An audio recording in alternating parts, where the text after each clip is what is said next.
Hello.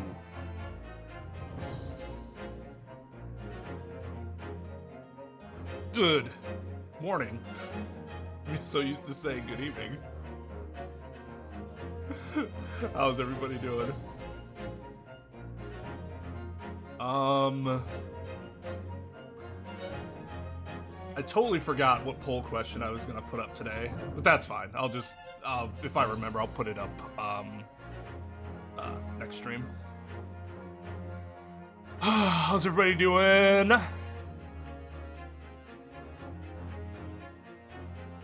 Well, for me, it's 10 a.m.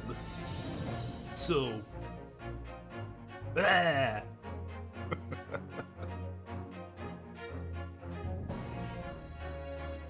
Are you playing it, Linge, or are you just like watching like a base playthrough that doesn't really have commentary? Just so you're caught up. The Truth song probably is my favorite so far. Yo, what's up, guy? Gotcha. Well, welcome everybody. Hope you're having a good one. Good to see you all.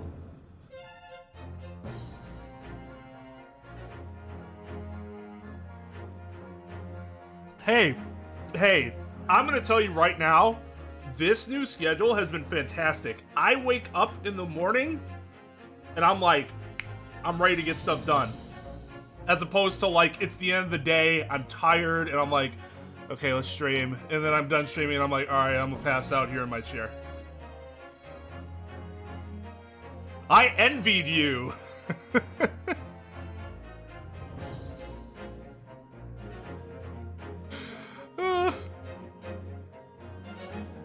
Dentist office, yeah, I fucking hate going to the dentist.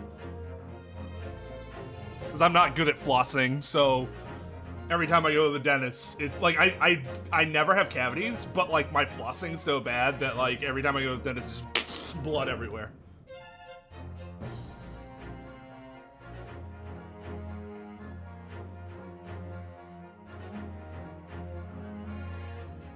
But yeah, I'd say hi to everybody, but there's a bunch of you, not to make myself sound important or anything, but just know that I see you.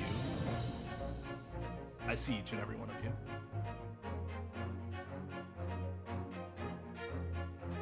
Although there's a couple of you, if it comes up again, I'll ask.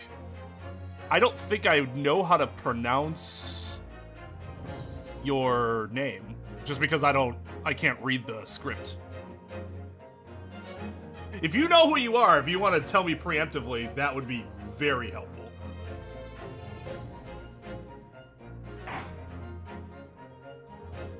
Fortunately, my script reading is limited to English and Japanese, all two things.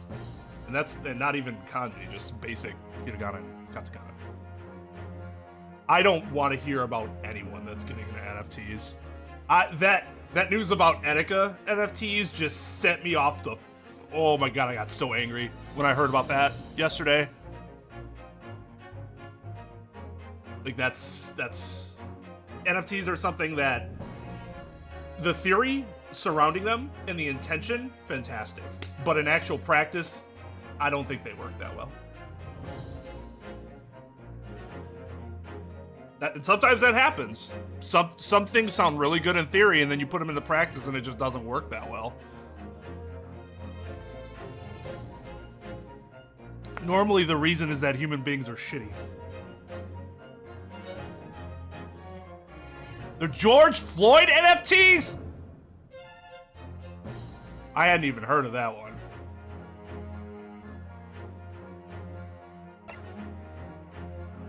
Sephiroth monkey NFT.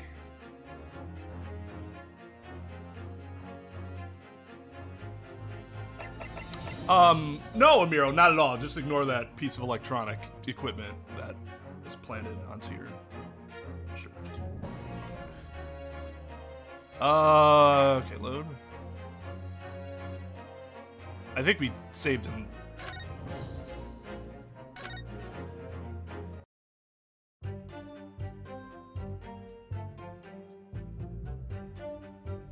I think I knew that when you very first joined the Discord server, and then I completely forgot that you changed your name.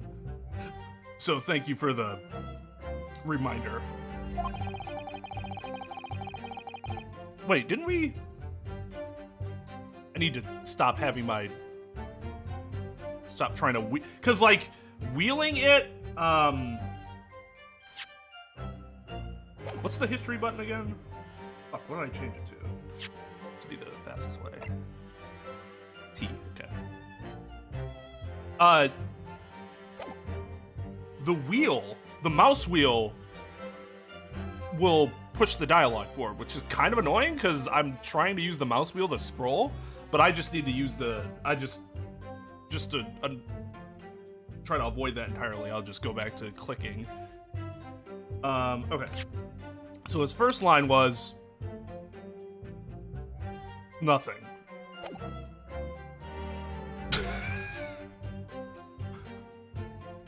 I'd arranged to meet for a slightly late luncheon with Dr. Wilson that day. The professor was unable to eat, so I ordered for myself only a beefsteak. Professor, University. After a while, the accused came over to greet the professor, and they got into a fierce argument. Oh, I got one of the two. I should just left it at professor. I got greedy. And threw university in there. Then, not long afterwards, the accused took the professor's gun and shot him right before my eyes. You know, I haven't seen her eyes, so... Your Honor, can we establish that the witness does, in fact, have eyeballs?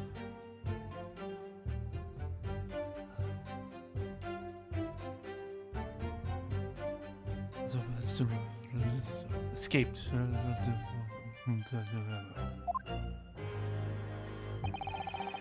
I don't carry a gun myself, so obviously I couldn't have been the culprit. Fuck. Wasn't close on that one. I thought she was gonna say something about what she left. Yes! No, I didn't have any kind of argument with the professor at all. Attention! Quiet, you filthy wretch. She's talking cursive English.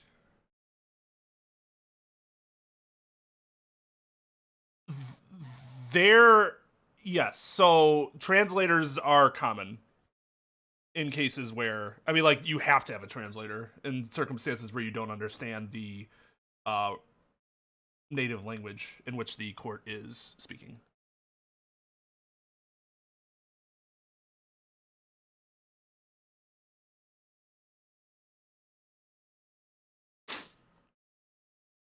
Oh, let me... I didn't press anything! Why?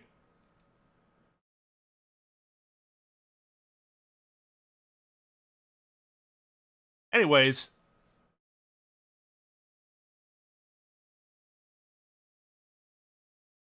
Hey, Russell, thank you for the $5.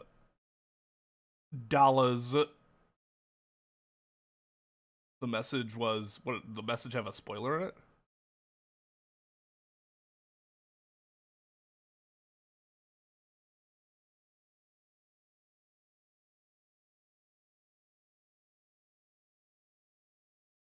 Okay.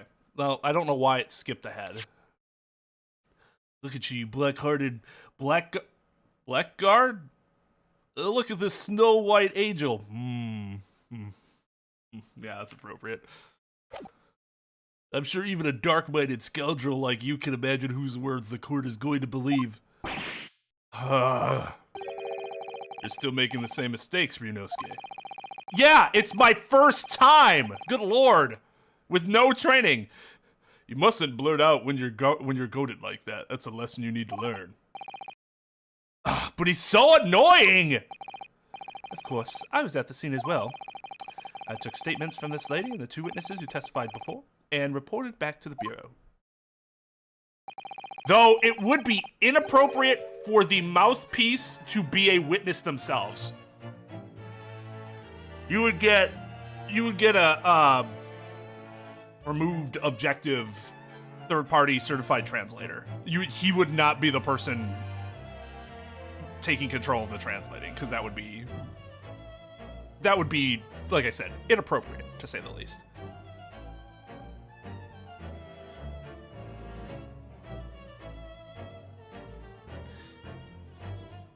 It was decided that Miss Brett was not involved, so I let her go. The testimonies of the last two witnesses were completely worthless, however. Well, even so. On the day in question, the lady was wearing the same outfit as she is today.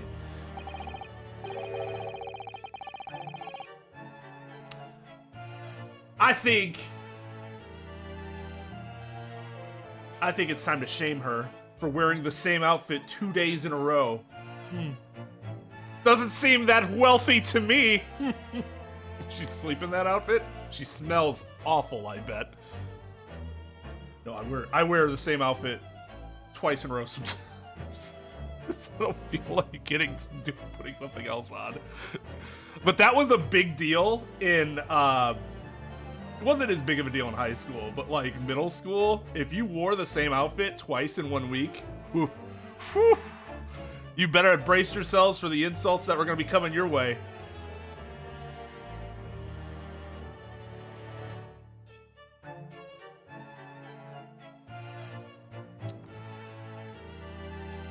Again, if I wore something on Monday and wore it on a Friday, I would get fucking roasted. And we're talking about public school here. Inner city public school. It's not like everyone was well off. And there was still that standard. You might have been able to get away with wearing something on a Friday and then there was a 3-day weekend and you wore it again on Tuesday because of the extra day and people just kind of forgot. The older I got, the lesser my wardrobe became because I just cared less about it. They were not. Like I said, when I got to high school, it wasn't a thing anymore. Nobody fucking cared. Well, I'm sure it might have been a thing in the with the girls, but not being a girl, I was never a target of.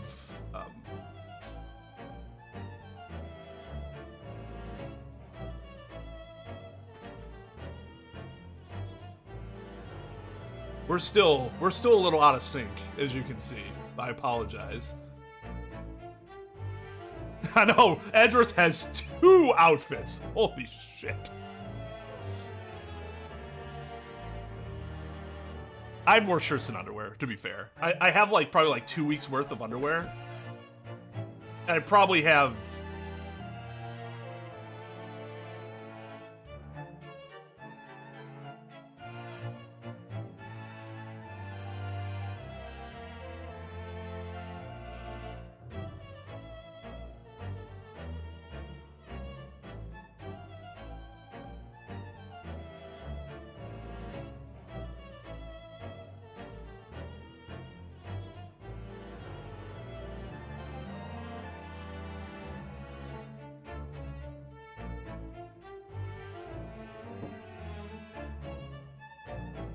Fine, let's go. Let's go.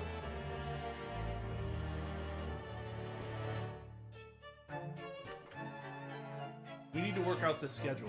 We're still very out of sync. No, you don't need to jump on me. No.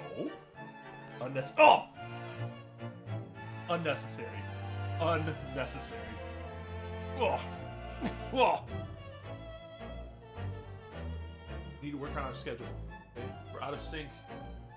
Not ready for when you need to go to the bathroom.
Anyways, enough with the people who are insulting others for wearing the same thing. It did surprise me a little bit. It makes sense within the story of the game, context of the game narrative. I should have expected it, but I was still like mildly taken aback by it. As you can see, there is nowhere about her person where she could conceal firearm. Do you see her hat? I would think she could hide a gun almost anywhere in that outfit if she wanted to. Unless and until the precise location where the witness is to have hidden a weapon can be showed, this is moot. Wait, are you responding to my thoughts?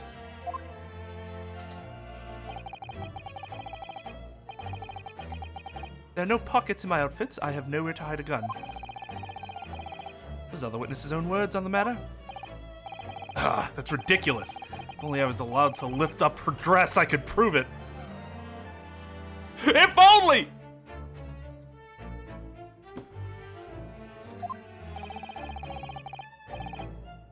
Don't think about doing anything rash, Rinosuke. But I didn't fire the gun I picked up. There must have been another gun there that day. God, if only I could look at her. What do they call those? What they call like those big old things of underwear that they'd wear under dresses? I forgot what they were called.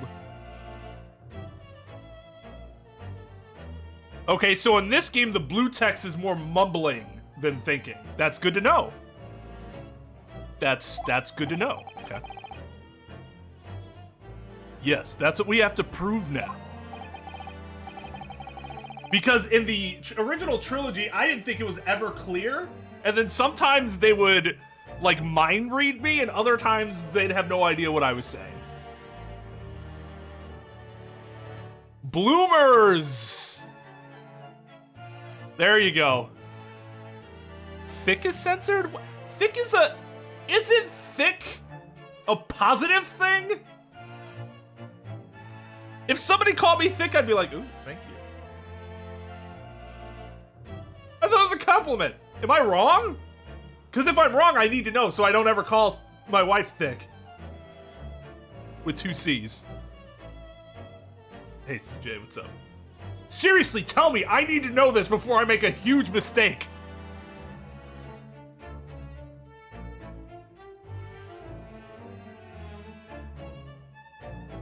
It is funnier when that happens, because... Well, you can call somebody thick-headed, but that's not T-H-I-C-C, is it? Hey, RL, how's it going?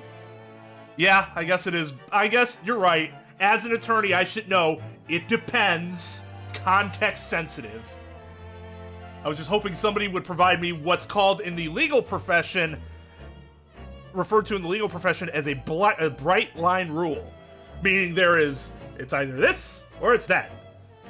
There's no ambiguity between it.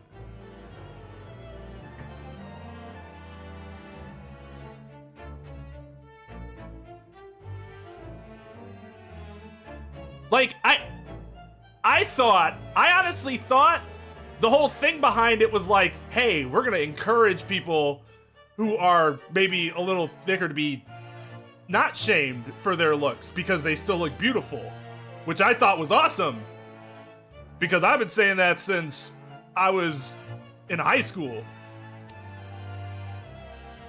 And people are like, I want to go throw up so I don't like weigh a ton of, which is like, yeah, I know that, I understand that's a disease that's like really shitty, but like the fact that people felt that that was the answer in the first place to look beautiful that's what's really sad.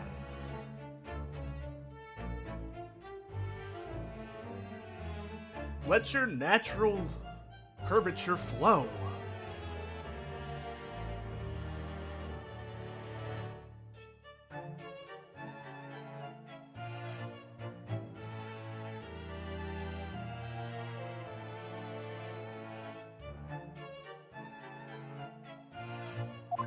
Yeah, I suppose I could.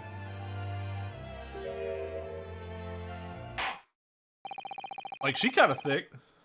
But I bet she'd take that as an insult. Right?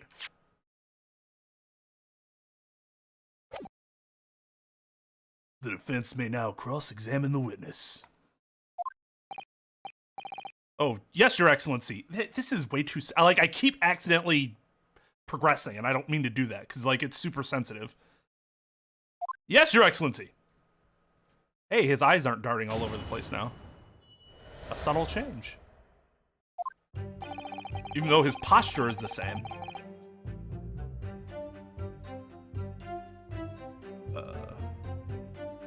Press was... What was press? Press was... I thought E was present. Alright, it's gonna take me a little while to... Q is press, okay. Yes! After 2 p.m., in fact. That's really quite a late lunch, isn't it? Oh, nope, there he goes again. Objection! Excellency is too over the top, at least in the US. I think in England, it might be proper. Because I know they're, like, we say Your Honor, but I think they might have a higher standard for their, like, addressing their judges. But here, Your Honor is probably the highest, the highest title a person is going to bestow upon the judge. Oh, yeah, I can. I was looking at it, I'm like, where's the keys? I thought there were keys, but I was looking at, like, either side and not down here, like a smart person would have.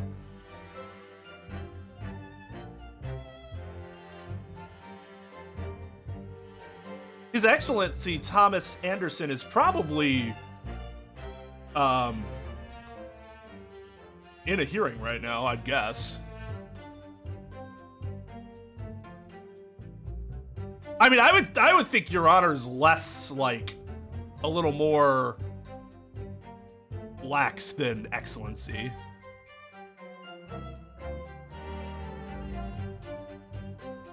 He was here last stream. He can still come. It's just he can only do it like in between hearings. So he'll like put stream on while he's like reviewing cases and case files and stuff like that, or if he has a break. Which I admire that dedication.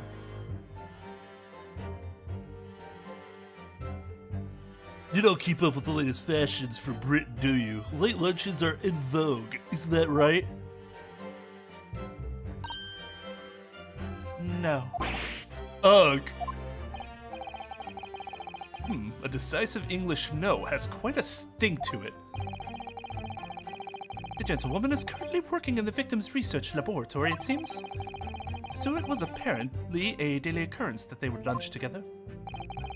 But on the day in question, the victim had another appointment at the clinic first. Yes, which we can prove from the medical report card that was submitted as evidence earlier. That's right. Miss Brett and the victim went to lunch following the victim's treatment, which is why it was so late. Yes, that all makes perfect sense. Such wonderful logic. What a shining example of English intelligence this fine gentlewoman is. You know, I give Payne some credit for, like, he had no idea whether that was a fashionable trend or not. He just Hail Married it out there and hoped it would stick and still got dunked on.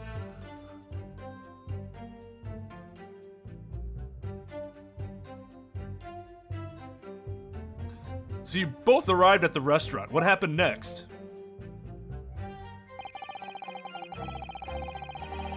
Yes! He was unable to eat, you say? And that was because he just had a tooth removed at Hana Clinic, correct? That's right. You're supposed to actually check with the witness before answering. That is correct. Was Miss Brett aware of that fact? It seems so, yes. It seems so? No. That is an inappropriate response when you're translating. I think they are, you know, I'm not entirely sure, but it seems so. Holy shit.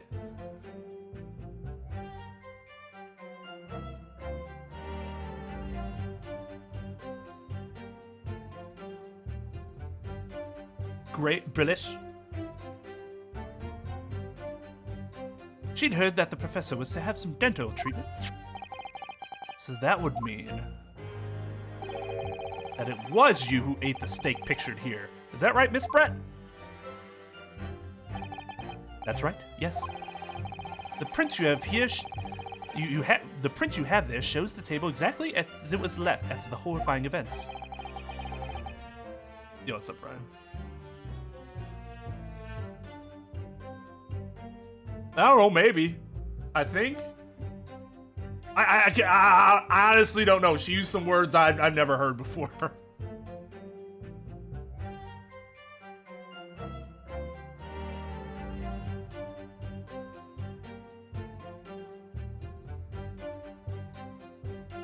I've never played a Professor Layton game, so I don't know what those vibes are. Exactly as it was left? Dear me, what a harrowing experience. To have traveled to a distant island on the far side of the world and be embroiled in such a tragic incident. Have no fear, my dear lady. I swear I will crush the evil fiend that has subjected you to this terrible plight. Bruh, relax. Sit down, your boner is showing. So the victim, Dr. Wilson, had nothing to eat or drink at all? That's right, other than some carbonated water. Just water? Yes, the professor was unable to eat, but he had been given permission to drink water. So it appears that the diners toasted their lunch with a glass of water each. They each raised a glass of carbonated water. What do you think, Rinosuke, about the witness's last statement?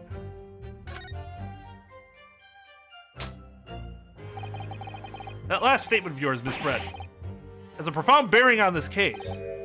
Well, well, how fascinating. Do tell us, what is this profound bearing, huh? Significance of the statement will become apparent when the time is right. The defense calls for the witness's last statement to be formally added to the testimony. Well sidestepped, counsel.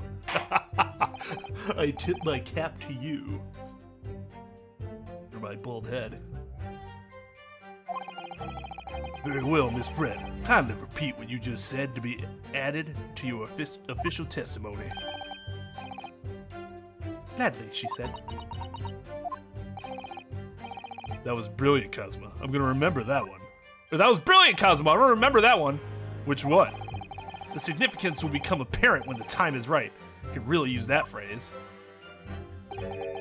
I'd hope there are some more useful tips you're picking up from this experience than that, Rinosuke.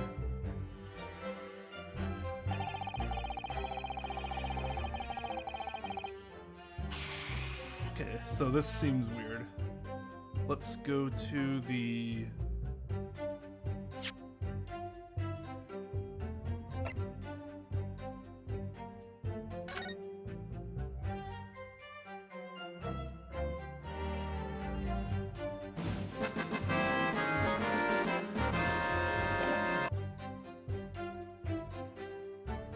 Zauchi.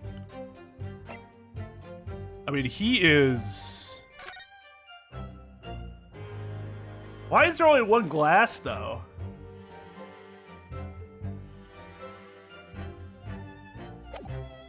Where would his glass have been?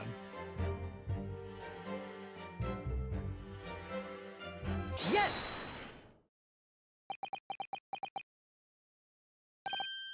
That's it! Let me just confirm something, please. It's to do with this photographic print. Just a short while ago, you spoke of this print showing the victim's table at the crime scene. Bless you.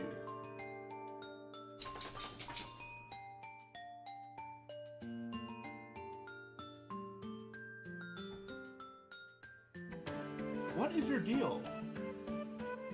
Why are we still having this issue?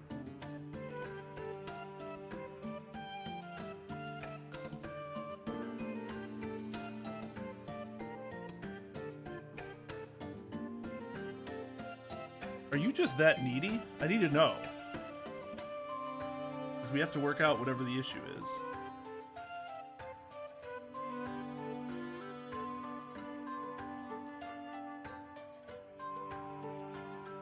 Just that energetic?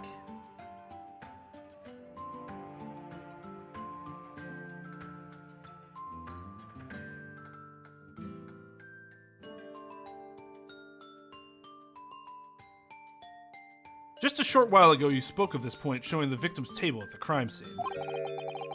That it was exactly as it was left.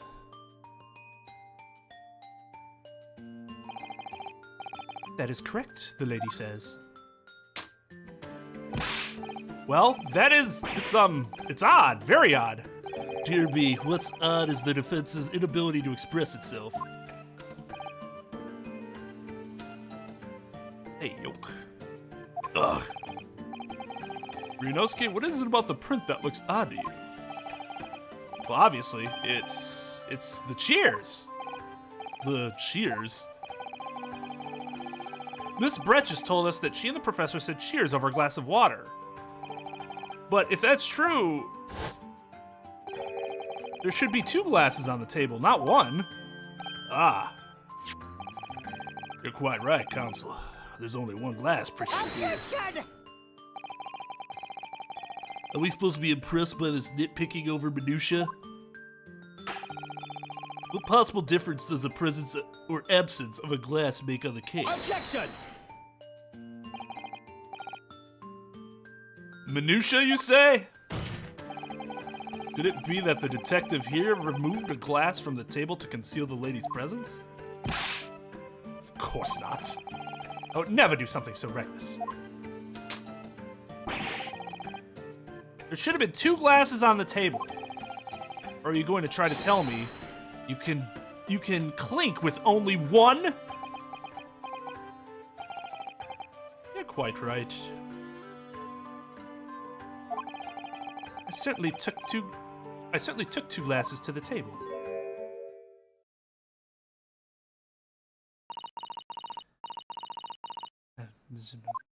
Knocked. Inspector, what'd the lady say? It would seem that it was Miss Brett who took the glass from the table. What? It was all so terrifying, everything that happened. I panicked and thought I should try to hide the fact that I'd been there at all, she sang. Good gracious.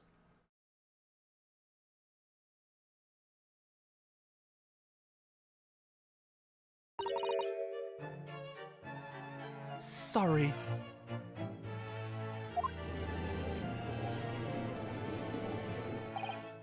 There, as I assured the court before, this is of no consequence at all. That's a crime. It's an actual crime. Oh, please! We must remember that this student had just murdered this lady's luncheon companion before her very eyes. Who could blame her for concealing a glass or 2 in her state of disarray? That's absurd! Oh, really? So, do we take it that you are now going to accuse this vulnerable, young, and beautiful woman of mischief? What? No. This can't be put down to mischief. I'd like to know exactly how the lady took the glass from the scene.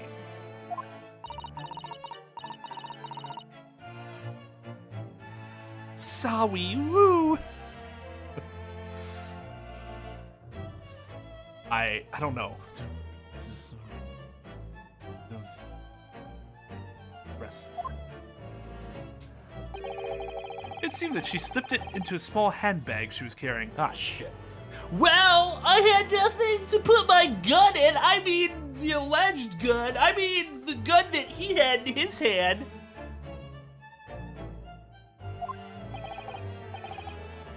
Oh my god. I literally just rubbed your head for 5 minutes straight.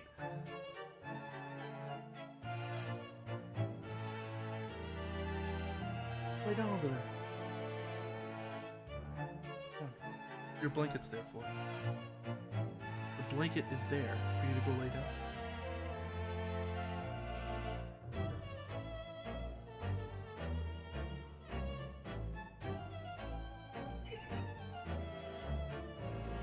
What are you whining about? She's not used to my new schedule, and she's been weird all week. In the morning, in the evening, she's fine.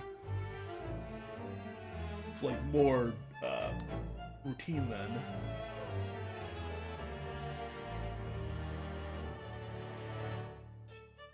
I guess it hasn't. What I really need to do is start taking her. I want to say the word. This is gonna get excited. Sniff tour. As Nathan Pike calls it.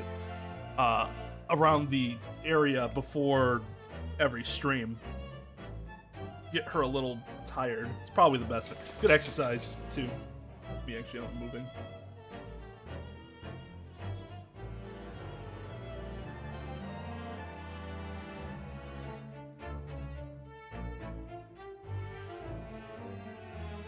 Like, normally she would have been sleeping at this time. I don't know if the schedule just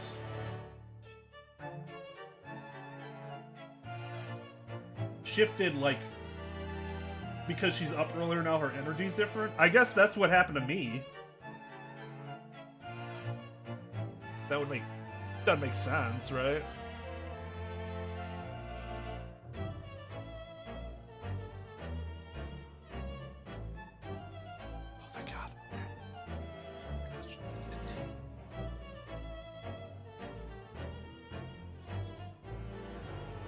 Yeah, I think that's it. I'm just not used to being up with her, like in the morning hours.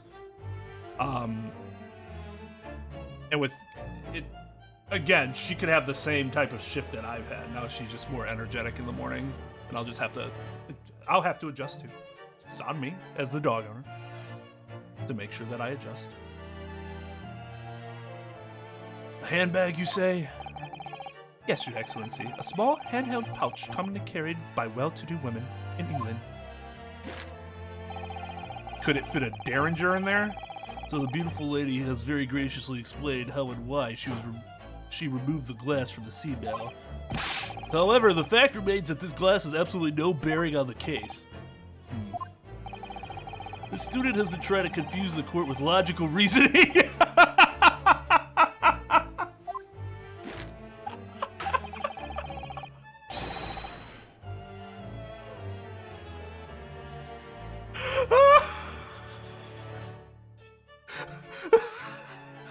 He's trying to confuse us with his facts and logic.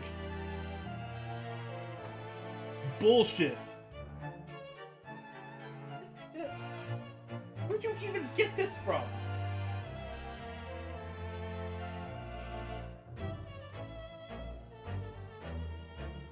I don't know why you like eating paper. Where'd you even find this?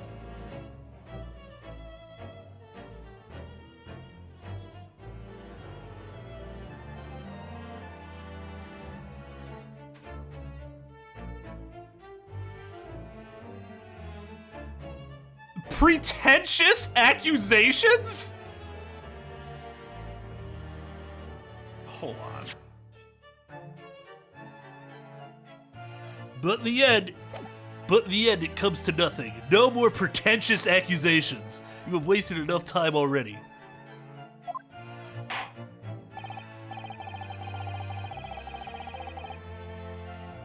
I thought we had an understanding.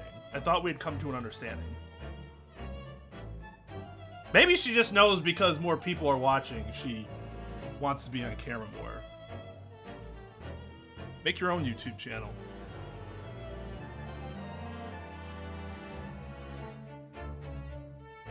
You can even use my equipment. You just can't stream at the same time I do.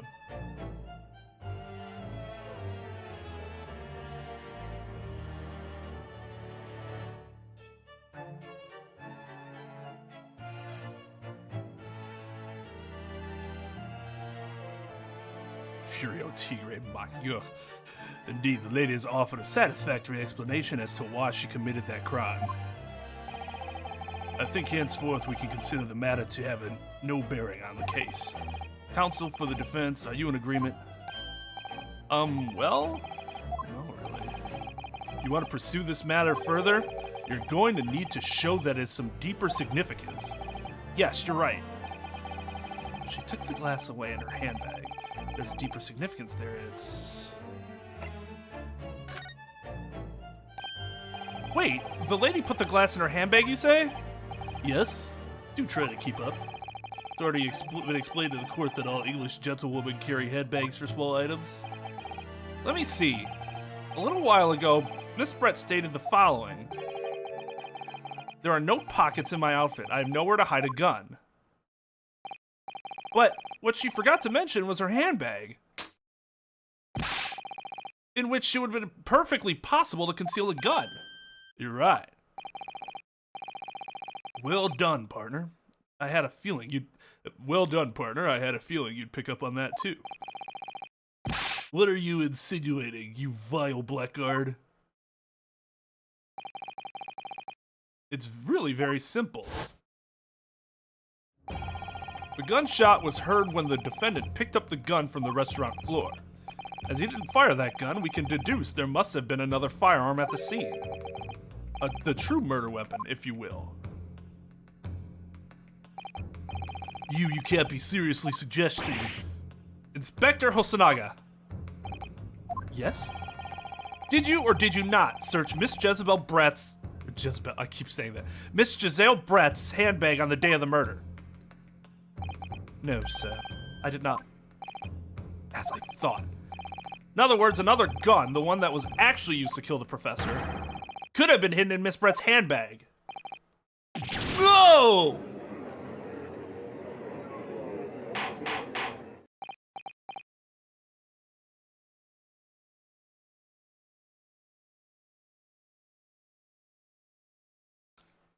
No, just don't worry about that bug, that electronic bug that's taking in all the audio around you. Order. What is the meaning of this, Inspector? The meaning of what, Prosecutor Ouchie? Why on earth did you not have the lady open her handbag and show you the contents at the time? Oh, God. Hear that? You hear that whine? Thanks to your bungling incompetence, now she has to endure these uncomfortable accusations. Brilliant work, partner. Now we have a chance to expose the real woman behind the mask. Do you think so, Kazuma? Well,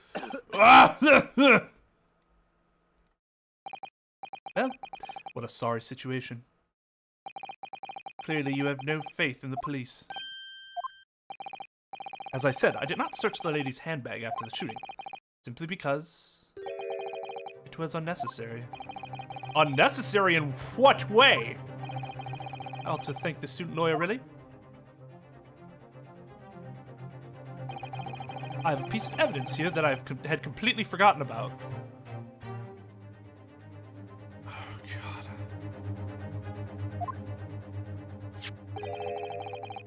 This photographic print.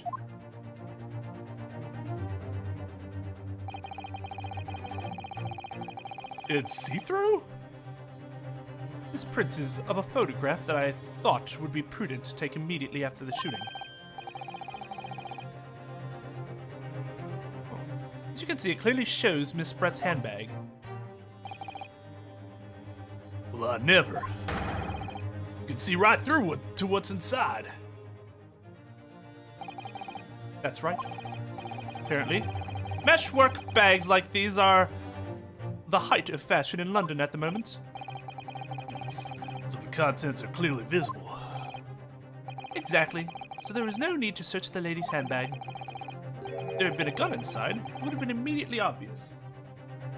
Hey, knock that off.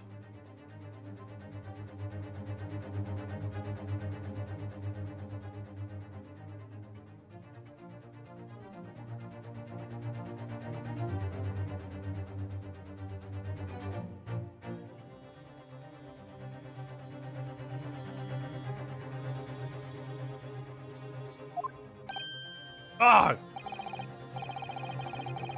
As you can see, there's nothing to imply Miss Brett's guilt here.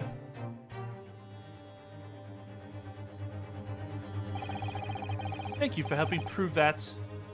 Naruhodo-san. What?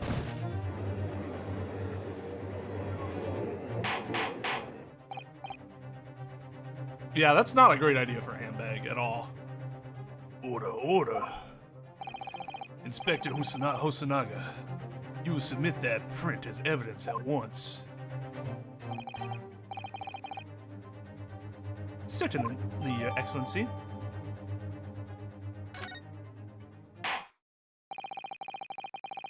I just don't trust people enough to have a handbag like that. I want people knowing what's in my handbag. If I had a handbag. I think you've had long enough to cross-examine the witness, counsel.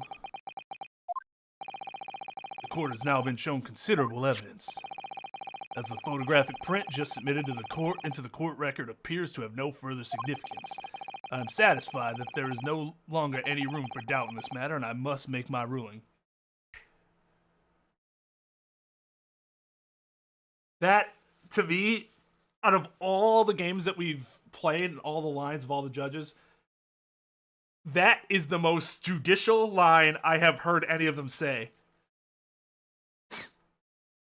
That's generally what judges here say before they hand down their ruling. I'm satisfied that blah, blah, blah. I'm satisfied that blah, blah, blah. I'm satisfied that blah, blah, blah. Therefore...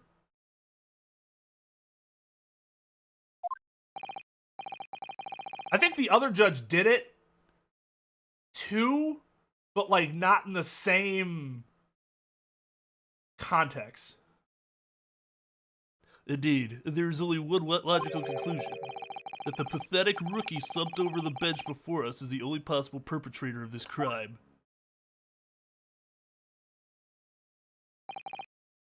Oh, just when I thought I was beginning to turn things around.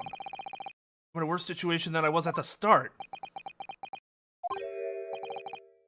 Kazuma? I'm sorry, Ryunosuke. Now that the cross-examination of the witness is over, there's no way to force the trial to continue. What? You mean this is it? I must say, you put up quite a fight for a rookie student. But the weak are beach while the strong eat.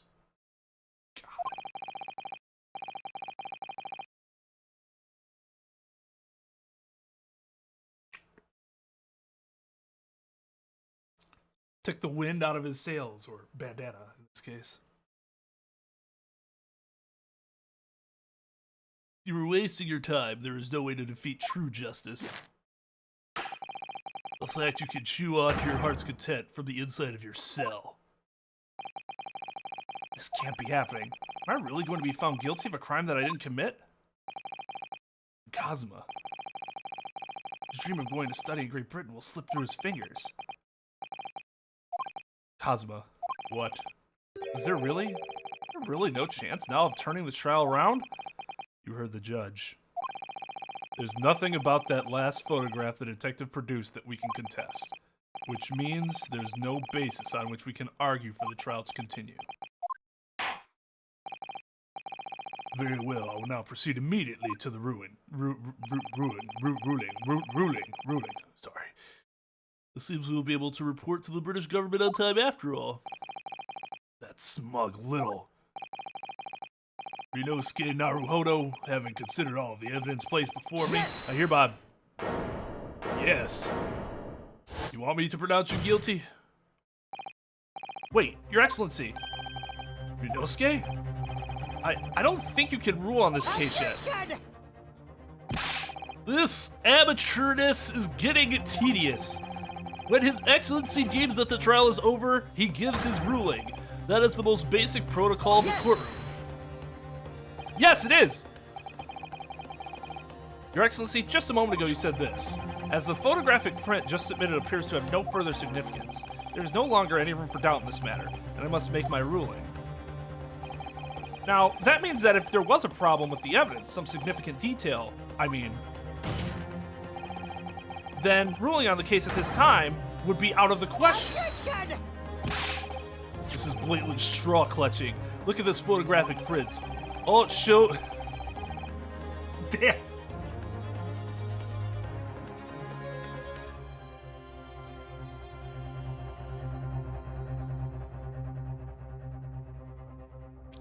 Look at this photographic print. Every time I do, it makes me laugh. How did his hand get so red? All it shows is that the handbag the gentlewoman was carrying on the day in question. There can be no problem with this evidence.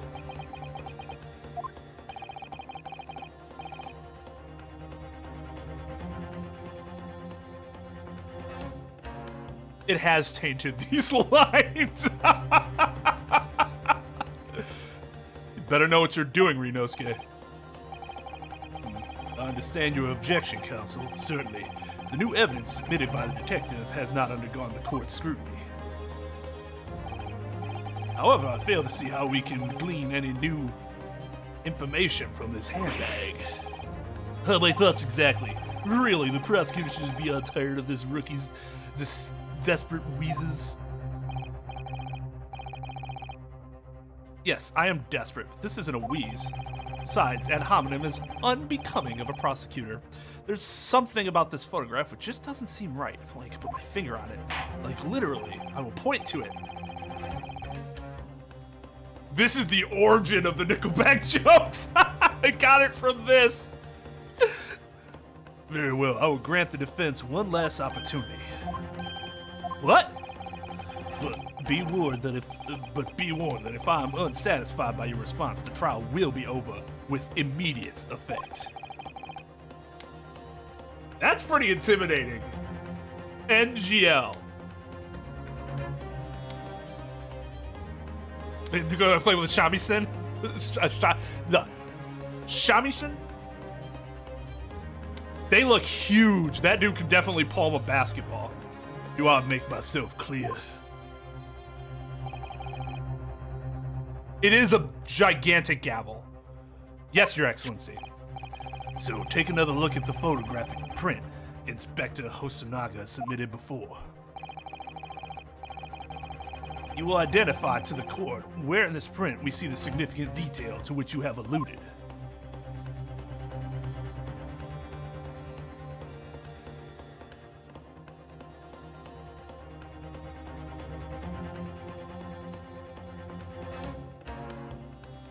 This was my initial thought. Yes! Look at this here. There's a very unusual mark on the victim's wrist, which I alluded to in my lyrics. That is true. It looks almost like a burn of some description. Objection! Dear me, I was pondering what new piffle you would come out with. A burn, you say, on the victim's wrist? Clearly that has nothing whatsoever to do with the magnificent lady's handbag. Yes, that is a burn mark, you're right. Go on, Inspector.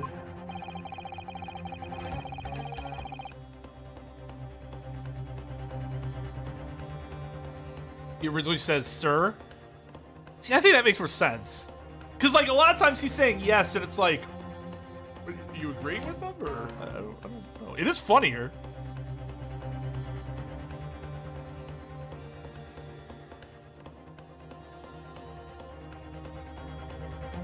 Well, the most basic use of the word height is yes. So, like, that's probably why. But I do understand that. I guess I've never known it to be used as sir, but it can be used as like a attention grabbing or addressing, you know, like that. So that also could mean sir makes sense too. Yes. The police coroner also noticed it when he was performing the post-mortem examination. It was deemed unrelated to the cause of death, so he didn't note it in his report. What did I tell you? In any case, we have no idea where the victim suffered this burn, do we? And no possible way of knowing either. The more I look at it, the more I find myself intrigued by the curious shape of this mark. Wow, the judge thinks for himself. Excellent. However, as Prosecutor Aochi points out, unless a firm connection to the case can be shown, I cannot allow any further time to be spent on the precise details of this burn.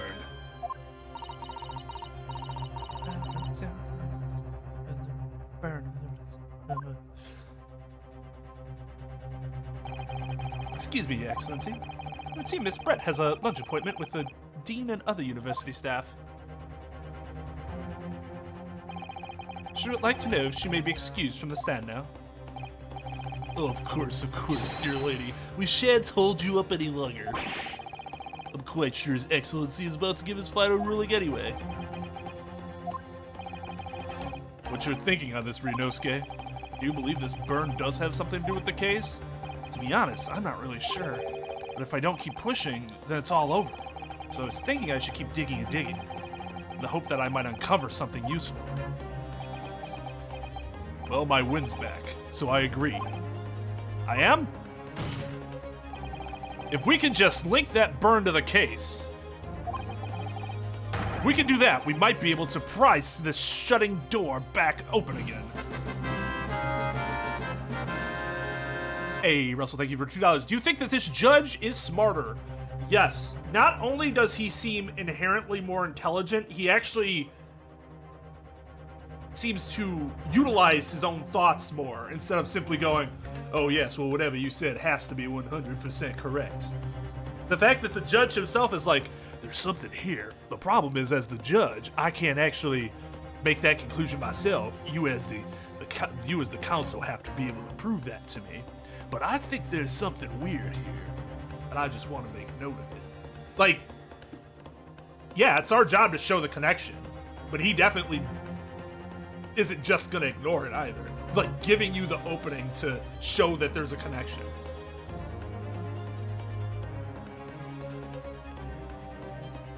If we can do that we might be able to prise the shutting door back open again. Which is really weird that he's more confident, because isn't this a new system? Like, only a few years, like, old? And he's more confident than the judge that had been sitting on the stand for like 30 years or whatever it was. Just give up, counsel. You can't possibly hope to do that. Indeed, I'm afraid that without evidence, I can't allow you to pursue what is little more than conjecture. But if we had evidence that irrefutably linked the burn on the victim's wrist to the case, then you would allow it? I would, yes. To tell the truth, I hadn't noticed that burn. But as soon as you pointed it out, what I did notice was the color draining from Miss Brett's face. Really? I have to find some link between that burn and the case.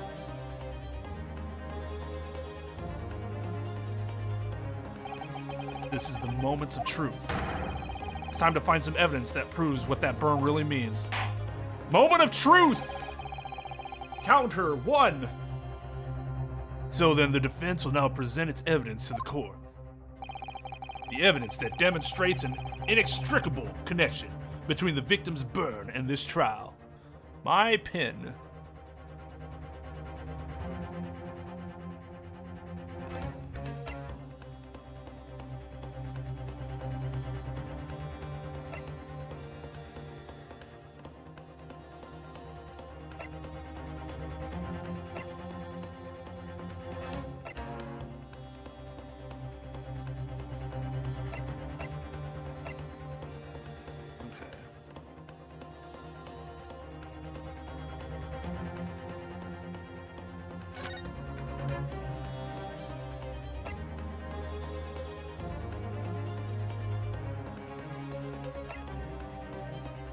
Didn't they say something about the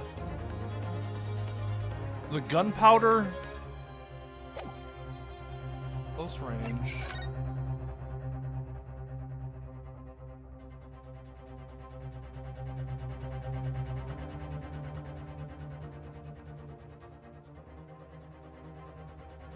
And there's this.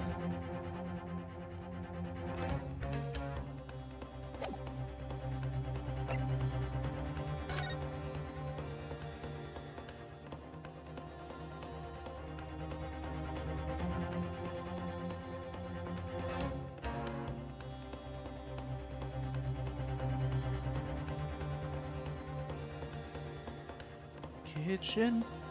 And that's the entrance.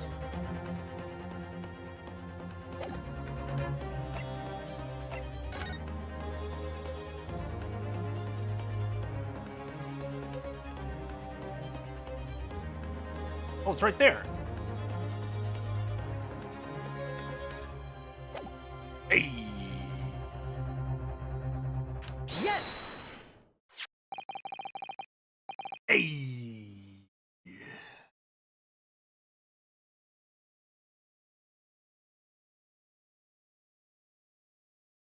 What's this, Council? Yet another print? Yes, Your Excellency. I believe photographic prints are an amazing invention. When we humans look at a scene, we miss things. But in a photograph, things we may have overlooked at the time are recorded forevermore. Do hurry up, Ricky. What are you trying to say? To inconvenience this poor lady any further really would be quite inexcusable. Actually, we may need you to stay with us a little longer if you don't mind, Miss Brett. You see, it's very clearly visible in this other photograph. How did the victim come to have that unusually shaped burn on his wrist? The reason is recorded here forevermore. What? How? Objection! You can't fool me with your little bluffs, boy. If that's your game, then let's see how it plays out. Show the court exactly what you mean. What is it in this photograph that explains the reason for the victim's burn? This Texas Longhorn Yes! symbol. Yeah, it's always going to take a little longer for me to do it since I'm reading every single line out loud, in addition to engaging with chat.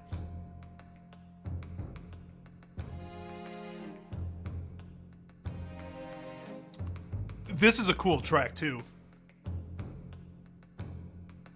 More kind of toned down, but still, like, invokes anxiety. The beefsteak? Actually, the point is the metal plate the steak was served on. The plate? The plate. Your Excellency, are you alright?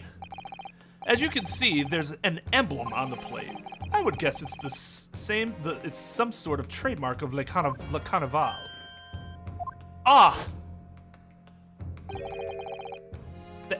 This emblem on the plate, and the victim's burn are exactly the same shape.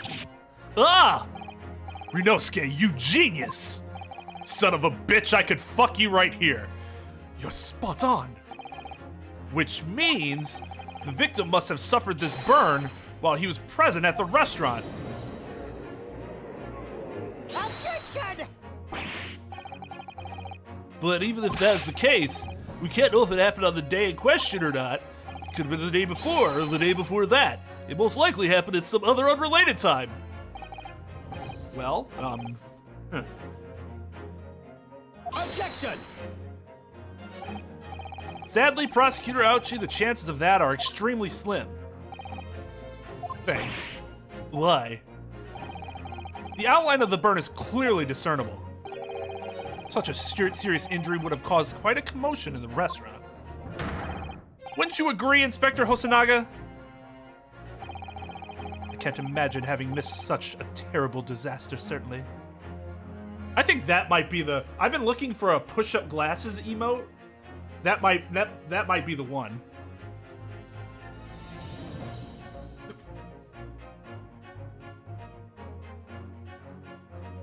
That might be the one right there.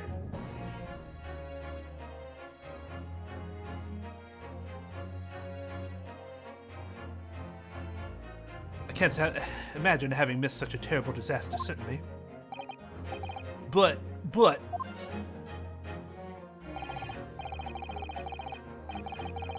I would say, looking at the picture of the room, that it wasn't suffered very long ago. And although it's not a particularly large burn, it's extremely well defined, as the defense just pointed out. Accidental expert witness. I guess it's not accidental, it's kind of the point of him being there, to evaluate things like that. This was no mild burn, that's for sure. Can you be more specific, Inspector? Well, let's see.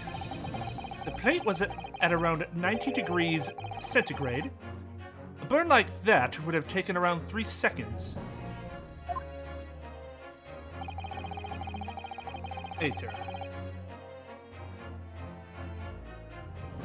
Yeah, he was just undercover. Okay.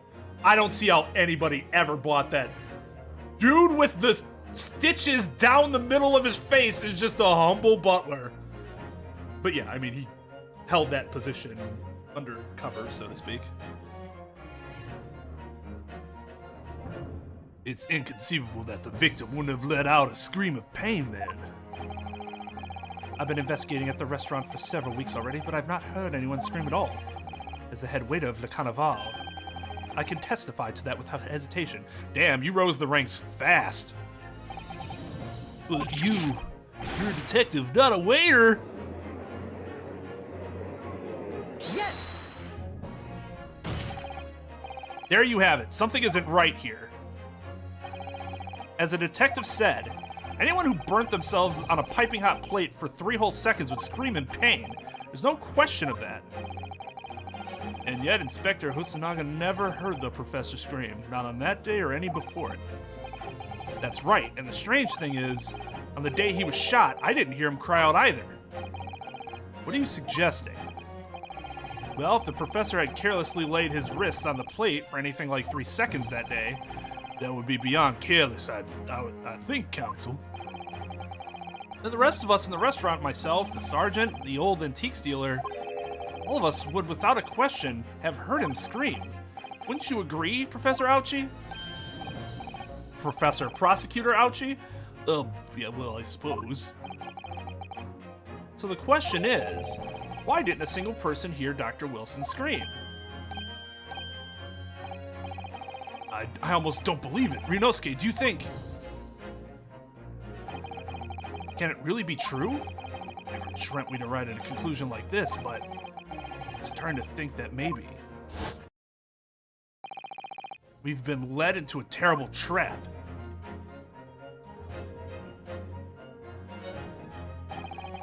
There's only one explanation I can think of to make sense of this apparent impossibility. On the day in question, where he suffered the burn to his wrist, Dr. Wilson...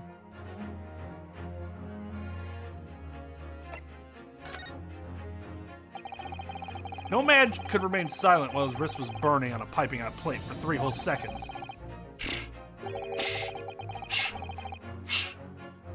Never seen anime before, I see. Anime wasn't a thing yet back then. That's clearly impossible, apart from in one particular situation. Counsel, are you suggesting? Yes, it's only possible if the man was already dead. Already dead? Knowing what we know now, it's the only possible explanation. When the beefsteak was brought to Dr. Wilson's table that day, the professor was already dead. That's...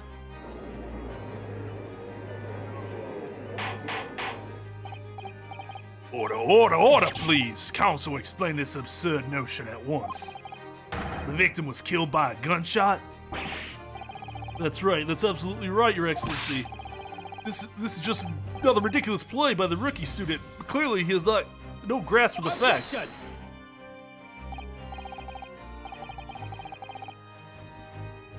No, prosecutor. No, that is prosecutor this time. No, Prosecutor Ouchie, it's you who has no grasp of the facts. I beg your pardon? As soon as it became apparent that the victim had suffered that burn while at the restaurant, this whole case was turned upside down. Or have you not grasped that yet?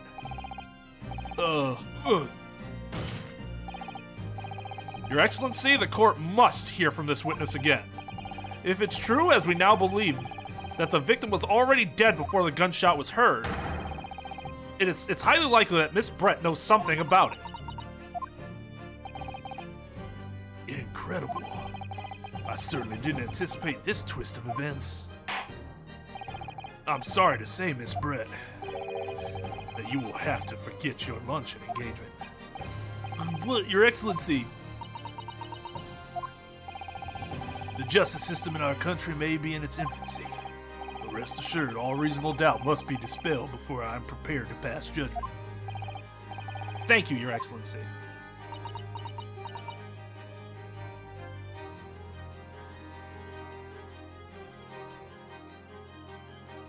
I saw them around for a little bit on, I don't remember if it was Monday or Tuesday.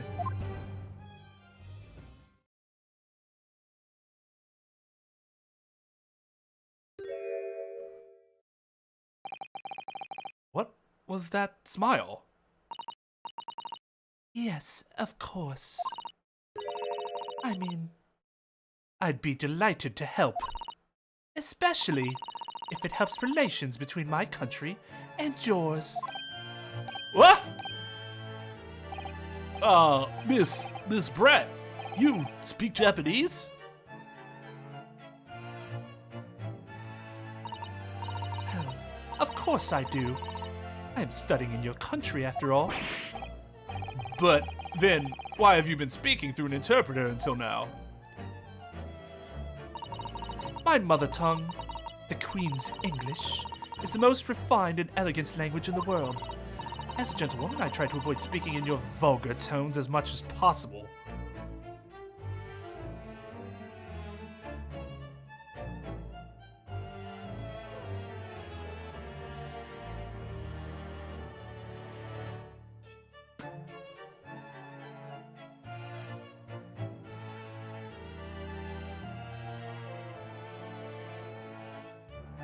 Yikes!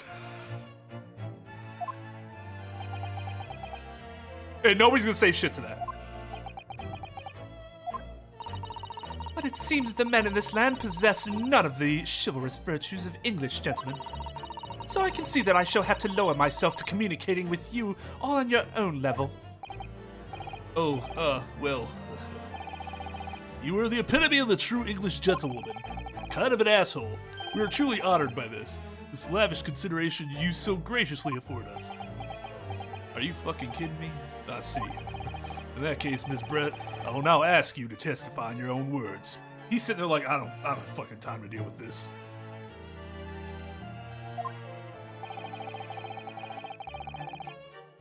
Oh. Sorry.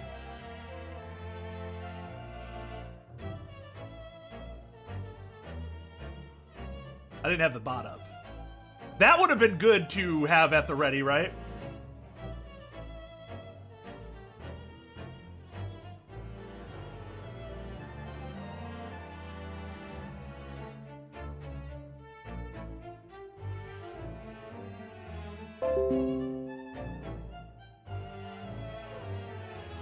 Alright, there we go. It's up now. About the events leading up to the death of the victim, Dr. Wilson.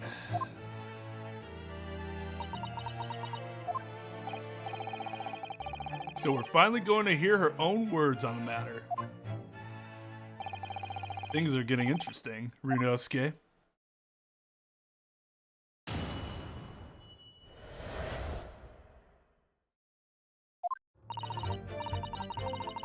Unfortunately, I have no idea when the poor man burnt his wrist like that. Yo, what's up, JB? When the waiter brought my steak, the professor and I raised our glasses in a toast. As far as I've heard, the post-mortem report showed no other possible cause of death besides the gunshot. If there's some other way a man's life can be taken without leaving a trace, please do show me. But of course, this country's inferior investigative techniques probably wouldn't pick up on it anyway. Well, I don't care to have my country shit on, but this is official testimony after all. Yeah, no worries, dude.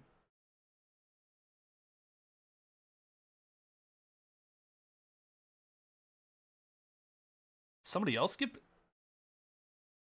What the fuck is going on? Oh, damn it.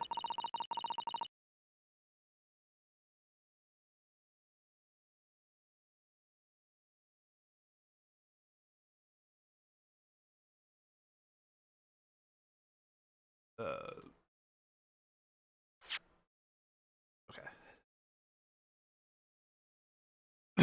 That most captivating and beautiful testimony will go down in the Supreme Court's history. Thank you. Yeah, he definitely said that sarcastically. There's no way he means that. Easy does it. I hope that is the last time I will have to sully my lips with the coarse tones of your unbecoming tongue. Ah, forgive me. I do hope I haven't insulted anyone. Good. No, I don't. I agree. That was so over the top that he has to be sarcastic. There's like no way this judge especially, is going to be taking that sort of abuse.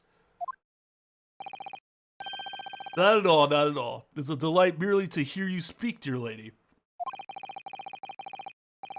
And it seems very clear from your testimony that this boorish talk of the victim's bird is utterly irrelevant.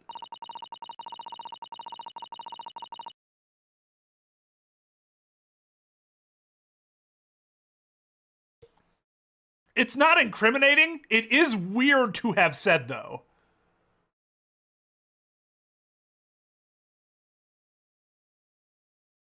Yeah, ouchie is 100%.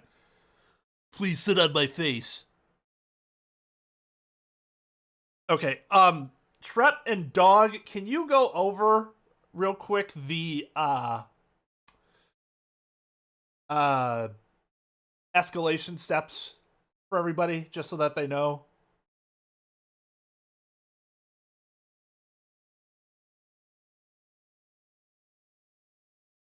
I'll be speaking to your country's Minister of Justice about what has happened here today.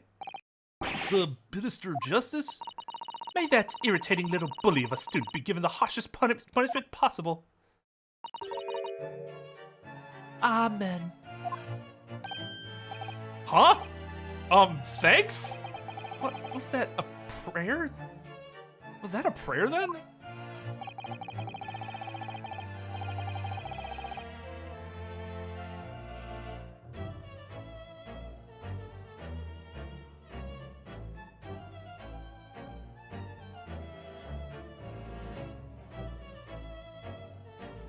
Well, you have to forgive the irritation, Miss Brett, and put up with the cross-examination now. I expect you've noticed that this little bully of a student, as you put it,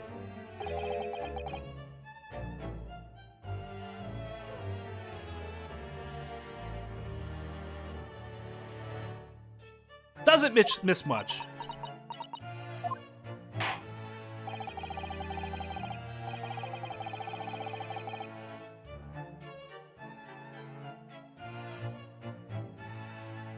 Yeah, what Trep said. And then if it continues to be a problem, then it'll be longer until it's just a permaban. First ban, unless there's like an agreed upon misunderstanding or such, is going to be for one stream. And then after that, it gets lifted.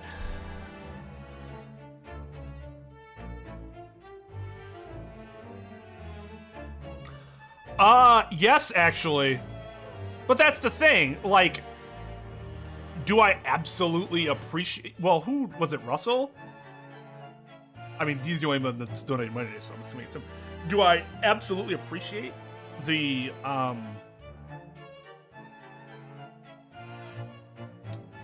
support? Yes, 100%. But should I treat people differently?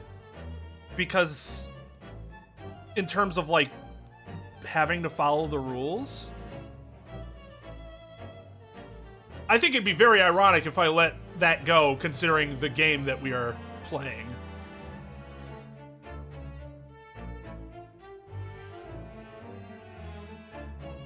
Yeah, you can still watch. I mean, like, here's the thing. Who said it? Who said it earlier? Devin. I think the concept of discrete future events versus general future trends is tripping people up. I think that's 100% correct, and I understand the mistake. I don't think anybody that did it today, none of them did it maliciously. And maliciousness is the only way other than like repeated mistakes, that I'm going to say the person needs to be permabanned because they're just trying to be an asshole. I don't think Devin, who else was it? Maxim, I saw. Who was the other person? Flame Enforcer, Claustrophobia. I don't think any of them did it maliciously. As long as that's the case, then they get the benefit of the doubt. But there also needs to be, you know...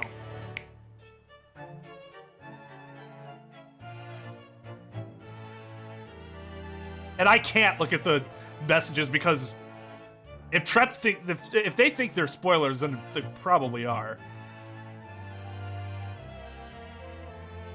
Well, I agree, Vibe. Like I said, it would be really ironic for me to play this justice game and then be like, well, if you pay me money. No, it's what you said earlier that I think is on the money.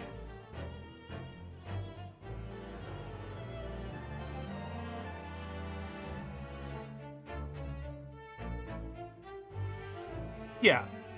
And that's why none of these people, if you get banned and you made a mistake, just so that everybody knows in case it happens to you, you're not going to be permabanned.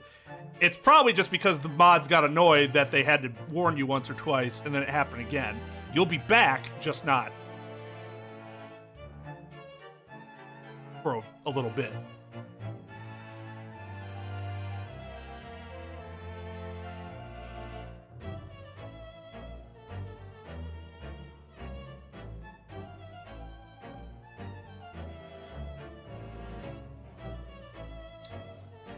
Well, let's put it this way. If I'm not enjoying myself because I keep having stuff spoiled for me in a game, what would be the point? Views, success, then none of that matters.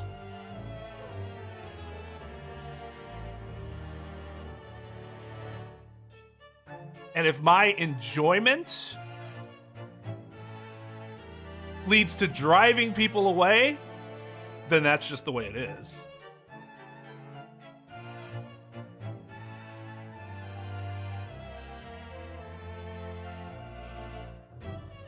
Yeah, and like that, games like this and Danganronpa, I feel like, where it's like mystery, like the whole point is solving it and having things spoiled. That's why I'm overly harsh on it.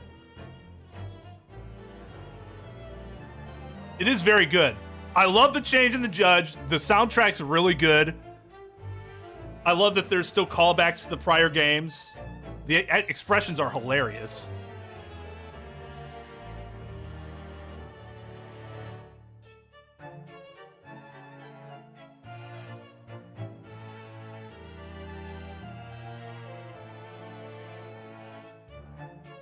But yeah. I just want everybody, I wanted the rules reiterated just so that, you know, people know if you get banned, it's not like it's going to be a permanent thing or that we're just trying to shit on you, but it's purely because I don't want spoilers. And the rules here are not loose. Because if I don't enjoy playing the game, then what's the fucking point of me playing it? Because everything's getting hinted at ahead of time. And part of this is vanity and conceit, quite honestly. The issue is I'm going to be at least above average in interpreting anything anyone says for future events. That's just how my mind works. It's effective at doing that.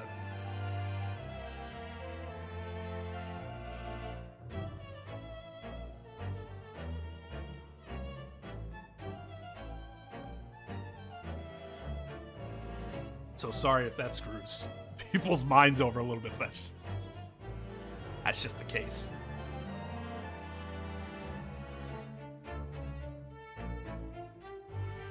Correct. I think you're right, Ran, and I think that's something that people don't necessarily understand because they don't interact with people like me too much. Because most lawyers might make videos like Legal Eagle, but they're not streaming it very often. Just because I have different priorities than a lot of other lawyers in the profession in terms of work-life balance and what I enjoy doing. It is actually a part of the way I go about my job just like these characters do. They look for these little pieces of information in every line they read. It's just something we're trained to do. So that's why I try to be understanding. Because if it might be completely different than if you're talking to just your friend about something like this. They might never have in a million years have figured that out, maybe, you know? And again, I 100% admit that it's a conceit, but I don't think it's wrong. So even if it is a conceit, if that's just the truth, then that's the truth. I'm sure I don't need to remind you, counsel, that this will be your final cross-examination in this trial. If you fail to demonstrate any problems with this witness's testimony, I will be ruling on the case immediately. Is that clear?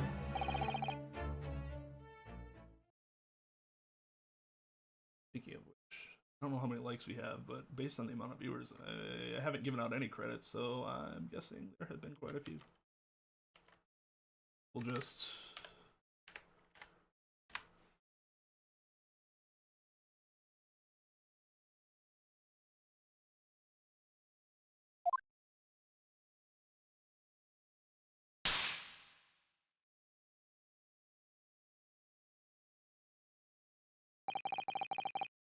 Yes, Your Excellency.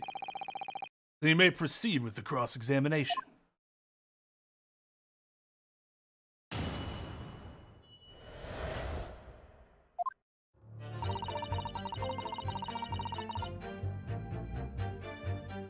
Yes! But his hand was on the searing hot plate for at least 3 whole seconds. You can't not have noticed. Do you think so? Let me ask you something. Sorry? Ever since I arrived at this courtroom, and even still now, the fly on those unsightly black trousers of yours has been wide open. You can't not have noticed, can you? Huh? What? Ah! Man, you did just get dunked. What fun. You hadn't realized. He's sitting there like, tisk, tisk, tisk. The dear lady is absolutely right. As your friend, you've embarrassed me as well as yourself, Rinosuke. Why didn't you tell me? Dr. Wilson was a true English gentleman. He chose honorable silence over a vulgar scream. Can your tiny brains imagine such a thing? Okay, I'm not gonna lie. It's not that I look at people's crotches all the time, but if your fly's open, it'd be kind of noticeable. Unless you are really fixated on the person's upper torso.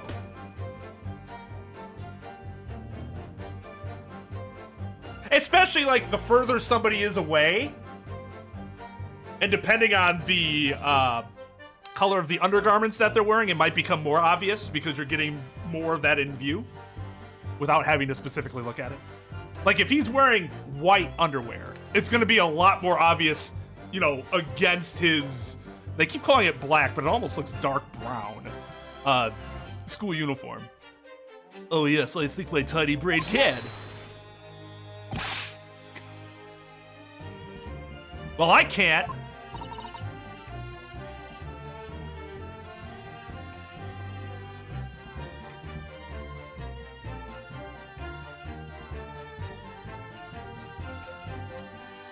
The last time I burned myself, I made no screams, but it was on the stove, and I didn't realize that it was on because it's an electric stove, so you don't see like the flame.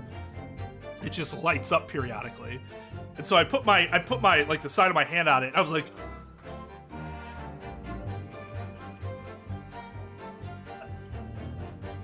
I should have screamed because I like almost choked myself because I wasn't breathing. And that was just for like not even a second, I'm guessing.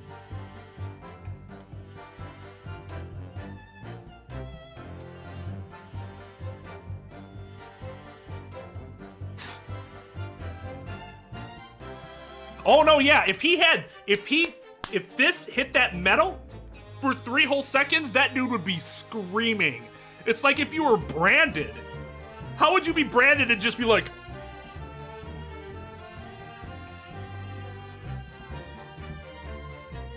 Ugh.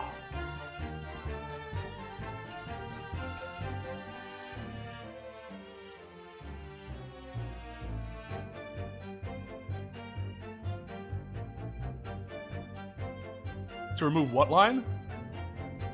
They call them Japanese monkeys?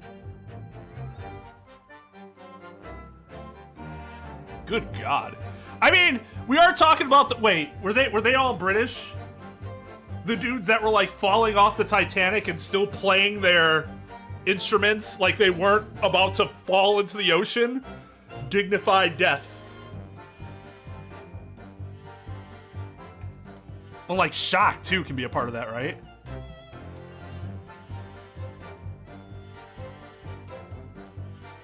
Right, and I can't imagine that he was expecting that his wrist would have been burned. That dude was on some morphine that day.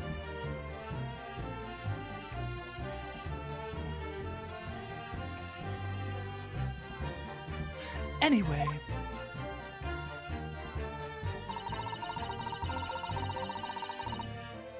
Yes! As you testified before, you were drinking carbonated water, is that right? Dr. Wilson was only permitted to drink water at that time, if you remember, which explains why he ordered that drink, correct, waiter? Exactly as you say, sir. Although, whether or not the professor actually drank any of the water when I delivered the steak up to the table, I'm afraid I don't remember that. Damn you. Ah, I have enough English to understand that at least! For the benefit of others in the court, it means bless you!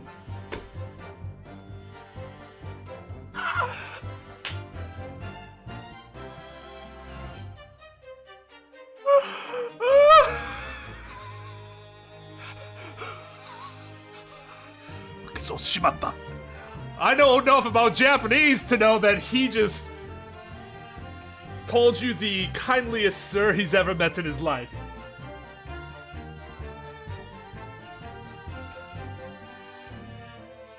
Oh, God. You are not.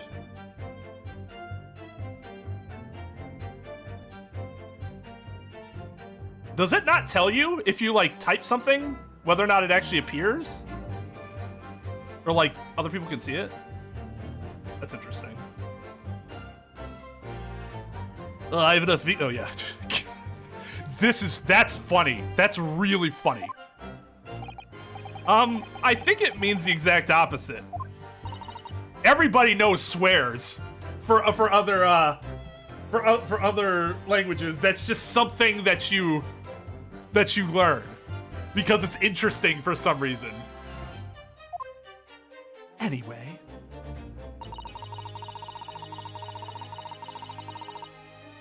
Yes! I have risen again!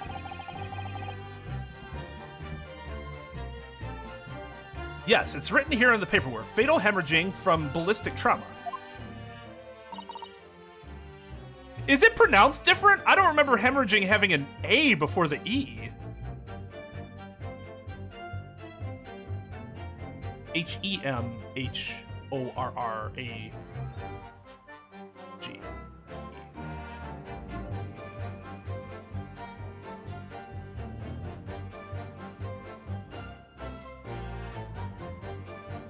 It's spelled differently in British English. Gotcha. Okay. Yes. Luckily for all of us, the little bird on the wrist isn't going to kill us. And as there was no other signs of trauma in the victim's body to indicate some other cause of death, it can only have been the bullet from your gun that put an end to this innocent man's life.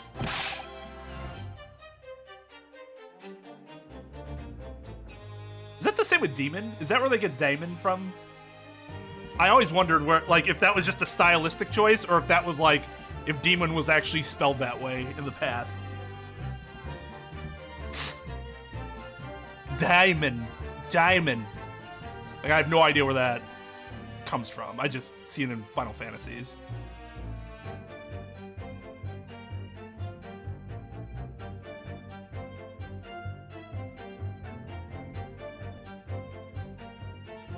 But it doesn't make sense.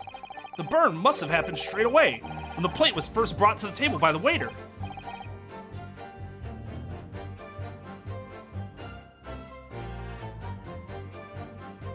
Well, it means I, right? Or is that how it's pronounced? Diamond?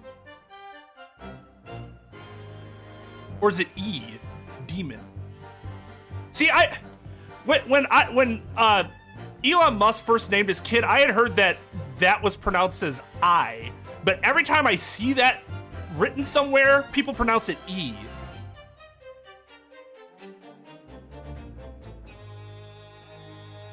So I don't know who I'm supposed to fucking believe.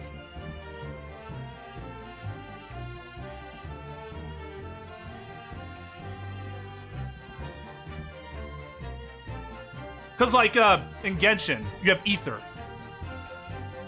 It's ether or ether. It just depends on how it's supposed to be fucking pronounced.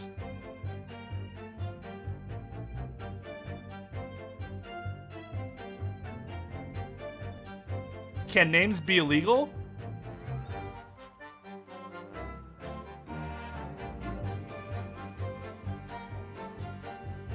Aether. Like, ether? Like, aether?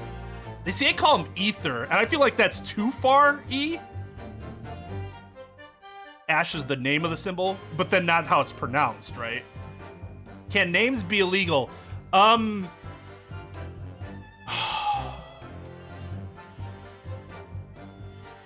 Honestly, not that I'm aware of in the US, but a judge can refuse to grant you a name change. Because a judge has to grant a name change.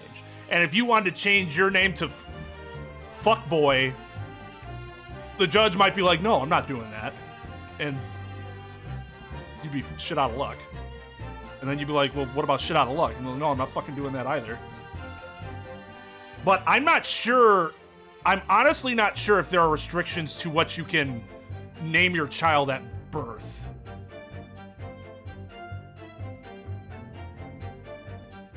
I mean, I don't think we're arguing about spelling. We're talking about spelling because it's interesting.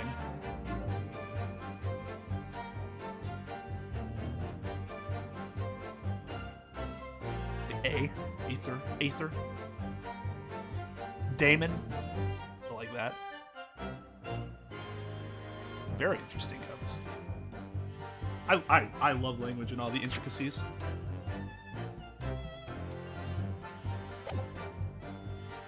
Yes, that's true. If it had cooled even slightly, it wouldn't have been able to make a burn like that.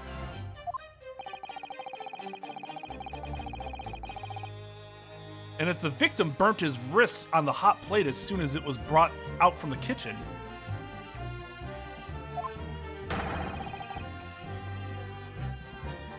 then he must have already been dead at that point. Sweden has strict naming laws?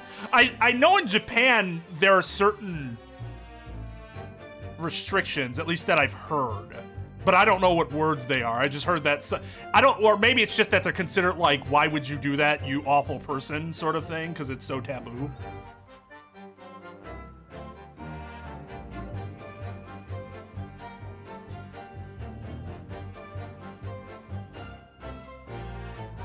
And yet, the fact is that the victim was killed by a gunshot to the chest. So you're able to show the court evidence to disprove that, this is a complete waste of time. I concur. Prosecutor Ouchie is right. Ah.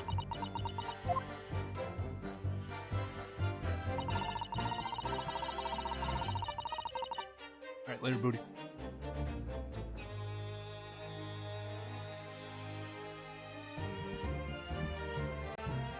If there's some other... I want everybody to have Ouchie's voice. Without leaving a trace? If someone is shot, or strangled, or stabbed, or thrown from a height, however a person's life is taken, there are always telltale traces on the body. Quite right, dear lady. And as our police force has thoroughly examined the body of the deceased, there can be no doubt. Oh, you mean that police force that makes their autopsy report by going, I'm eyeballing it. Looks like he was shot.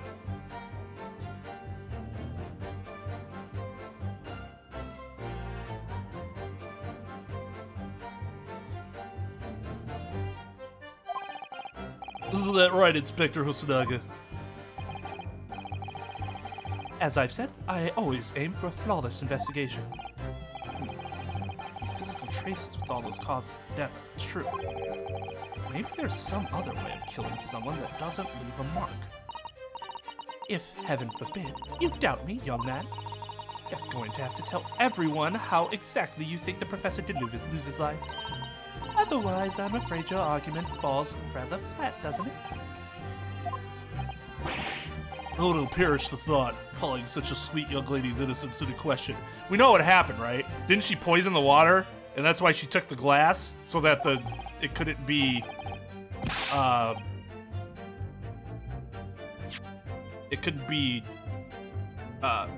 examined? On my honor, I, Taketsuchi Aochi, will cut down any who dare cast such aspersions. I think I've ever seen that word before. Written out, at least. A way of killing someone that leaves no trace. We need some evidence to back us up here. Yes, evidence.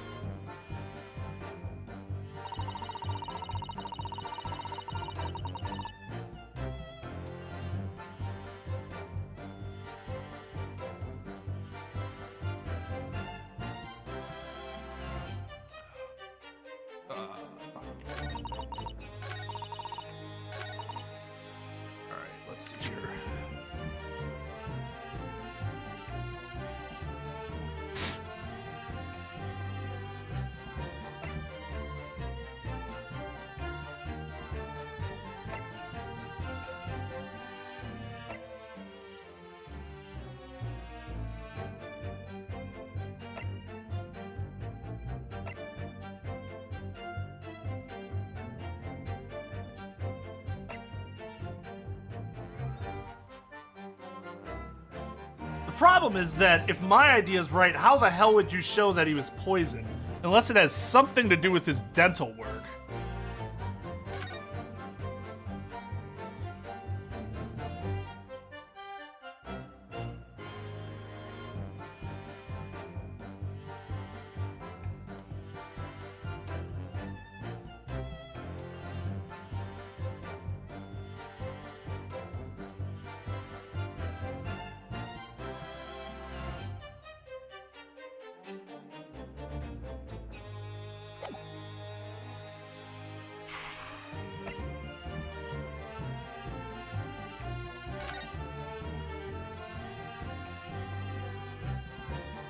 Like, there's no, it just shows that there's a glass in there. It doesn't really show anything else.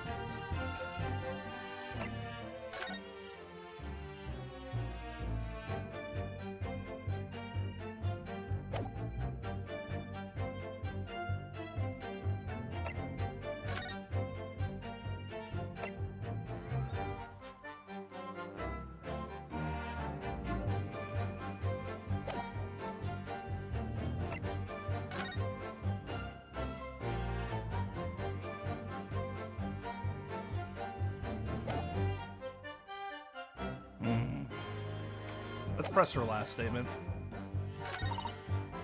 Yes! I mean, it is inferior. I give her that. That fucking eyeballing to create an autopsy is fucking ridiculous. Inferior? What do you mean by that? In the lands of the Great British Empire, the police store everything found at a crime scene for later examination. But in this country, you investigate once, and that's the end of it. Isn't that so? Quite right. Le Carnival is open for business as usual today, just days after the incident. Are you, like, proud of that? Exactly, which means that even if the investigation takes a different direction, vital evidence may be lost. You alright there, buddy?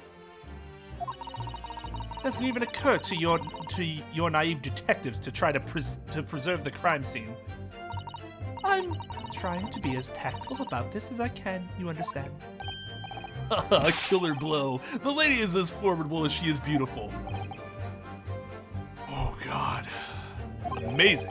He's actually admitting our police may be flawed. Perhaps Prosecutor Ouchie is finally starting to see sense. No, it's not. I very much doubt that. Still, there's something about what Miss Brett just said. There was a moment before where something didn't seem quite right. What do you think, Ryunosuke? I think it's going terribly. No matter how much I press her, I'm not turning up any new information. Yes. As I suspected, she's a tough witness. We need to find a way to break her testimony, or the cross-examination will be over. But that would mean I have to find a way. Must be some clue somewhere to help us find a chink in her armor. Kazuma. What, Ryunosuke? There is one thing I noticed, something that's been bothering me. Bothering you? You mean about Ms. Brett? Actually, no. About the person standing next to her, Inspector Hosonaga. The detective? Yes, he seems to react a little strangely to Miss Brett's last statement. I was wondering if it might be significant, if it might present an opening, maybe. All right, I have an idea. Try pressing her on that last statement one more time. If you think so, but... I like this! I like that the game actually tells you to press again, because there have been a couple situations in past games where you pressed everything, and then you had to press another statement a second time, and then something different happened. The game actually tells you to do that. Try that one more time. But this time, instead of targeting the woman herself, let's see what we can get out of the detective. Alright then, I wonder what Kazuma's thinking. Find out soon enough, I suppose, once I press Miss Brett on her last statement again.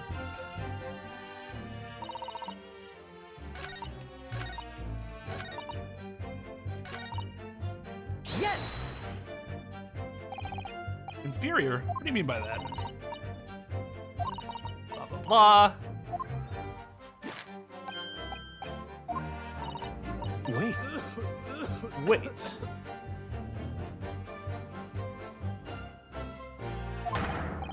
Yes, there it is again. The detective's reaction is just the same as before. Why? Dude reacted the same way in this same spot. We just rewound time. Up until now, the detective has been on the stand with Miss Brett as her interpreter. But things are very different now. For this testimony, the detective is just listening to what the English woman has to say. This could be a golden opportunity. What do you mean? When people are actually testifying, they're usually very careful not to let anything slip. However, when they're listening to someone else speak, you'll find they often let their guard down. You're right, look at him. He's lost in his own thoughts. It's time to pursue the man and his train of thought. Sorry? Pursue? I'll explain how to do it now, Ryunosuke. It's all to do with the witness marker. What marker? What the fuck are you seeing things? Are you on shrooms, Kazuma? At the moment, we're focused on Miss Brett, who's the person actually making the current statement.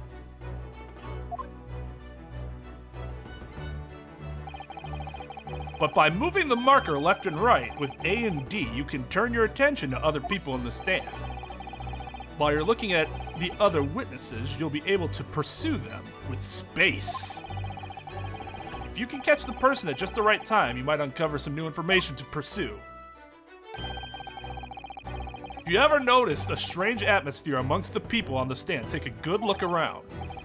Alright, so first I should move the marker across with A and D and focus on the detective, and pursue him with space, see what's on his mind. Here we go! Wait. Yeah. Yeah, I'm using A and D. There we go. Excuse me. Excuse me. Excuse me. Ah, what the? What's the meaning of this? I'm dying. I do like it. I do like the idea of the mechanic. Like, it then makes sense why they felt like they really wanted to have dual witnesses on the stand. Because without that, you really, like, this mechanic doesn't have a place. I'm so sorry. I didn't mean to shock you. He really was lost in his thoughts, deeply. It looked like you were thinking something just now, Inspector. Perhaps having heard what the lady next to you had to say? If there's something you'd like to say, please, share it with the court. What's the meaning of this? It's the delightful Englishwoman who's testifying at the moment. If you can't find fault with her testimony, the cross-examination should be over immediately. That's actually a really smart push by him. It's not that the judge has to go with that, but it's a reasonable retort. Oh, is that how it works? Absolutely not. Hmm? The detective is in the stand, which makes him a valid witness.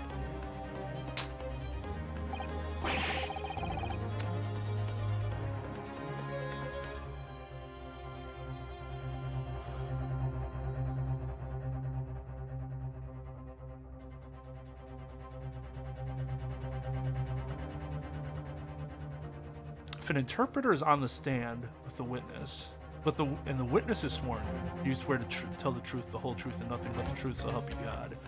But the interpreter is sworn in as the interpreter. They have a different swear-in. They have their own unique swear-in that the court gives them for the purposes of interpreting. In that particular, not saying that's what's happening here, because this is obviously different. He was treated as a witness earlier, so it's a little different. But I was wondering, I don't think he would be a witness in that circumstance. They would have to swear him in as a witness too, not just as an interpreter. But that's also why the interpreter would not be a witness. Or they wouldn't use an interpreter that may have also been a witness. So, but yeah, in this situation, he was already a witness and had, expressed his own observations even throughout her testimony, so.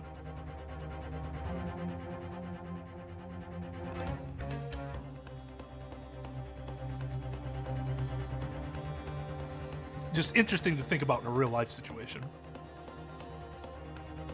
Here, I think Cosmo's right.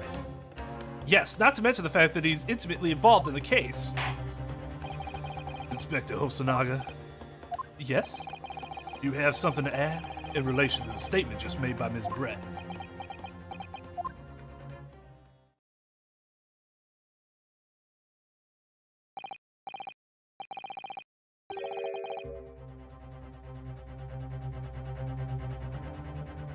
It is a very technical situation. Yes. Oh yes, if you don't mind, I would like to speak.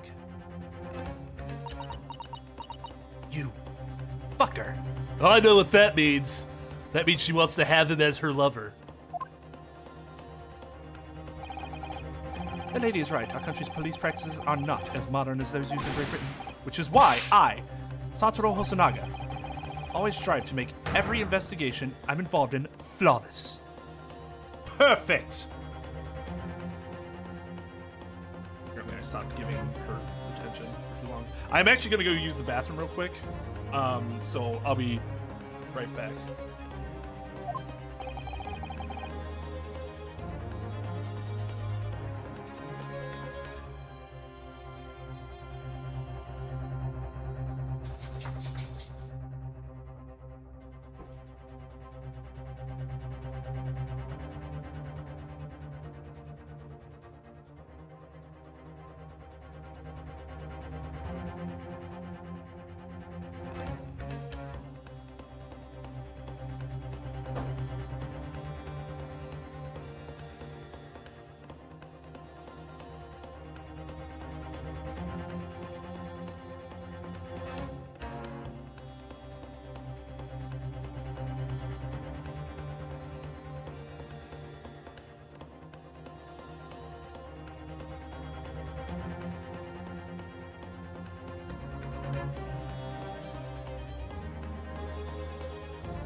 Oh, man.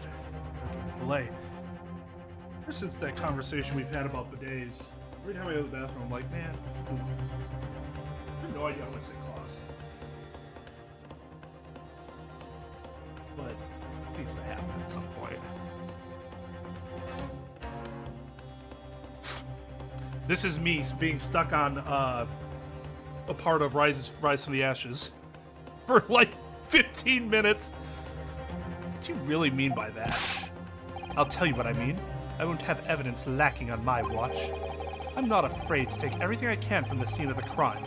It's preserving evidence, you see. I don't care if they call me a crime scene thief. I'm not ashamed of what I've done. Your coughs betray you. A crime scene thief? Well, it looks like the lady's remarks touch a nerve there. Take this, for example. Is that?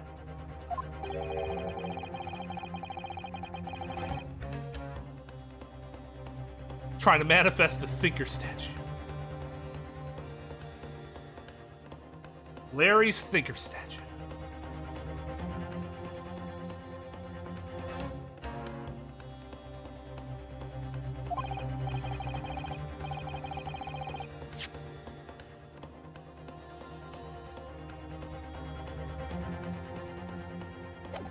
This is the bottle of carbonated water that I took from the victim's table on the day in question.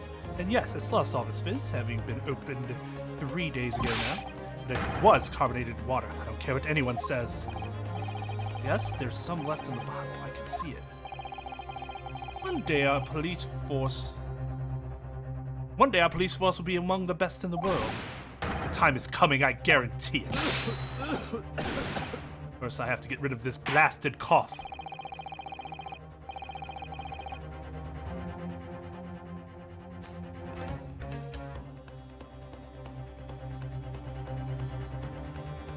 Not a worry, Inquisitor. Somebody was actually asking about you earlier. Wanted to know your take on the music. I can't say I condone the witness's actions, but I can't say I condone the witness's actions, but I do understand the sentiment. The court will accept the glass bottle of water as evidence.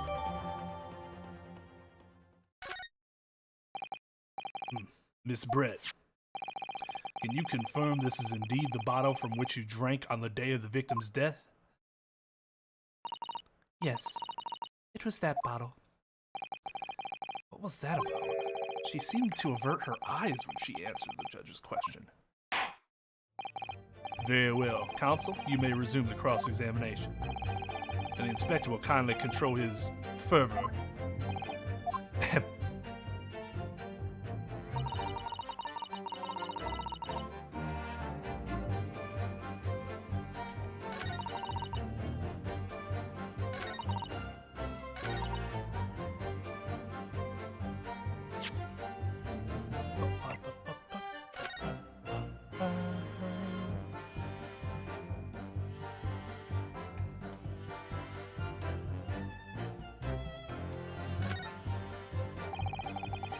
The label is written in a foreign language that I don't recognize.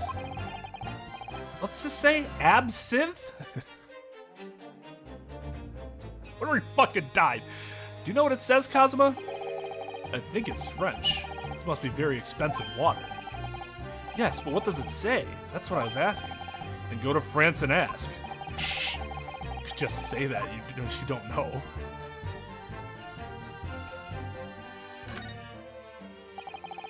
This carbonated water is the last drink Dr. Wilson ever had. Looks like there's a little left in the bottle, although it's just plain water now. You know, I've been sweating so much, I'm absolutely parched. I'll just have a sip of this to keep me going. No, Ryunosuke, you can't do that. For one thing, that's evidence. You can't go drinking evidence. Oh no, you're right. I don't know what might be inside, do we? You never cease to amaze me, Ryunosuke, in more ways than one. I wonder, could there be anything in this one? What's the matter? You've gone quiet all of a sudden. I think I might have just worked something out. An interesting possibility. Can I present that possibility now, or do I have to?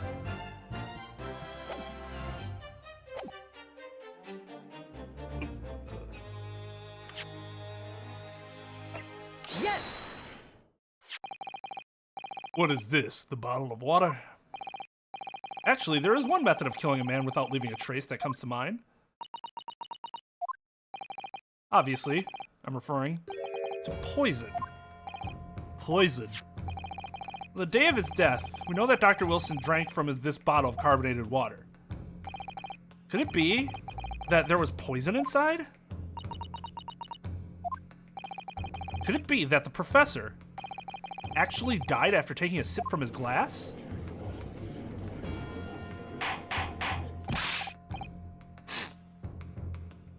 Would Hosonaga count as a corroborative witness?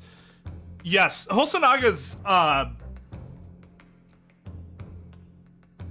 involvement as an undercover cop is very interesting. It's this sort of like pseudo, or this like hybrid witness plus expert witness that's actually quite powerful in situations like this. Order, order, order. Now, on that day, who was sitting at the same table as the professor and able to sip the poison in his drink? There's only one person who could possibly have done it. Giselle Brett. It was you. Objection! This is outrageous. To suggest such a thing without a scrap of evidence. You little rookie imbecile. Have you even considered the delicate situation our country finds itself in now? Are we going back to that?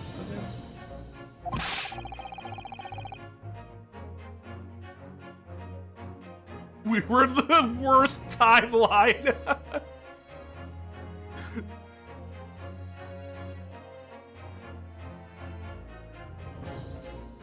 Have you forgot that we have only just signed an accord of friendship with the British Empire?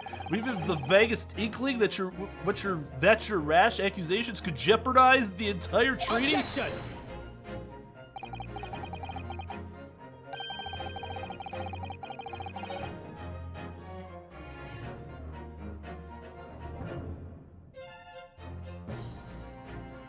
I mean, yeah, you gotta think about this. Gumshoe is awesome. Great human being. But we succeed despite him. Because if there was a detective that was more competent working close to us like that, we might have, this is conjecture obviously, but we might have, or speculation I should say, we might have solved some of these cases a little faster.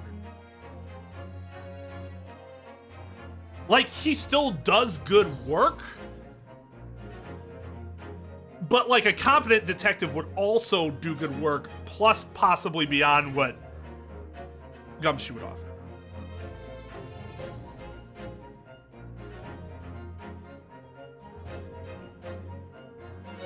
I wouldn't actually say he's bad at his job. He's a horrible, he's horrible as an expert witness. I will say that.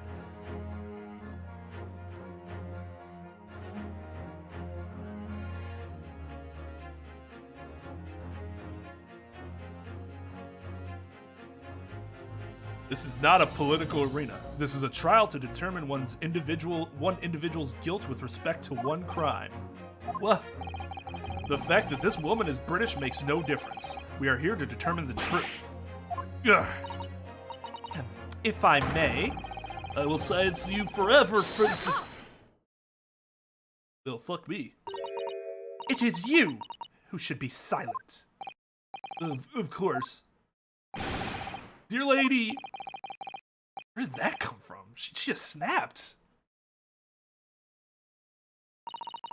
I'm afraid I may have spoken unfairly before.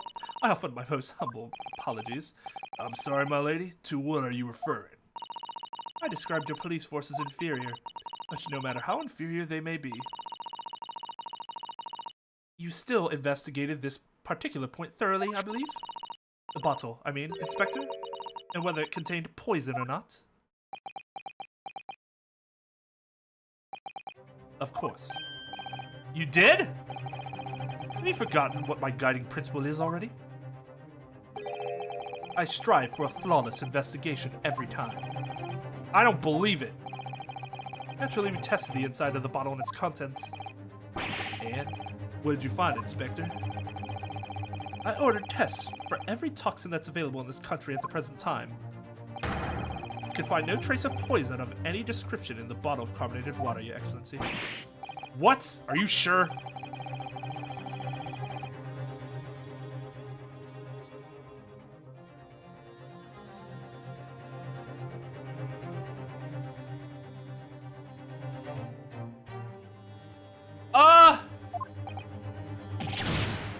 No!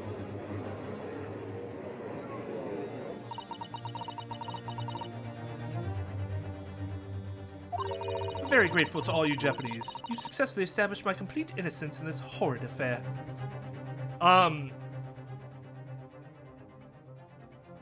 That's a good question. At one point, would she be held in contempt for just insulting everyone? The problem is that the judge hasn't even warned her once. Normally you get a warning before you be held in contempt. So like after her first comment, judge probably would have told her to tone it down. If she did it again and again, then maybe.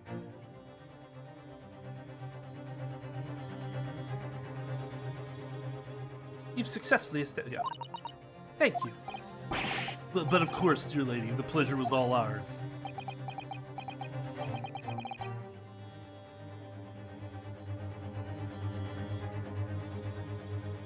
I was so sure. This can't be right. Everything falls into place if he was poisoned. Thank you, counsel. I think that cross-examination has clarified everything. As the prosecution have asserted, a shot to the chest from this gun is the only conceivable cause of death. I hate this. I hate this. This is a British English thing that I absolutely despise. As the prosecution have.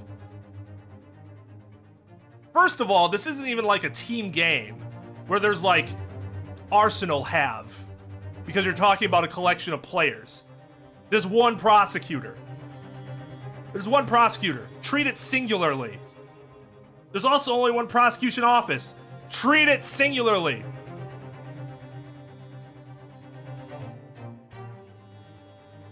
So it's a part of British English that you can treat an entity as plural, like sports teams.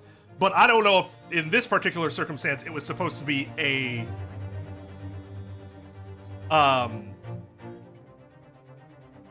typo or not.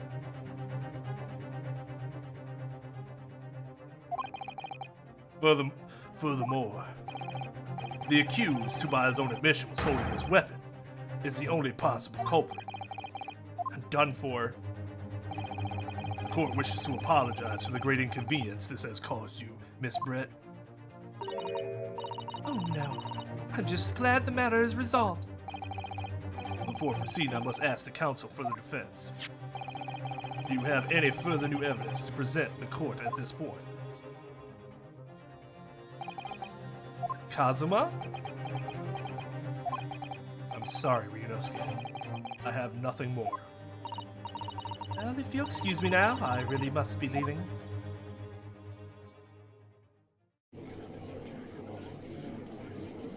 Hold it!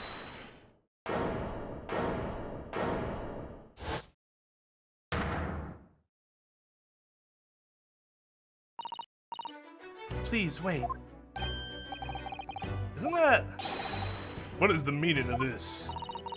Forgive me for intruding on court proceedings, Your Excellency. Susato Mikotoba, Judicial Assistant to the Defense. Mikotoba? My darkest hour, with nowhere left to go, she appeared like a bolt of lightning. And in her hand, she carried a small package wrapped in a furoshiki cloth.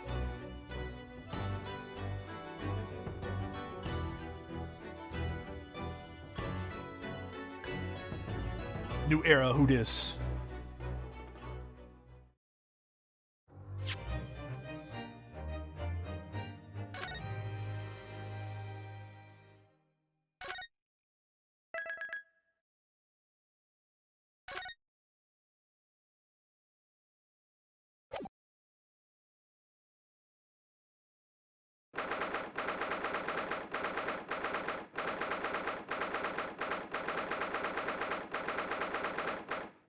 Not an appealing sound effect.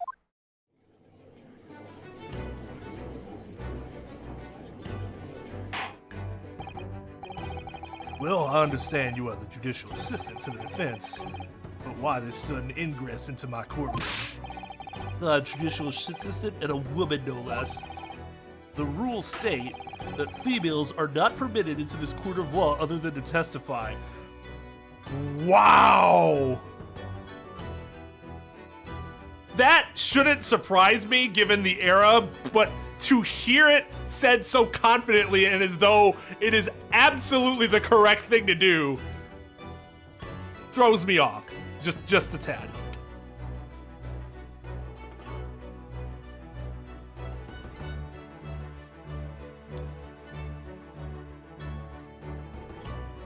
Yeah, no, like I said, in the era, it totally makes sense, but it still like shocks me a little to hear somebody so confidently be, I mean, it's misogynist, isn't it? But it's the law itself that is misogynist as opposed to him speaking the law. But him saying a woman no less would be a misogynist comment. Misogynistic comment. Yes, I fully understand. I only asked for 5 minutes of time. I have some vital evidence that I must hand over to the defense. Ha! You're too late, little girl. This trial's already been concluded. 5 minutes. I will not allow a moment more. But, Your Excellency, bitch, did I stutter. I am most grateful.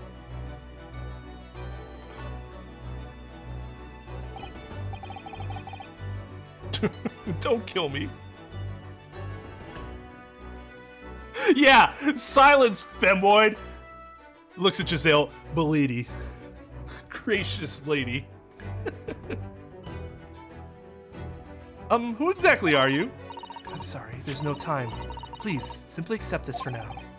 What is it? A report about something, written in English. It's Giselle Brett's research. The English woman's? After the trial resumed earlier, I hurried back to the university, broke into her room, and stole her shit. I went to Dr. Wilson's laboratory in the medical facility and... medical faculty. They keep calling it faculty. I get why, it's just... I always see it as facility. I went to Dr. Wilson's laboratory in the medical faculty and borrowed this paper. Oh yes, that's right. Miss Brett was studying under the professor, wasn't she? So, does this research, whatever it is, have something to do with the case? No, she just brought it to you for no fucking reason. I'm afraid I don't know. Maybe. I can't read English, so I thought maybe you'd be able to. I haven't been able to listen to the proceedings of the trial myself. Oh, no, of course not. Special characteristics of Curare and its effects on human subjects. Huh. Interesting. Curare, what's that? I've never heard that word before. Is curare technically enough? The prosecution demands the immediate removal of this female trespasser from the courtroom.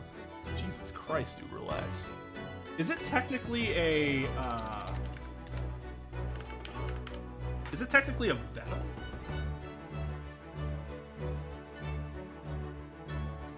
No, it's a toxin.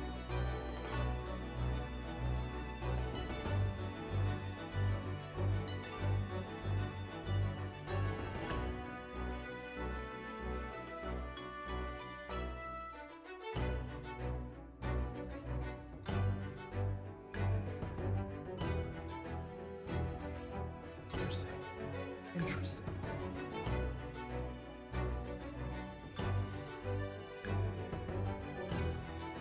I was just looking up to see if it's what it's technically classified as. I knew it was a I was wondering if it's technically a venom.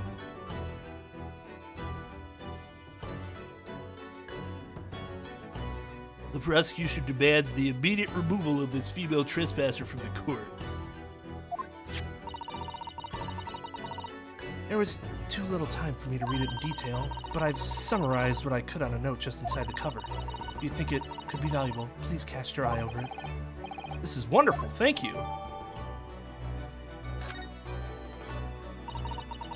Goodbye then, and good luck.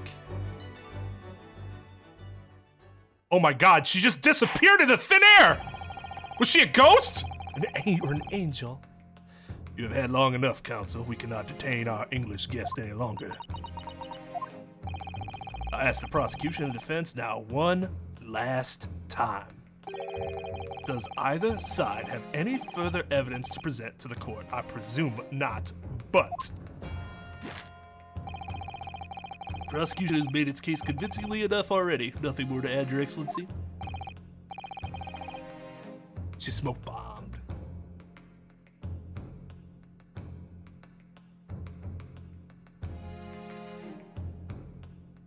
Oh, is that the difference? Okay, fair enough. I learned something today about the difference between poison and venom. Yeah, final mess. Goodbye. And you're like, what the fuck?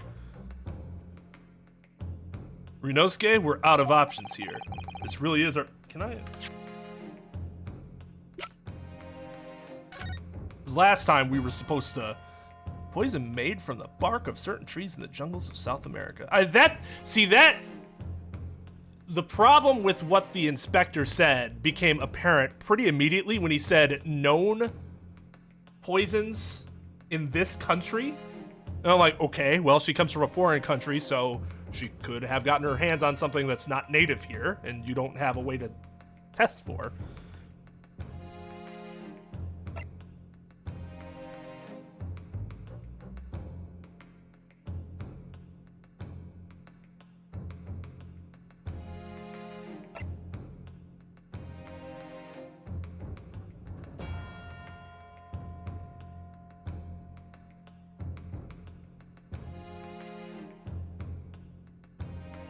They need to be able to breathe first, otherwise that won't work out too well. This really is our very last chance. Yes, I know. Your Excellency, the defense does have new evidence.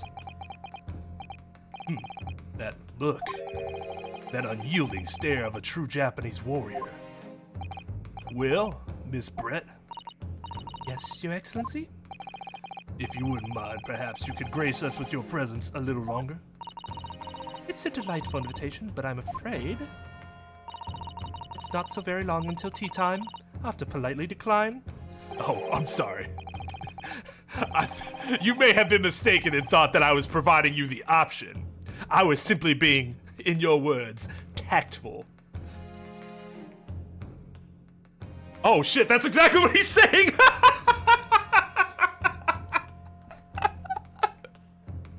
Forgive me, Miss Brett. It seems I wasn't clear. I realize it was phrased as a question. However, I must ask you to treat that as an order. I've said it many times before, but the Japanese language makes no sense. My apologies, dear lady. So, counsel, what is this new evidence that demands the court's attention?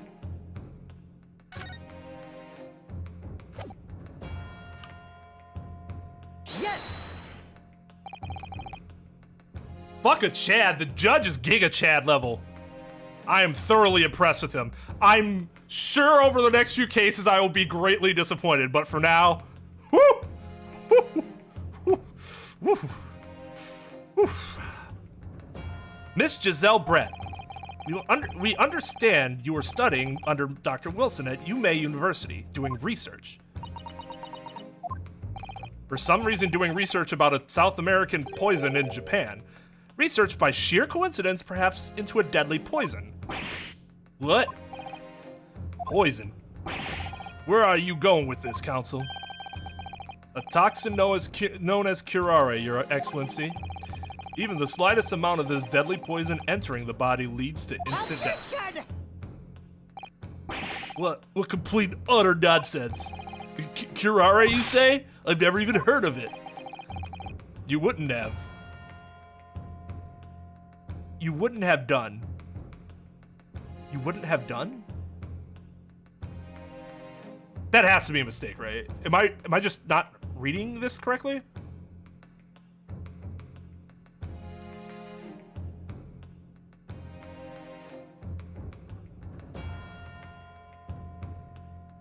You wouldn't have done? Wouldn't he have said you wouldn't have known?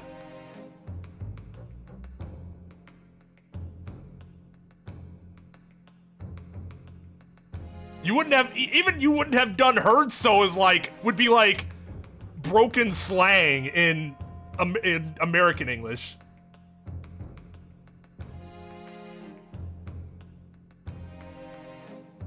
Yeah, you wouldn't have makes more sense.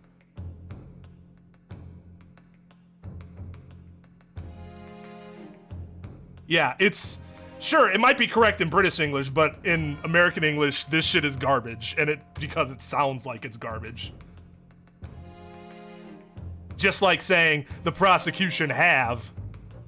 Fuck out of here. Stop referring to it as plural.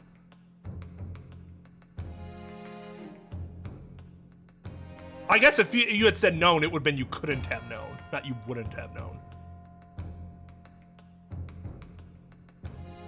This is just an awkward sentence. I guess British English has a lot of British English has a lot of awkward shit like that, where they just add words where there don't need to be words.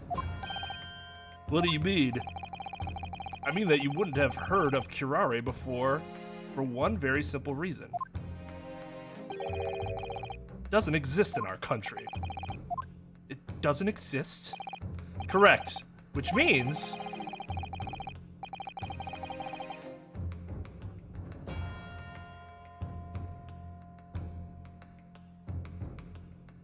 it doesn't sound incomplete in the context of following up what he said, which matters.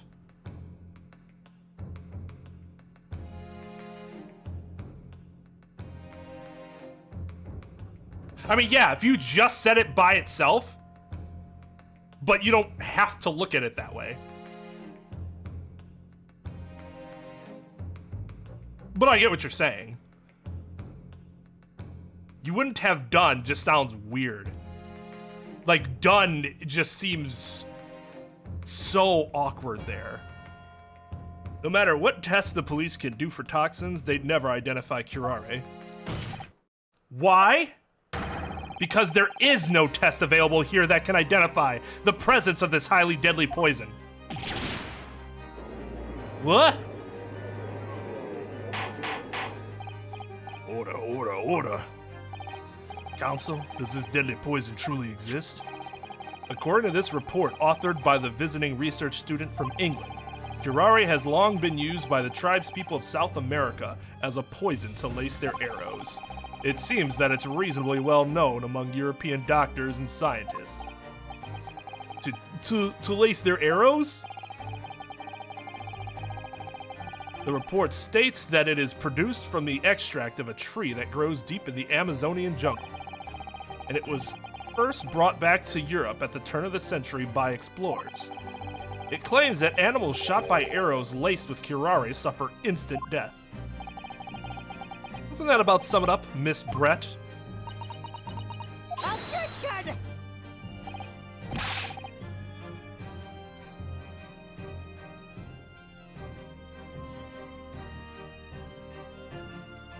Yeah, and I fully understand that it might be technically correct in British English, but I would agree. It seems completely unnecessary.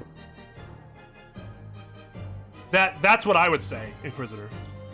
Because, like, the argument is taken by itself, it sounds incomplete, but it's not taken by itself in this circumstance. I would agree, Tim. And they did it in a way that's interesting and not necessarily like, well, I played the first 4 games already, or 3 games, so this seems silly. Like, it's all believable with how they're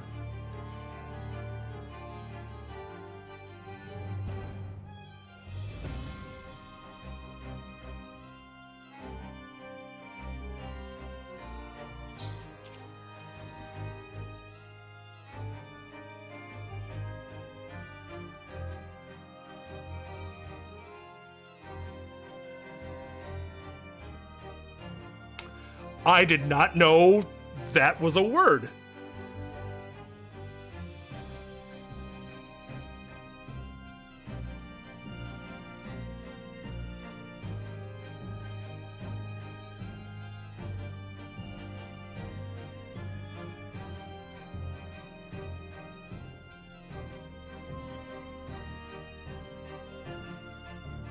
I don't mind if people talk about how long the cases are. I mean, because they're saying, like, the cases are long. They're not being like, what I don't want to know is, like, only an hour left or something like that. That type of information I don't want to know. But if people want to say it's long and others are long or short or whatever, I honestly don't really mind.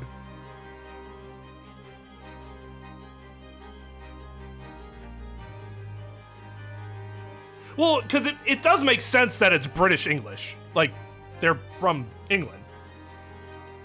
That's who they have this relationship with right now. So that makes more sense than it being American English, right?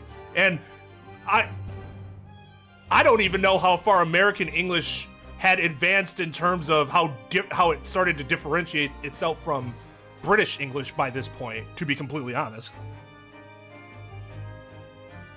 Trumpery! The aspersions are utter trumpery! That is absolutely fantastic. I'm going to use that word. Yep. It's gotta happen. To start with, if the victim had been administered some of this so-called deadly poison, he would have been squirming and writhing in pain, and the other diners would have surely noticed. Not if it causes instant death, you moron! That's true. What do you say to that, Inspector? That was old judge there. Obviously, I would have noticed a disturbance like that. I feel disturbances in the force. I don't remember anything like that either. I didn't notice the professor being in any kind of pain. According to this, however, it's the other way around. What do you mean, the other way around? The very fact that the victim didn't show any visible signs of distress is evidence that curare was used. Explain yourself, counsel. The moment this toxin enters a person's system, it causes instant paralysis. In other words, afflicted victims lose all strength and are completely unable to move. Even if they were in total agony, there would be no visible signs of pain at all. How terrible! Obviously, if a man lost all strength in his muscles, he'd collapse on the floor. With a chair under him for support, as Dr. Wilson did, the effects could go largely unnoticed. But I don't follow, Cosma. That's just paralysis. I thought the poison caused instant death. The full explanation is extremely unpleasant. The poison causes immediate paralysis, as I said, leaving the victim unable to move. But after a short time, the paralysis is so severe it causes the muscles to control respiration. It causes the muscles that control respiration to fail. Respiration? In other words, the actual cause of death is suffocation. No breathing. And all the while, the victim is conscious and aware, just unable to move. That's hideous. To the observer, it would look almost like the victim was slipping peacefully into an endless sleep. Well, they're going into an endless sleep, all right, just not peacefully. But for the victim himself, his final moments would be a living hell. That is the true nature of this deadly curare poison.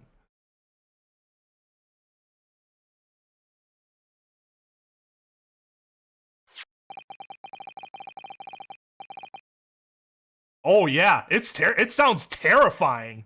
They did a good job of making that like, woo! Yikes. Like, how horrible of a person do you have to be to use that on somebody? And you're suggesting that this bottle, counsel, actually contains this terrifying poison. Objection! This is all very convenient, isn't it? Well, a hitherto unknown poison for which there is no means of testing. What a happy tale for the defense. Ahem, if I may. All these facts. You think you're so clever, but you must be taught some matter. It is you who must be taught. Of course. Dear lady! So, this is how you Japanese behave, is it? Ad hominem! You steal another's honest hard work and then announce the results as if you discovered them. Well, no, we're saying it was you. That's why you used the poison. They did steal her work, though. That might be some illegal seizure going on. I'm appalled. What a loathsome act. Well, Miss Brett, the feeling is mutual. Whatever do you mean? Capitalizing on the unfortunate circumstances of an innocent man to frame him for a heinous crime? That really is a loathsome act. Wouldn't you agree? Objection! Enough of this. I, for one, refuse to accept it. Oh, I'm sorry. I didn't realize because you refuse to accept it, it must not be true. The idea of some poison that doesn't even exist in the great empire of Japan is breaking the rules. What's so funny? Oh, excuse me, Your Excellency. Yes, Miss Brett. May I borrow that bottle for a moment, please? No! Why would you do that?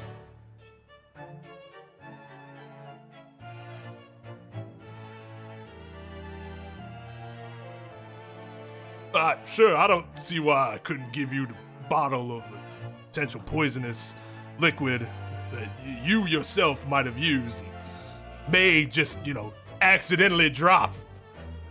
Well, yes, I don't see, why not.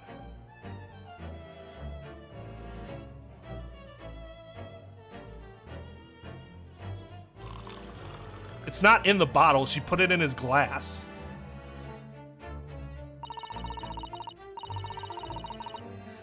Don't get too big for your boots, you insignificant little island boys. Either that, or could this be a situation where she took the antidote beforehand and then did it and then drinks it and is just like, and you're like, wow, it's badass. But really it's because she had taken the antidote. Sorry? To an Englishwoman such as myself, this whole affair is a farcical comedy. Your little police games and these foolish courtroom antics, it's laughable, really. Yeah, right. From the person that comes from the country in which everyone wears a fucking wig. Maybe you shouldn't be judging courtroom antics. But I'm getting bored of it all now. It's time for the games to end. Cheers!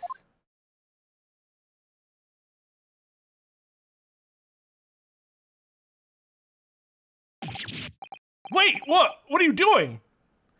It is an island, indeed.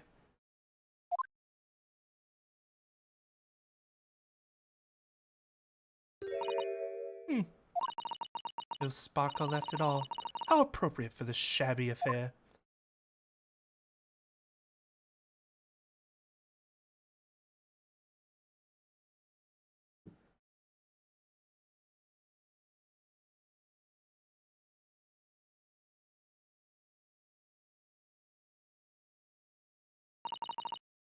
Goodness. Whatever is the matter? You all look quite stunned. So, no curare. The bottle was clean. Is that what you're saying? You look quite incredulous, little boy. But of course, that's the simple truth. Thank you for presenting the findings of my research so concisely here in this grand venue, most kind.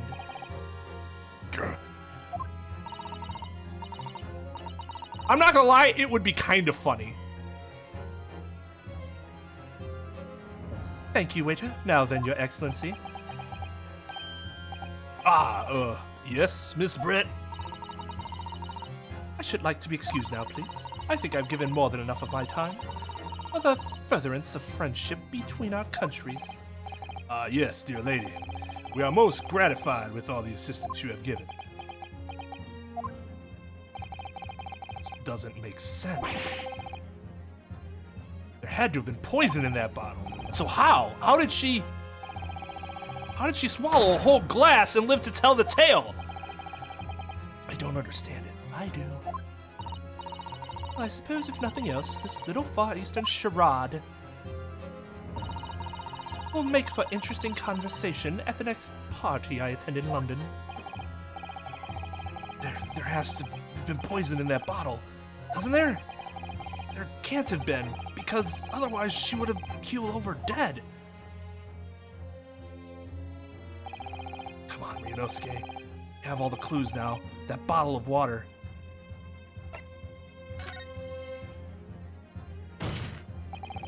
As I thought, there is no poison in that bottle. What? Why, Ryunosuke? Isn't it obvious? There is poison in there. She'd be dead by now. Sometimes your unadulterated naivety really astounds me. But sometimes it's in need of a good stain. Until it's as dark as your uniform in the ways of the world. Oh, is that what this color is supposed to represent? That was a guileless ending to a promising line of inquiry, counsel, for which you will be penalized.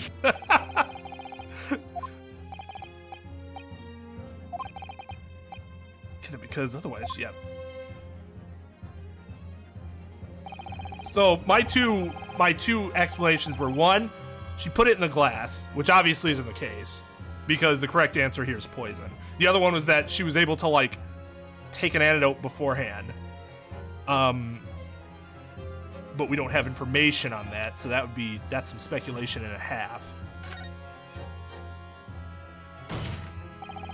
The culprit did put Curare poison into Dr. Wilson's carbonated water.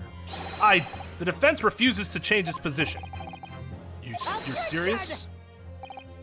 Or maybe the carbonation does something with it? I didn't think about that. That's way beyond my understanding of chemistry, though. Fool, are you blind? There's no possible way that bottle could contain poison. I mean, we just saw Miss Brett drinking the water from it? That's right. Which rather complicates your argument, I think. And I believe that complication can be explained. How exactly? Need to think through all the things that don't quite add up here, one by one. I'm sure the answer is in the evidence we have in the court report somewhere. Has to be. Very well, if the defense truly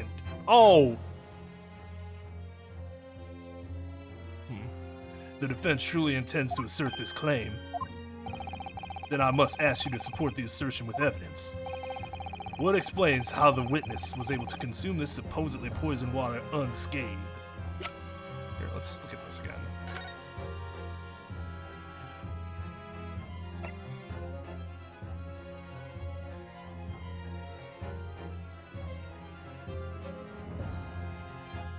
Oh, it has to enter through a wound.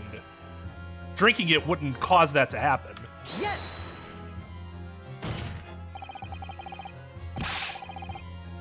The answer to this riddle is right here in Miss Brett's own research report. That's not a valid explanation. Well, let me fucking finish my goddamn thought, you moron! No. After all, we don't speak English. That report is utter gibberish. This impudent young scoundrel is trying to ridicule the court, Your Honor. I'm not trying to ridicule anyone. Honest, I'm just reading Susato-san's notes. I concur, this report is too extensive to be considered in its entirety by the court. You will direct us to the pertinent section, counsel. Which section of the report reveals the alleged answer to the riddle? Fuck, which one is it? Not synopsis, it's the next page. Special characteristics.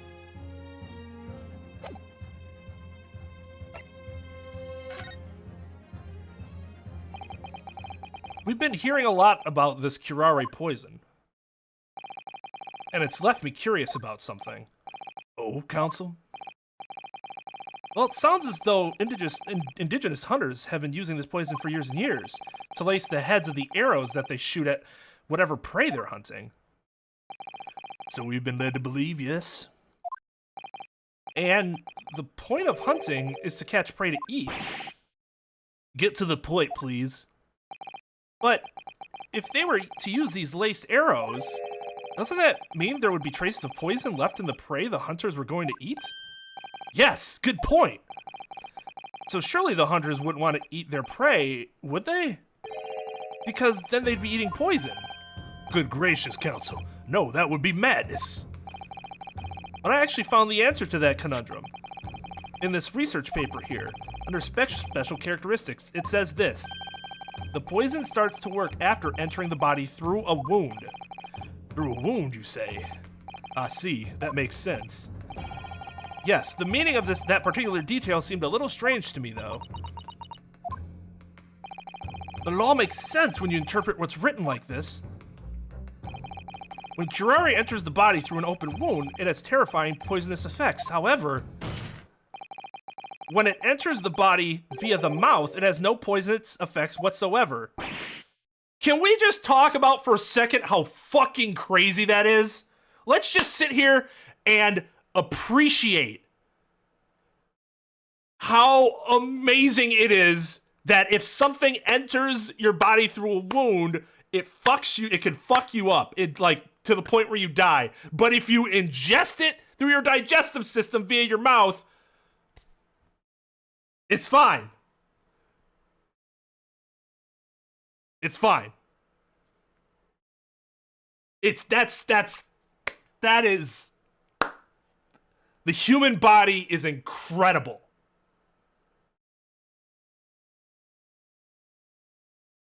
Just incredible. Ooh, it's basic medicine. Yeah, it doesn't actually change that the human body itself is incredible. That doesn't change how incredible it is.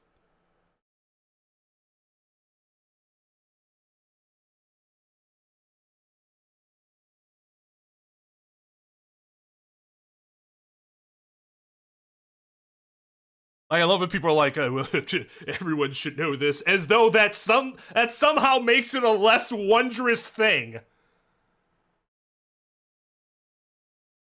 Everybody fucking knows that the sun gives the earth heat in which for us to live, amongst other things. Does that make it any less wondrous that it fucking exists? No! It's amazing!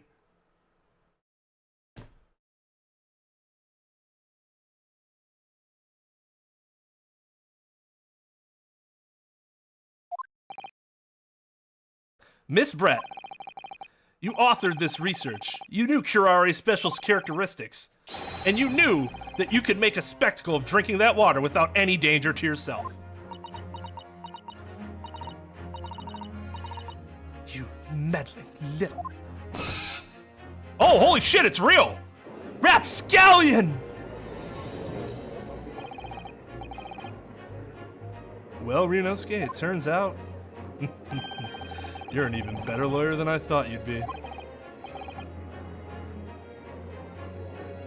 Yeah, one reason I love science so much is because I understand so little. It's amazing to me.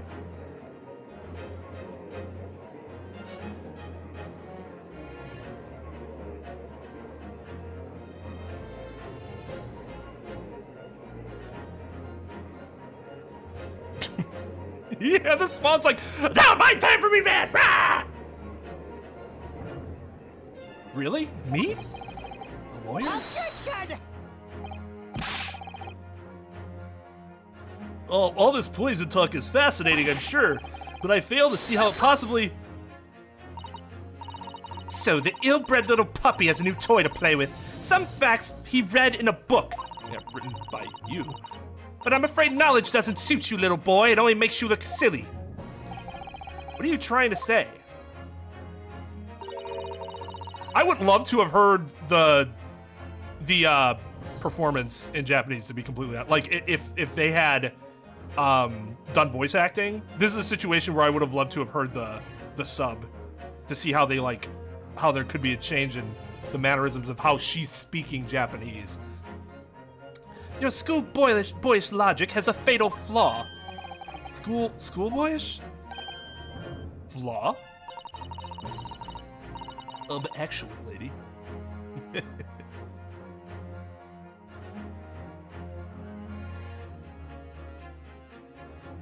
Yeah, exactly, Miro. And that's awesome. I think that's fucking awesome.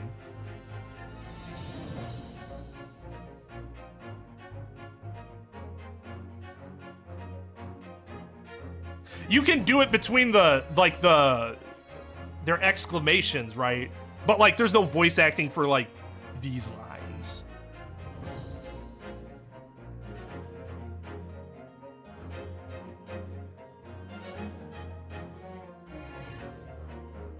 As even your brain has managed to deduce, curare is safe to ingest. Seems likely that its effects are neutralized by the acidic nature of the gastric succus. I don't know. I honestly don't know how to say the word. Succus? Succus? Oh, yes, well, of course. Gastric suckers? What are they?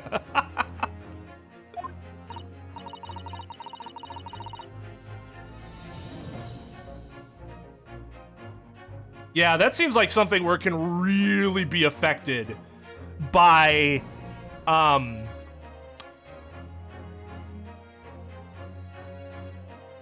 it can really be affected by who is teaching you the information.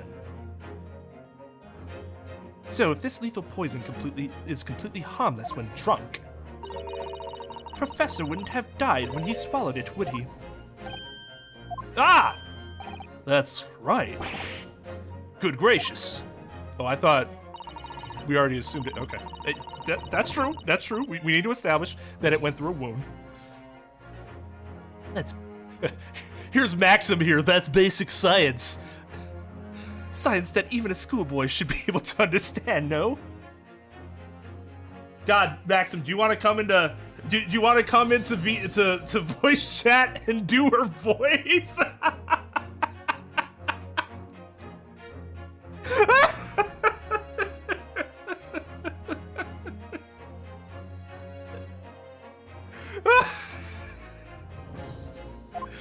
Oh.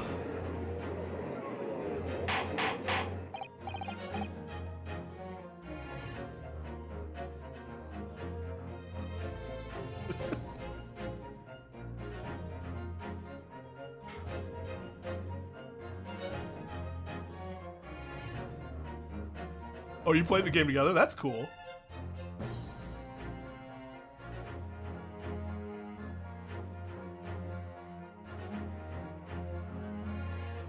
Oh, I never pinged anybody for this stream. My bad.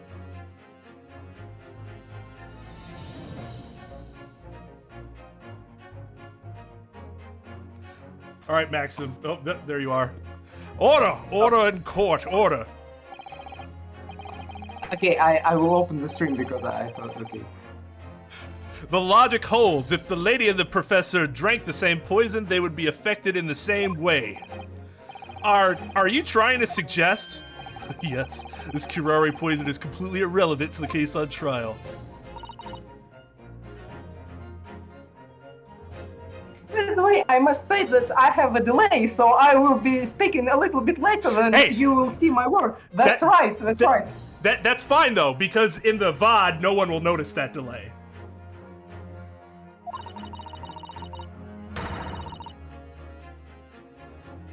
Surely, even a little cockroach like you could understand something as simple as that!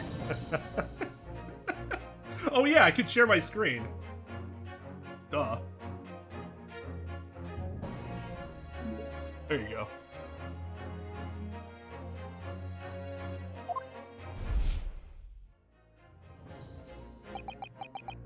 Don't look at me like that. I am staring at her super inappropriately right now. What is this rolling up inside me? Is it arousal? No, it's I've never felt this like this before. It's a sort of conviction to break down all the discrepancies. It's so intense, almost rage-like. And more than anything else, it's an animalistic desire to take down my prey. Objection! Oh, there it is!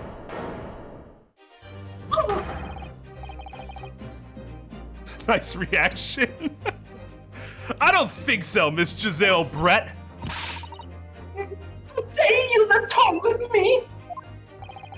You know very well that there is no fatal flaw here. You know exactly why, even though both you and the victim swallowed the same poison. You are alive, but Dr. Wilson is dead. Counsel, I'm sure I don't need to remind you. You must provide compelling evidence, as we now know that this poison is completely harmless when ingested. Why would Dr. Wilson alone have been killed by the Curare? He got stabbed by my pen.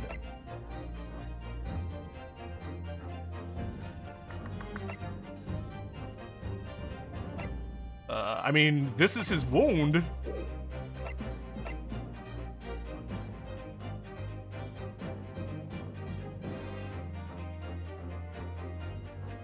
Let me just make sure I'm not missing something else here. There's a butter knife here. But mistake. Let's go back to his body. Okay, so we have the gunshot. I don't see any other wound on his personage.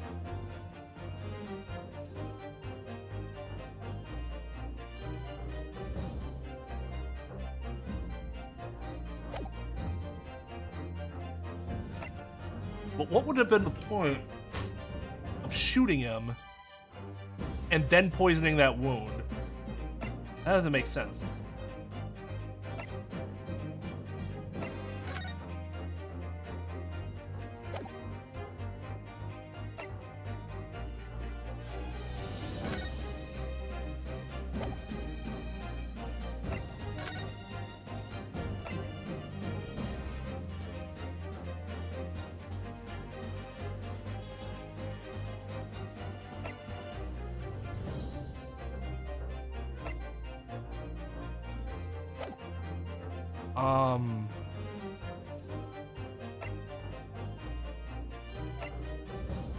Take that! Oh, wow. You're actually stupid. Slipshot manner. Hey, man. Props for using slipshod. Oh, did I not get penalized for that?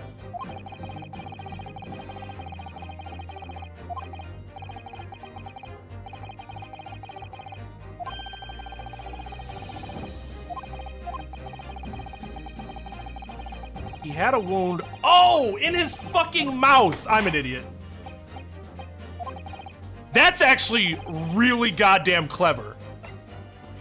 Take that! That's really goddamn clever. As Miss Brett so readily pointed out, she drank the same water as the professor. However, there was a fundamental and fatal difference between the two diners. The fatal difference? The toxic effects of curare are only felt when the poison enters the body through an open wound. So, for a healthy person with no injuries, drinking it is completely harmless. But what if there was a wound inside the mouth of the person drinking the poisoned water? Inside? Man, you better not have been eating any of those animal carcasses with any canker sores or anything like that. Yes, like the wound you might have if you had just been to the dentist and had a tooth extracted, for example.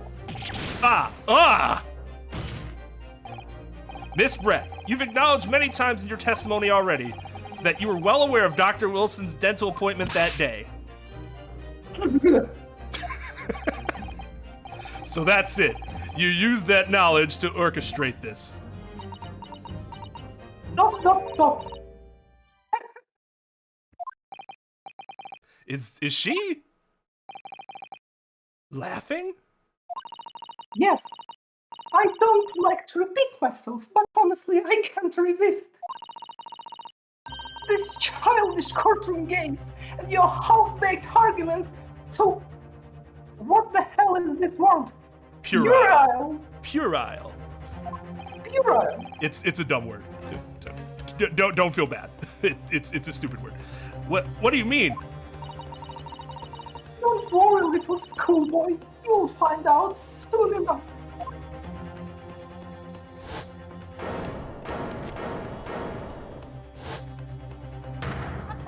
Now. You see, when you leave vital evidence lying around, you never know what might happen to it. No! I mean, it could just slip.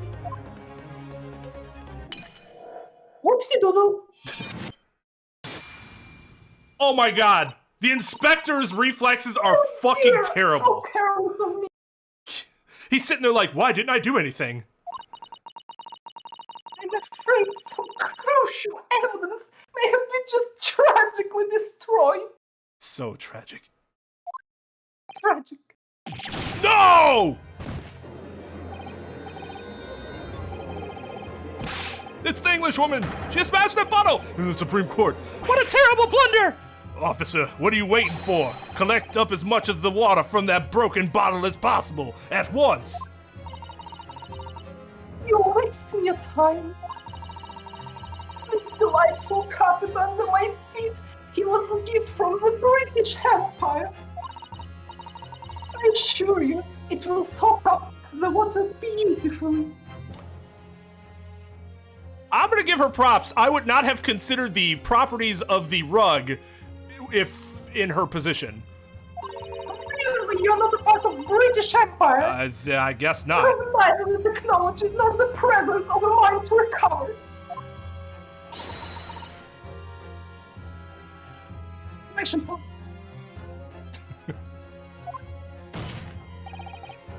How could you? You won't get away with this. You can stop the match and shout as much as you like, little boy. But I'm afraid we will never know now, will we? If there is water poison in that bottle or not. You! And let us not forget, we still have some very compelling evidence left intact. Isn't that right, counsel for prosecution? Oh, of course.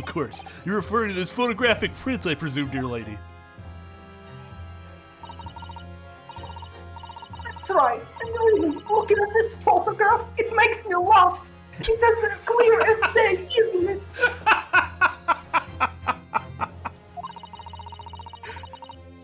Oh. Sitting with his back to me. So of course, the only person who could have shot him from the front is the little schoolboy. Objection! No! You killed the victim that day, using Curare, and then in order to frame Rinosuke Naruhodo for the crime, you waited until he picked up the pistol you arranged for him to find on the floor, before you shot the professor's dead body in the chest with your own hidden gun. You know, so there's one issue with her whole plan. If he just doesn't pick up the gun, what happens then? Then, in the confusion that followed, all you had to do was turn the dead professor and his chair around. You see, you had every opportunity to commit this crime. What a wonderful imagination you have, young man. Hidden gun, you say? And I shot Professor's dead body, did I? Well, I'm terribly sorry, but you don't have a shred of evidence. Exactly. And as you have nothing to support your wild claims, the prosecution's stance remains unchanged. The victim, Dr. John H. Wilson, was killed by a gunshot to the chest. Delivered in cold blood by the accused, Rinosuke Naruhodo. Ugh. Oh, she definitely would get arrested for that. She just committed that's a felony. This is unbelievable. British, I can do that. Yeah, exactly. I'm British. I can commit felonies in your country. Your vulgar country. How can this be happening? We had her, but now, is she really going to get away with it? The way she destroyed that evidence was obscene. Rinosuke. Yes? We've come this far, but now you're the only one who can finish it. What? What do you mean? We've lost a vital piece of evidence, it's true. So if there are any clues left for us to use now, they must be in your head. In my head? You told me before that your powers of observation were the one thing you could really depend upon. Well, yes, that's true, but I didn't manage to notice that this woman was a foreigner with a swan on her head. So think back now. Try to remember every last detail about the scene that day. Everything you saw, everything you felt, every color, every smell. What I saw, what I felt. Every color.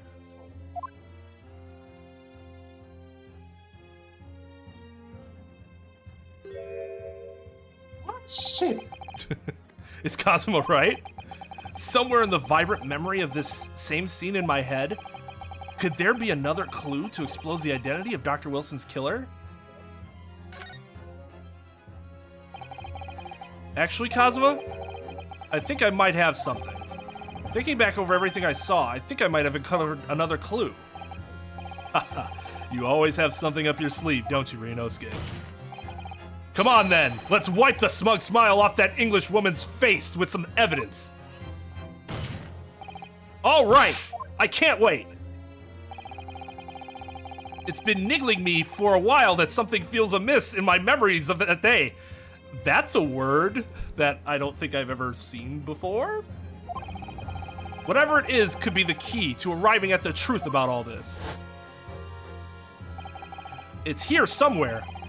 The clue that shows who Dr. Wilson's real killer must have been. What?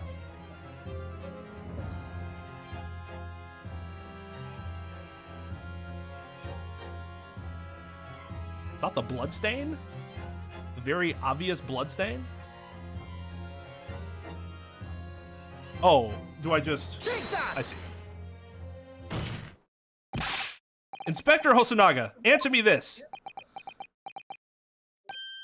Yes? What is it? He's still miles away, probably thinking about the bottle being smashed and how he did absolutely nothing. Use the fork. The force? No, the fork. Use the fork. As you've said a number of times now, you strive for perfection in your investigations, don't you? Absolutely. I wonder, therefore, if perhaps you took anything else from the scene of the crime. Like, for instance, the plate of steak that you took to the victim's table that day? Attention! Wait a minute. Where are you going with... What are you going with this little boy? What barbecue sauce do you have that's red? Like blood? British, you don't know those. Fair enough. British barbecue sauce. It's just a memory that's been troubling me. Memory? I saw the scene shown in this photographic print with my own eyes that day. And I saw that on the wooden base of the plate that the steak was served on was a spattering of blood. What? Oh, really? Not of it. Obviously, that must have been when you shot the professor. She would put ketchup on her steak. No, that can't be the case. Take a good look at the photograph and the relative position of everything there. The plate of steak is almost directly behind the victim. If I'm supposed to have shot Dr. Wilson in the chest from the front, there's no way that blood from the victim could have ended up directly behind him. Ugh! Yes. For blood to have made it onto the plate, it implies the plate was between the victim and the shooter. Which means the shooter must have been sitting opposite the professor as you were. Giselle Brett. I beg your pardon? Attention! This is beyond ridiculous, fabricated nonsense. Is the court seriously expected to believe something the accused has apparently just remembered seeing? Okay. I know he isn't suddenly bitching about, oh, you just suddenly remembered something? ketchup goes on everything. I should time you out for 5 minutes. If you tell me that you put ketchup on steak, I am timing you out for 5 minutes. You can't time out me.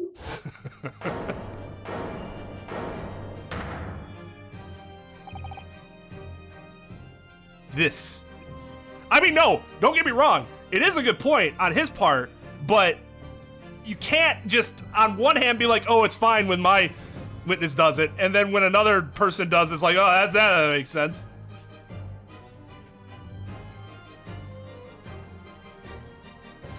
What kind of steak do you eat?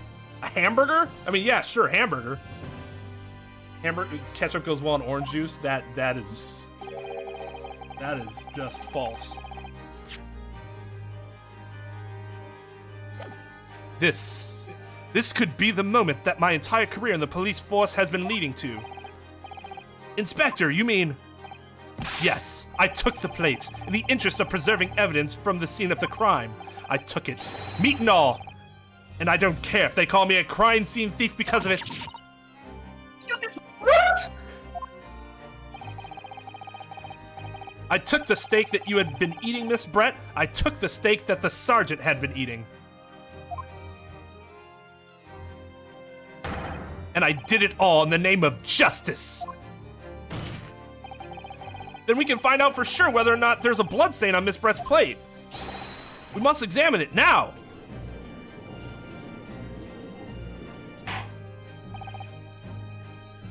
Inspector, the court wishes to examine the plate from the victim's table immediately.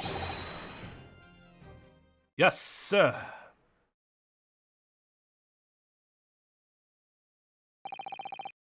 Sorry for the delay. Here's what you ordered. The steak. Well, what about the blood? Is there blood on it? Of course there isn't. Quickly, Inspector. The blood man! Show the court! Of course. Examine the plate at your leisure.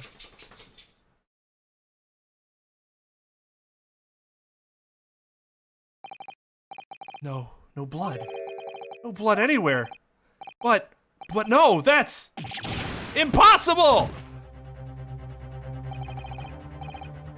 I know I saw it, I'm sure of it. Flip it upside down? It was right there on the table behind the professor. There was blood on the side of the plate. They would ask him to flip it upside down. This wouldn't have to be something we'd have to go through.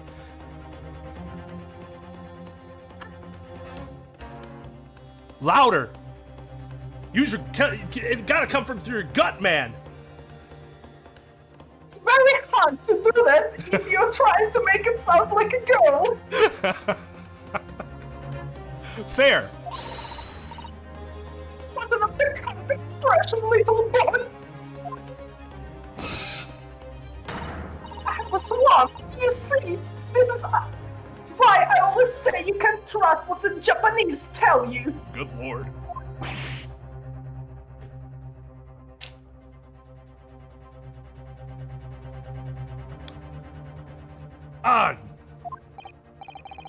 I couldn't agree more. The case of this disgrace to the Empire. I believe we may finally have reached a conclusion in this trial. Let's hope so. Let's pretend that the courtroom proceedings is painful to watch.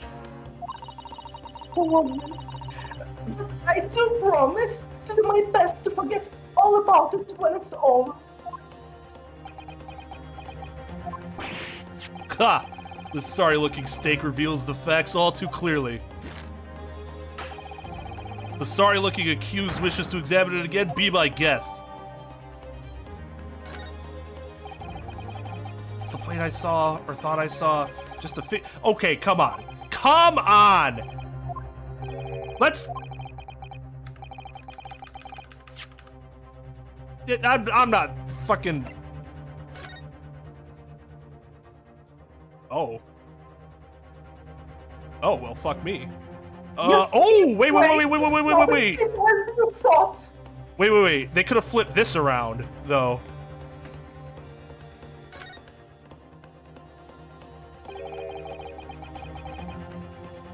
This is the emblem on the side of the plate. Is it a cat? It's a cow, obviously. Most likely because the restaurant's signature dish is beefsteak. It seems a lot of different restaurants have their own unique tableware. So this is the symbol of La Carnival, is it?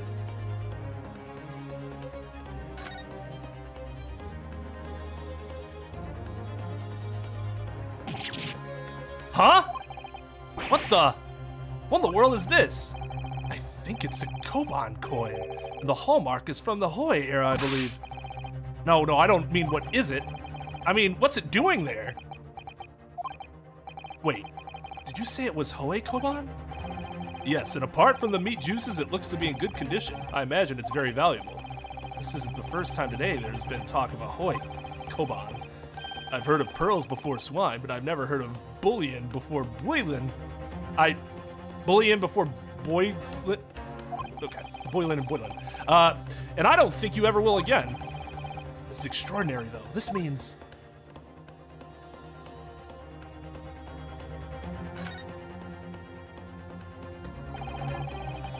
I certainly never expected to find a precious coin underneath this thick cut of meat.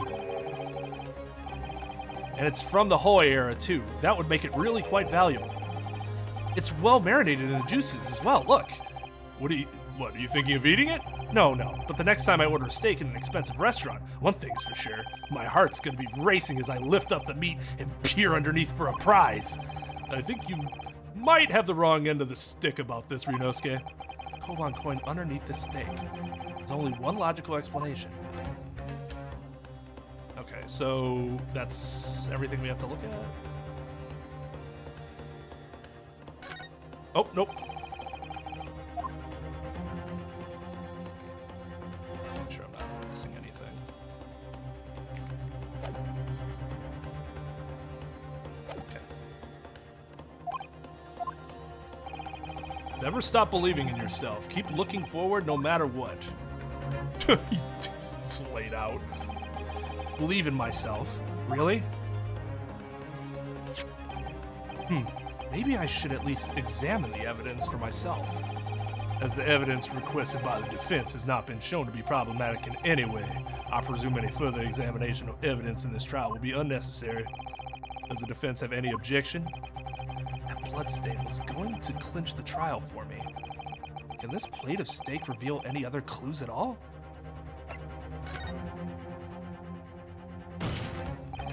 Your Excellency, please wait. This plate of beef is hiding another clue. Another clue that will reveal the shocking truth. The only thing that's shocking here is your unhealthy fascination with beefsteak. Your Excellency, I think I've made myself clear, haven't I?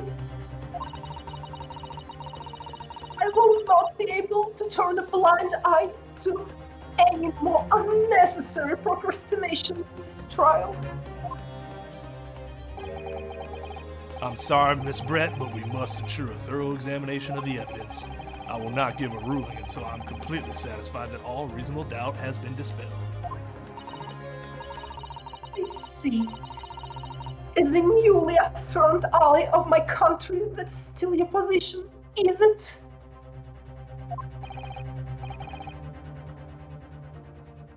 Thank you, Your Excellency. There's a patch for the Steam version to run at 60. I might try that. Counsel for the defense, you will now clearly show to the court. You will now clearly show the court to what you are alluding. Where precisely on this plate of beefsteak is the new clue to be found? I need to lift it. Well. Huh? Oh, you saw this already. Oh, wait. Yeah. I get it. I need to press E. I know. I understand.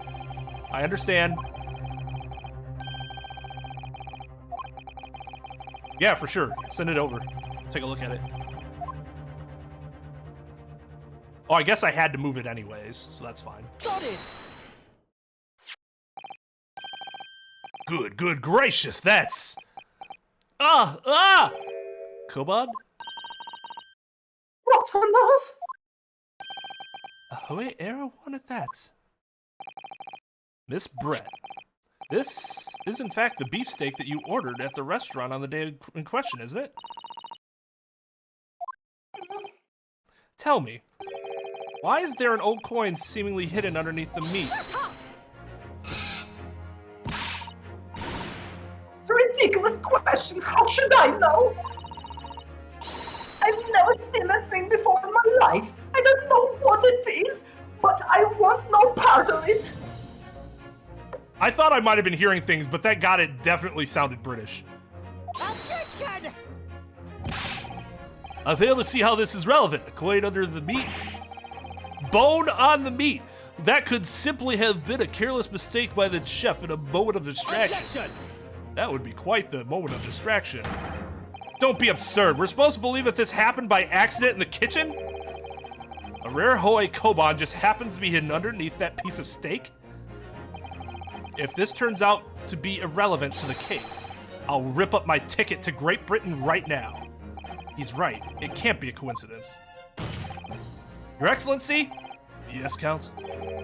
A rare Hoi Koban just happens to be hidden underneath that piece of steak. If this turns out to be irrelevant to the case, I'll give up my lawyer job right now. Objection! By all means, don't let us stop you. No one invited you anyway. Oops, little boy, you should realize that it is you who is irrelevant. I love how they're just all like, fuck you, fuck you, fuck you. Moan on the beat, there you go. There you go. Even though I'm the one on trial here, the point is, it's essential that we ask the owner of this coin if he can explain what's doing under that steak. The owner? Yes, it's obvious. There's only one person it can belong to. The owner of the Koban coin that was found underneath the beefsteak is... Take that! Obviously, it can only be the antiques dealer and owner of Razute, Curio Korekuta-san. Oh my god, his head looks so pig-like. Really? Is it Mr. Cucumber or something? Honestly, these ridiculous Japanese names are quite unflammable. Yes. The old man who testified earlier alongside the military sergeant, correct? Yes, Your Excellency. I remember him saying that he was up to something with his Koban coin when it happened. At exactly the moment the gun was fired. Gunshot interests me not. I was far too busy on the floor. Busy on the floor? Yeah, he's trying to find his coin.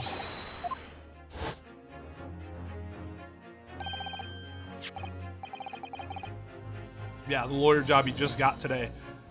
This whole era Koban, do you mean to tell me? Objection!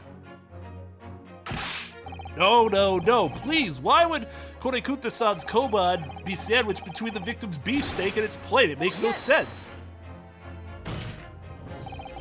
Which is why I'm asking to bring Korekuta-san back to the witness stand so we can ask him.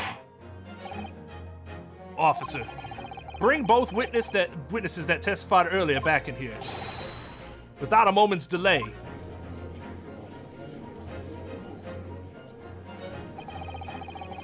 I can't believe we come back round to that pair again. But I have a hunch, a strong hunch, that if we chase down the real significance of this Koban, we may find that it's a key element in this case.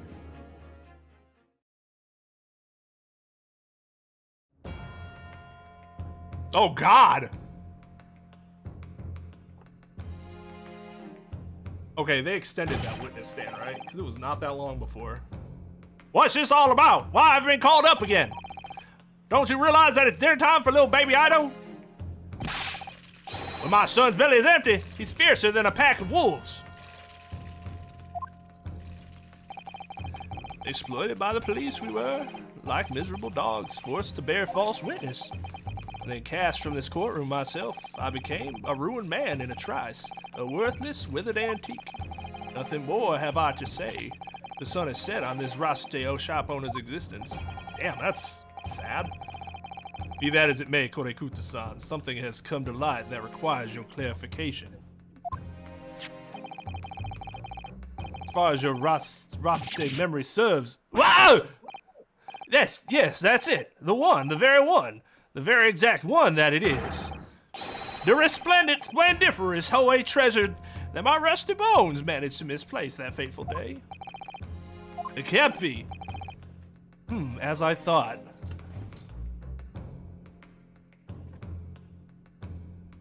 Where is...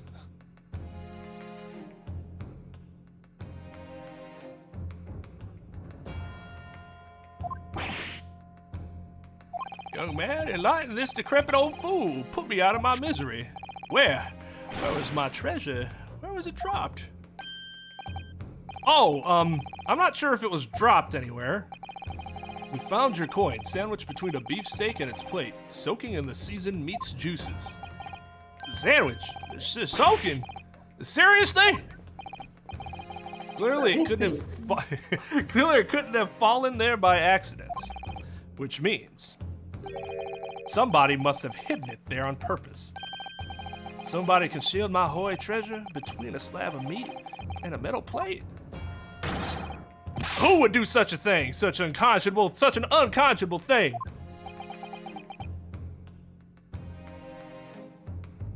Oh, do I need to make that a command now? I was just petting her for like 5 minutes straight again.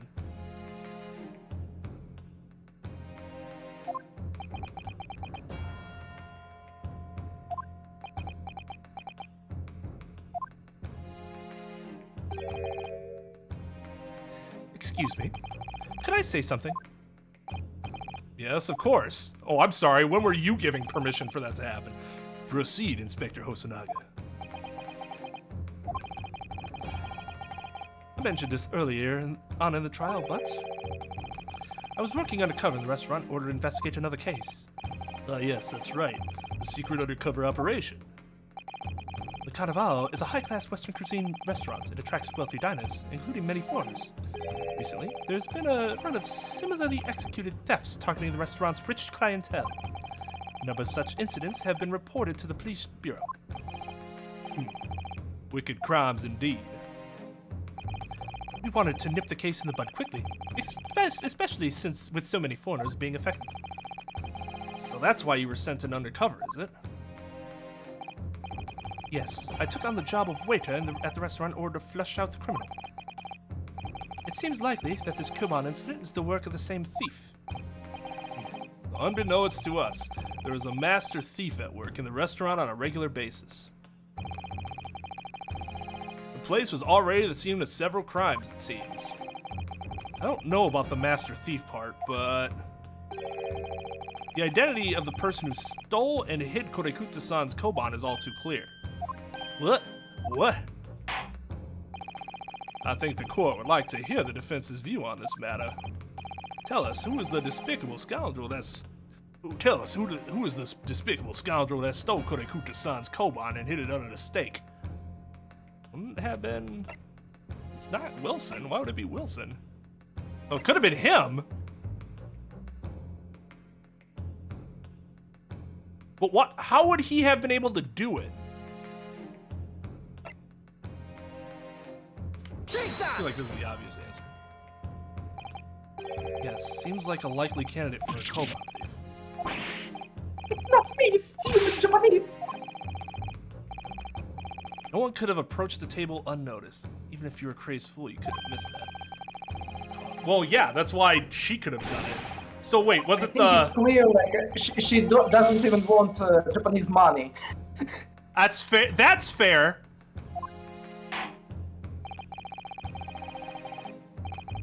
I didn't say anything.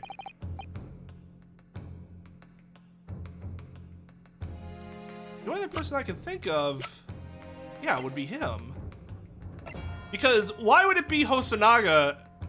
Basically, would have just outed himself. Oh wait.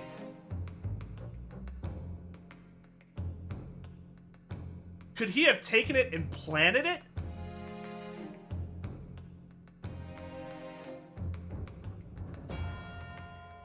It's one of these two. Gotta be one of these two. I'm just trying to connect the dots here.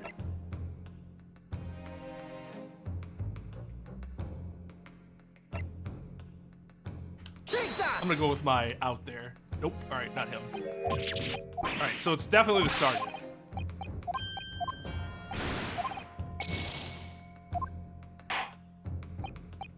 I was hoping it was Hosonaga because that would have been kind of wild, but Take that!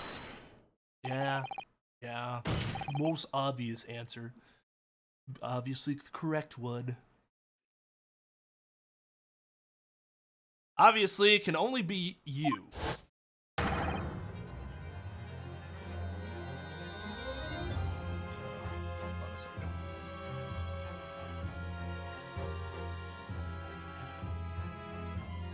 Is the baby.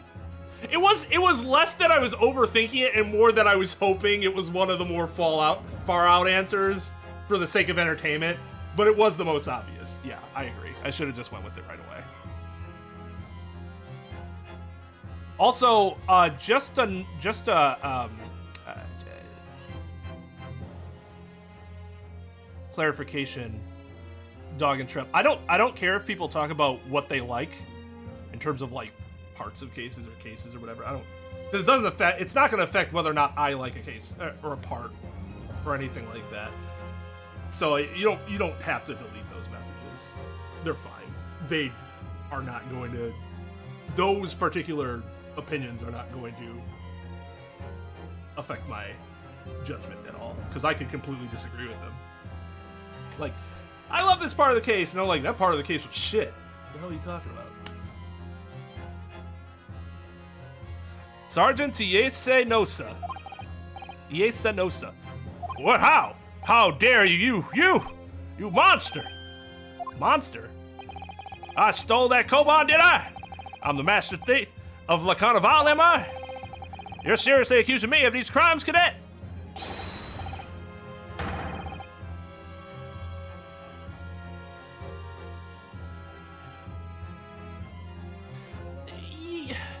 So I understand your reasoning, but I think for me it was kind of obvious that there was going to be something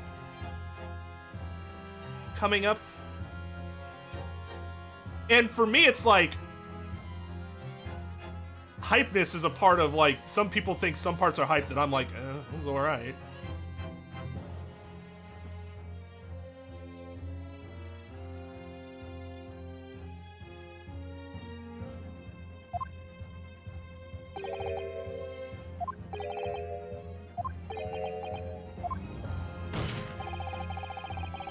You would push the blame to for your crimes onto your own son, an innocent little baby? God, what is up with fathers and Ace Attorney? It's you who's the monster, Sergeant Nosa.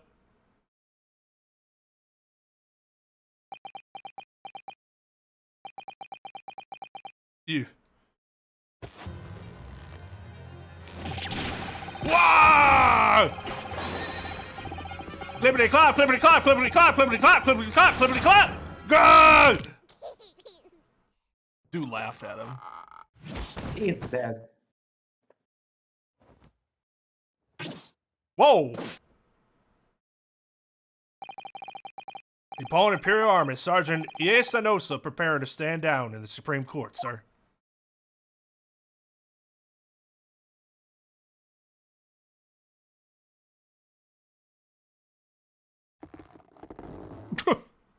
It's like I was just doing with my dog.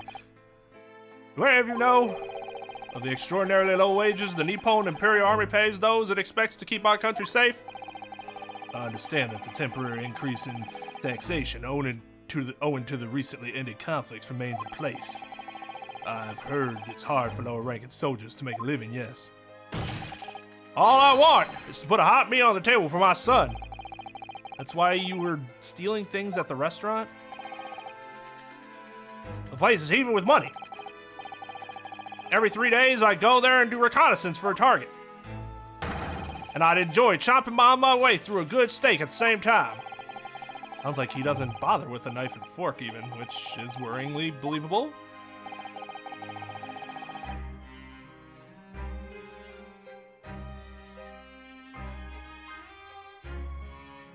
The Nipponage army.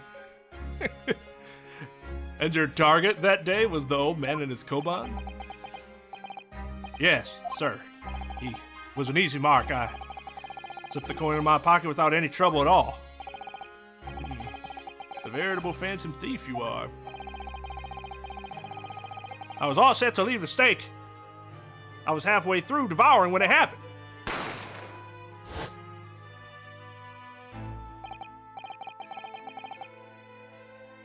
Yes, when the professor was shot. I knew that if the police conducted a search, conducted a search and found the coin in my pocket, I'd be finished. I know too. So I hid the incriminating evidence as fast as I could on the double. I slipped it under the stake, hoping that I'd be able to rendezvous with it again at a later date.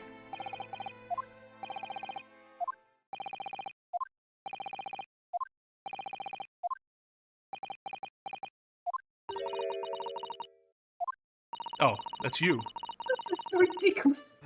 Perhaps you could carry on with... My voice is dying. Carry on with... I will go to have a glass of water. You can voice her for something. Okay, that's fine.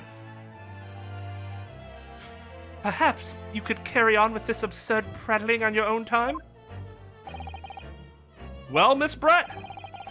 Oh, of course, dear lady, of course. How rude of us. I'm quite sure there's no need to detain you any longer at all. May the esteemed gentlewoman please be excused, Your Excellency. Indeed. The theft of the koban was clearly perpetrated by this baby-saddled sergeant. It would clearly appear to be unrelated to Dr. Wilson's murder. Of course it is. Hiding a coin under a lump of meat? The sheer nonsense of such an idea astounds me. Nonsense, is it? Well, oof.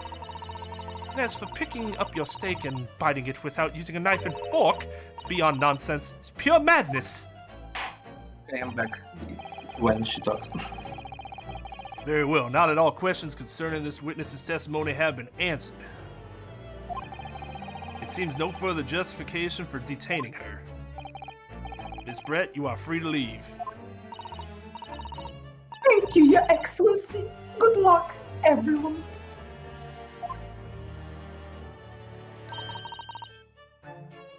And good day.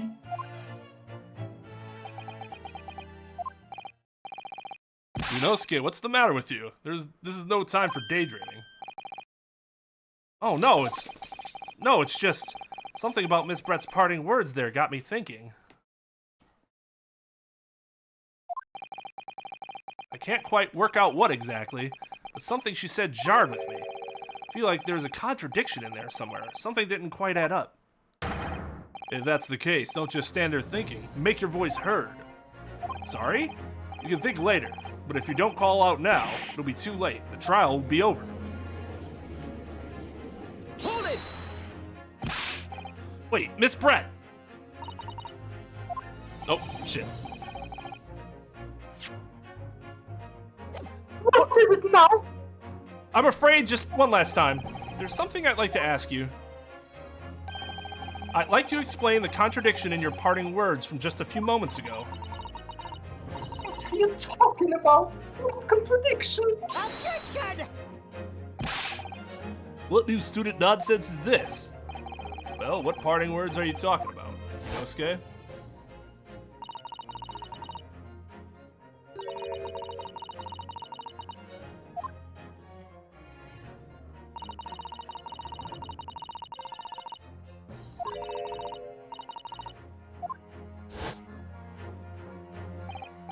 Yes, I'm right.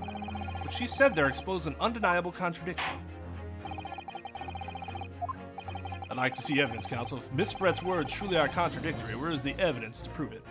Wait, I'm gonna ponder this for 1 second while I let my dog out because she needs to go run around outside or something.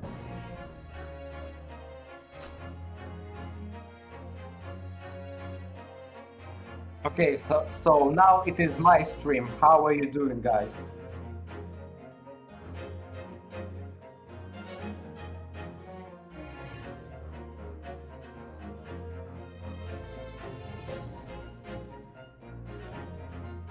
Yeah, that's how Russia invades America. Hiding coin under the meat. Hello, Twain. I did not do anything at all when you were gone.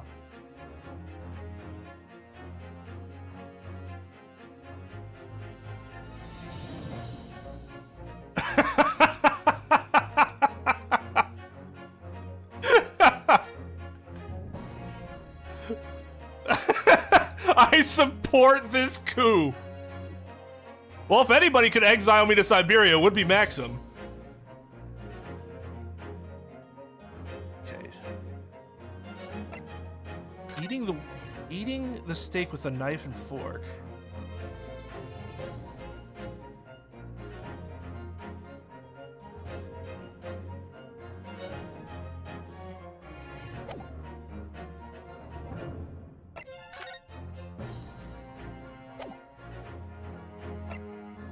This? Take that! A photographic print of the scene taken immediately after the incident occurred. What's interesting is the plate of steak that you can see on the victim's table. The steak that Miss Brett had been eating before the professor was killed. Yes, go on. More accurately, Your Excellency, the steak that was on the victim's table just before the professor was killed. Oh, you're just splitting hairs. Not true. Doesn't something about this steak strike you as very unnatural? Unnatural? What on earth do you mean? It's extremely obvious. I'm talking about the shape of the edge where it's been eaten. I see you've noticed it too, Miss Brett. Notice what exactly, Counsel?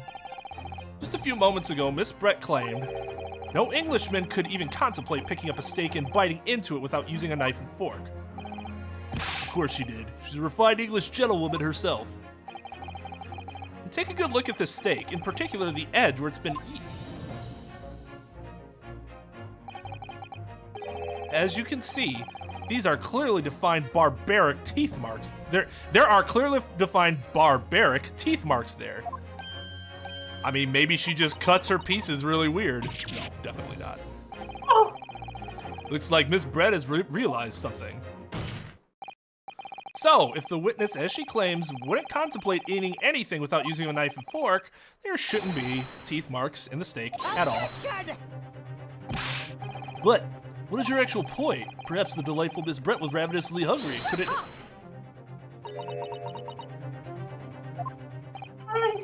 Oh, whatever you say, dear lady. I said, I really must be leaving now. Afternoon tea with the Minister of Justice cannot possibly wait any longer. Of course. This will all be over in the blink of an eye. Rest assured, I'm about to put this rookie in his place. Enough! You irritated little what the hell? Spectacled. Wait, yeah, spectacled. Spectacle samurai relic! See, Tal, you and class rep got my back. Oh, you're the Knights of Rep. We're Switcher. We need Switcher too. And Ricky. Of course. Dear lady. What's the matter, Miss Brett? Have we ruffled your feathers? Or rustled your Jameses? Clearly the witness knows what this means. She's realized the catastrophic implications these teeth marks in the steak have for her. Rinosuke, do you know where you're going with this? Yes, now at last, it's all come together. This was his plate. Mysterious teeth marks in a steak that allegedly had been eaten with cutlery. The reason why the blood stain I know I saw somehow seems to have disappeared. And most importantly, the evidence that proves once and for all who shot Dr. Wilson that day.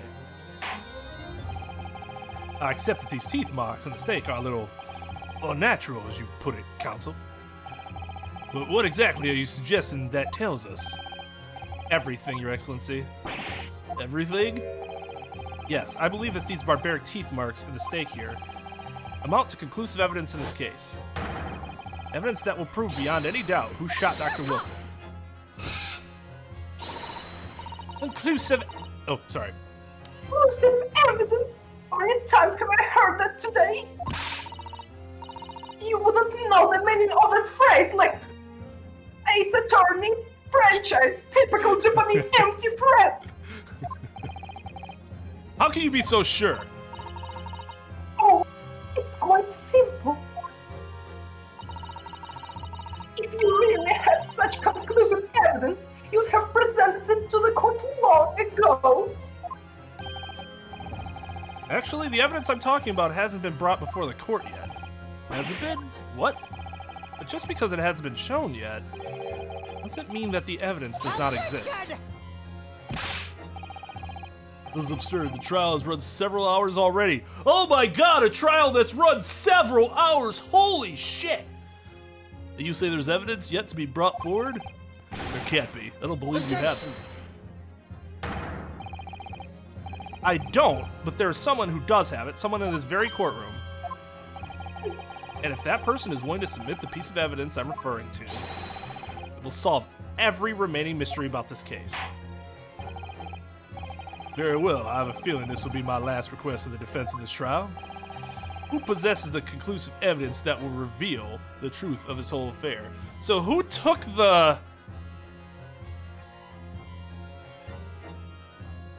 So the plates were switched, and then did he accidentally take the other plate?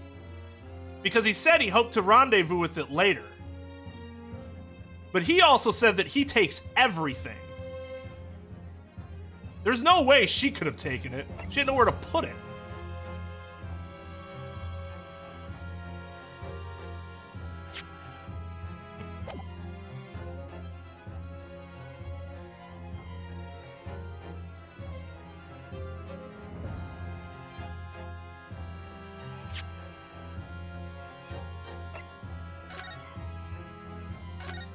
Save right here.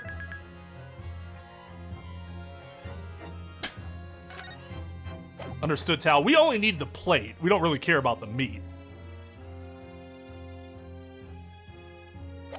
He doesn't have that samurai spirit. There are trials that have gone on for months. Oh god, a few hours, holy shit.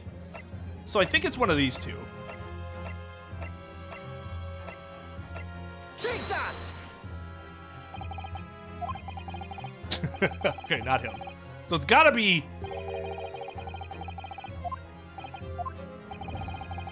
Well, maybe not.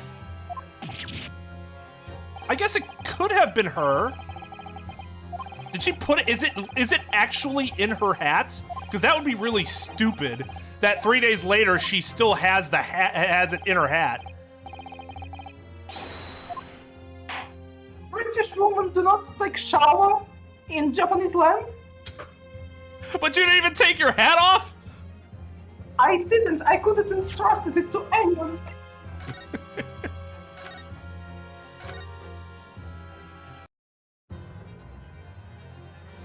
Okay.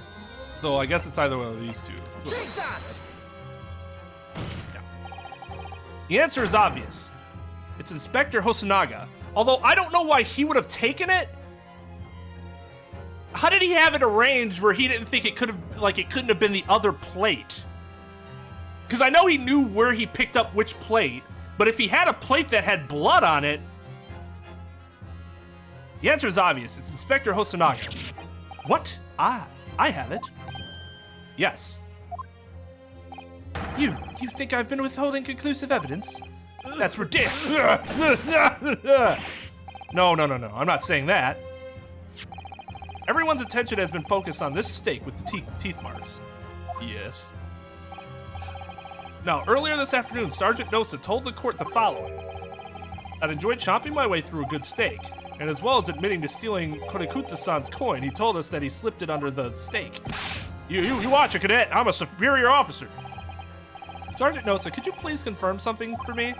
Was the steak that you put the coin under, in fact, your own steak? Attention! Affirmative, of course. I might be a soldier in the Imperial Nippon Army, but still. I'm not brave enough to ask a foreign gentle lady if she'd mind manhandling her meat to hide something in it. In other words, the steak that the detective submitted as evidence earlier was in fact Sergeant Nose's meal. Objection! Well, that makes no sense.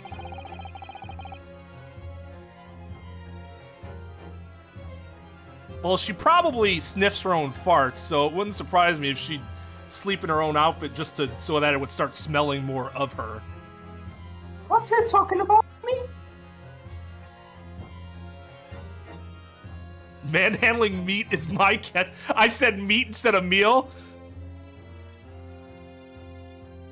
But yeah, it's meat. Manhandling meat. What's wrong with that? I manhandled that meat. That plate was taken from the victim's table. Yet the gentlewoman doesn't take bites out of her steak, nor did she have any opportunity to steal the coin. She didn't steal it. To even suggest such a thing would be an affront to the entire British Empire. Well then, how do you explain this paradox? Exactly. Surely you're not going to suggest that the surgeon switched the two steaks over?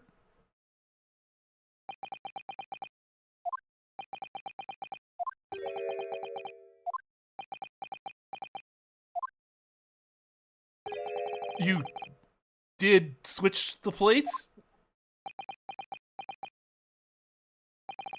Well, after it happened, they, no, gunshot. Yeah, what an idiot. You moron, are you gonna suggest that this thing happened? Oh, is that actually what happened? When I saw the civilian had been murdered right in front of my eyes like that, I panicked. As I said, I immediately lifted my steak and hid the coin underneath it. But then when the waiter announced he was an undercover policeman, I thought I'd had it. If he decided to investigate my slab of meat, that'd be it. I'd be getting my marching orders. So when the cadet here was arrested and taken off to the kitchen, I seized my chance.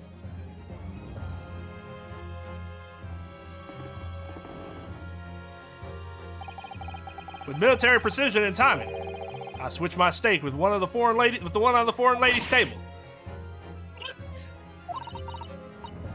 You can't have. You never saw you do such a thing.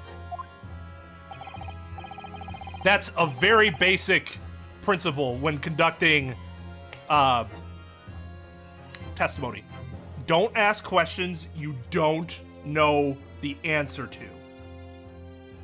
Very, very rookie mistake. Right back and let the dog in. And then we conclude.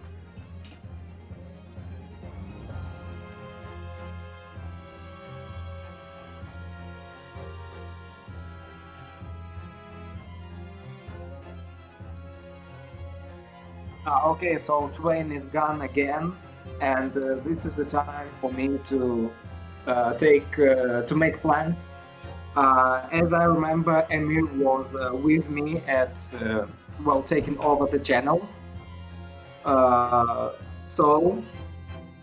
Yes, CJ, we are commencing the coup. Hello, Twain. It's good. We kept a good time here. Yes. We had a good time. Yes, I'd like to announce Maximum Supremacy is now official for this channel. Thank you very much. Oh, I almost accidentally kicked you from the server. This here.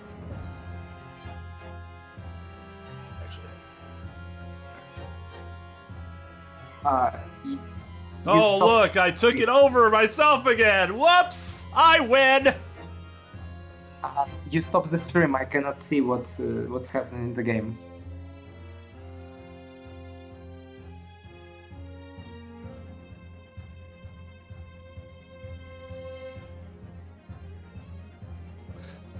There might come a time where my finger slips and I do actually boot somebody from the server, so I'm just might okay, be aware of my trigger I finger. must say that I did not tell Halucha to do it. So it's all on him.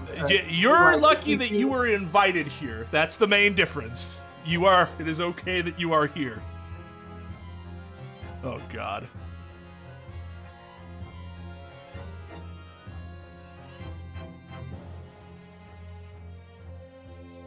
We're gonna have to quash this coup. Tal, gonna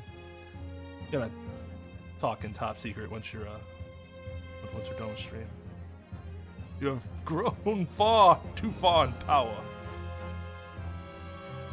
I mean, if I sneeze and somebody were to fly off my land because that's how powerful my sneeze is, that's an accident. It was called Operation Lightning Bolt. There was no time for strategic planning. It was do or die, I tell you. So yes, I did what had to be done. Unbelievable! However, fear not, Prosecutor-san. What now? I swear on the brass buttons on my uniform. That is all I did, sir. All you did? That's plenty, Sergeant. Yes! Yes, it was! So, if Sergeant knows to switch the plates over, means he took Miss Brett's steak and the plate it was on back to his own table. Yes, that follows. Inspector Hosonaga. Yes? Earlier in this trial, you told the court this. You said that you had not only taken Miss Brett's steak at the incident, but also the sergeant's. That to preserve evidence, you had taken both. Ah! Oh, wow, she is convulsing there. A lot. Yikes. That's correct. This is totalitarianism? Yeah. Yeah. My stream's not a democracy. What do you think? What do you think this is? America?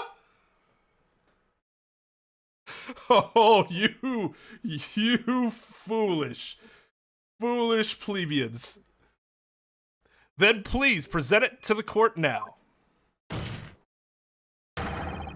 The plate that was actually on the victim's table at the precise moment he was shot.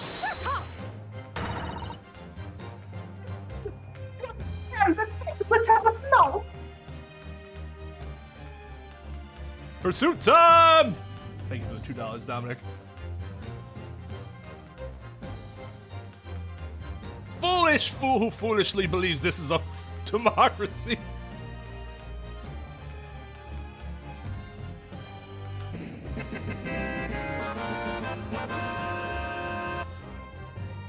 Nice. What can that possibly tell us now? I mean, a cold slap. Oh, that's you, not me.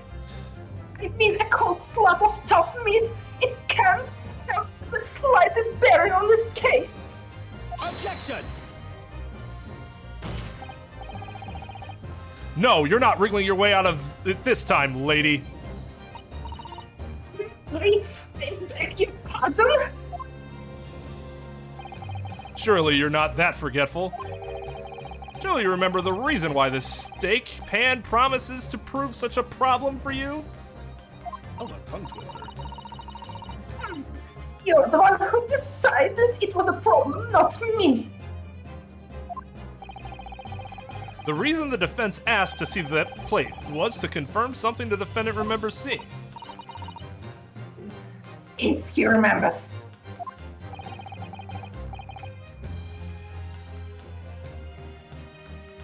An absolutely legitimate number, 150% of the vote. I'm quite sure of what I saw, Miss Brett.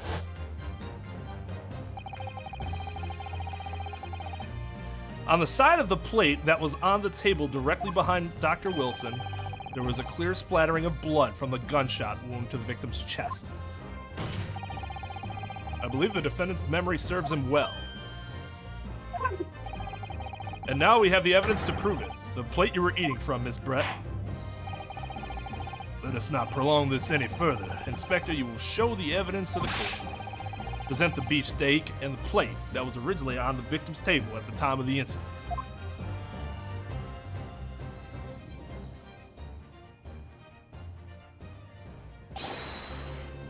Yes, sir.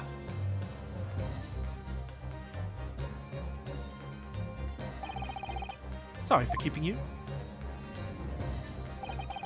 Here's the other steak in its plate.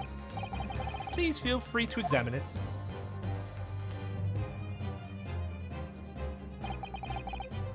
The bloodstain. It's clearly visible, look! Now this makes everything clear. The blood you can see on the side of this plate shows that at the moment the victim was shot, he was facing the table with his back to me. In other words, it's impossible for Naruhodo-san to have shot the victim.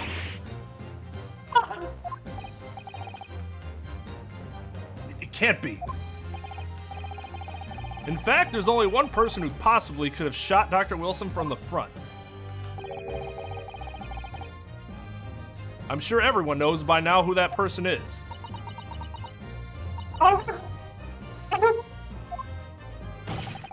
That's right. Miss Giselle Brett. It's you! It's you! It has to be you! Or what the fuck did they say, Nagarumpa? Something like that.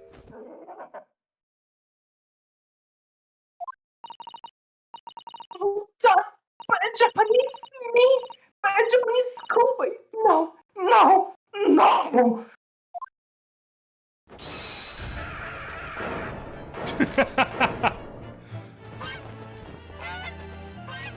Oh my!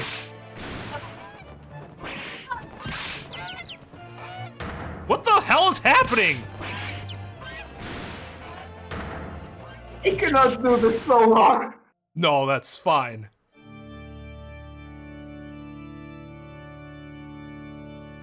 Send it to heaven now.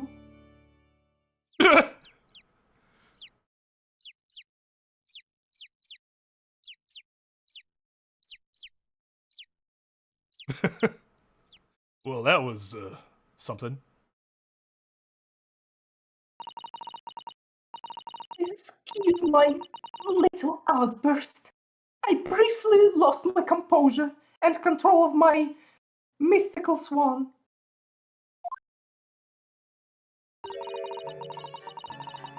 Unbecoming behavior for an English gentlewoman.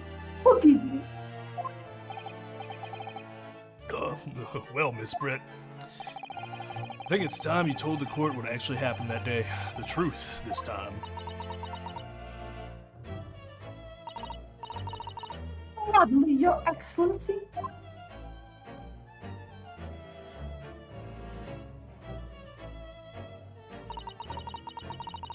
It was I who took the professor's life using Curare. As you summarized, I chose that particular day for one very important reason. The professor had a dental appointment for the extraction of one of his teeth in the morning. So you planned to kill the professor knowing that no trace of poison would be found in his water? Because curare is unheard of here in Japan. Yes. Of course, I never intended to remain at the restaurant for as long as I did. I only needed to see the professor take one tiny sip of water, and it would be all over. I would place the steak I had ordered in front of him to make it appear as though he had been dining alone, and leave immediately.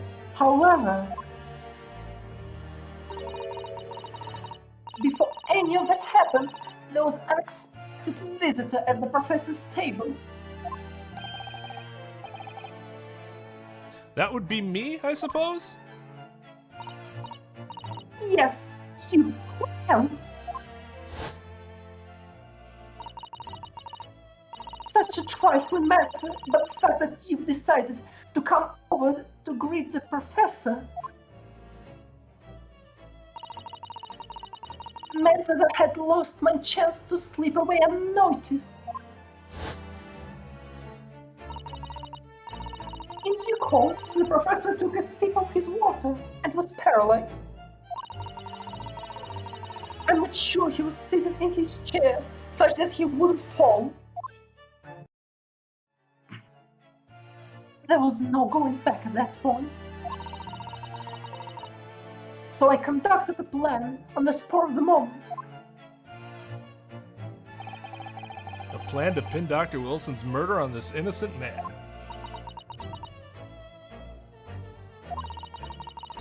I happened to know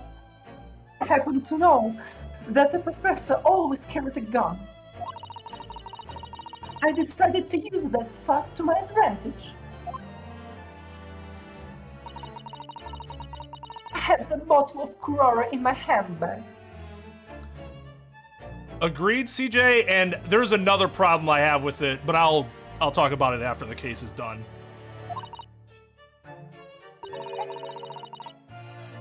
Pistol concealed under my skirt.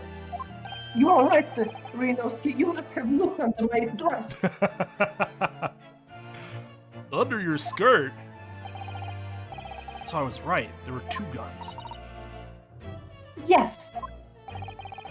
And then I finished my coffee and got up to leave. That's when I noticed the professor's gun, which you had presumably placed on the floor. Place where you were sure that I would notice it. And everything went according to plan. You noticed the gun as I intended.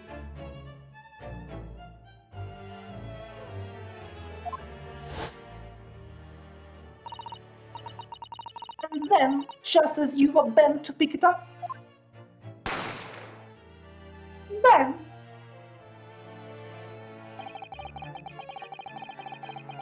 That's when you shot the professor with your own gun. Even though at that point he was already dead. Naturally, the gunshot caused a commotion, at which point the waiter appeared.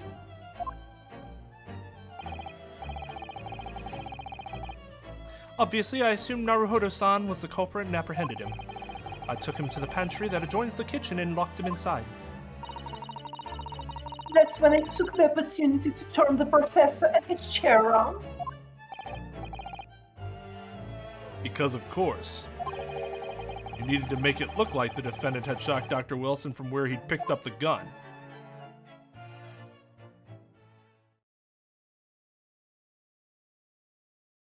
Yeah, go ahead.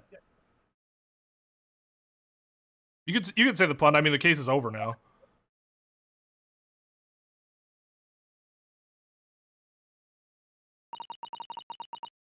So there you have it. That is the entirety of my misdemeanor. Misdemeanor? Did you want me to have Mr. Demeanor or what?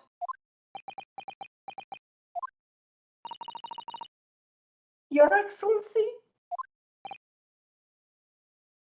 Yes? I wonder. Might I speak with you in private later?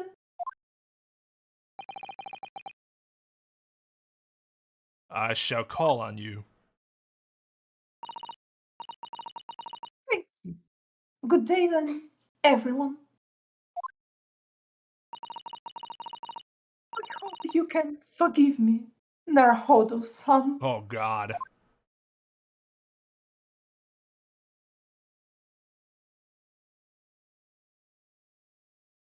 Now she disappeared too! Everyone's a ghost! That's right. It would seem this trial has finally run its course. I presume the prosecution is in agreement. This can't be. Taketsuchi Aochi does not lose. That's the likes of this rookie student. Better start getting used to tough opposition. Rinosuke Naruhodo? What, yes? This insult to the Ochi family name will never be forgotten.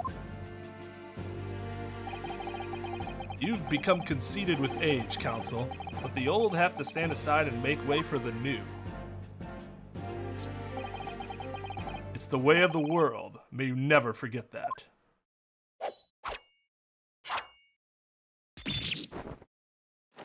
That's not okay. That's assault. The deadly weapon. 1,000 millennia may pass, and still the Aochi clan will never measure up to the Naruhodo clan. This trial in the Supreme Court of Japan will, I believe, go down in history as the start of a new chapter in our country's judicial system. And a big part of it is because you're awesome, Judge. Despite being summoned as the accused, you, Rinosuke Naruhodo, presented an excellent case. I thank you, Your Excellency. The use of evidence and deduction to unravel the truth is a modern methodology. After all, it has only been a few short decades since our country opened its doors to the wider world. The Western ideas of science are rapidly gaining acceptance here. It's a shame that the rest of the Western world is suddenly rejecting it. I feel sure that science will soon bring new methods of investigation and new procedures of justice. A new future of law awaits, but what will it look like, I cannot begin to imagine. That is for the young to pursue. His name, Kazuma, you. After this trial, you are set to embark on a journey of discovery to the illustrious British Empire. Learn all you can, absorb everything of the wider world that you are able to. And do not forget to fulfill the mission imposed upon you. I understand, Your Excellency. What was that about? Why do you look so grave all of a sudden? Ah, never mind. Are they sending him as like a spy or some shit? As for you, Rinosuke Naruhodo. Oh, yes? In you, I sense, how can I put it, unusual potential. I very much look forward to seeing how you carry that onwards. Thank you, Your Excellency.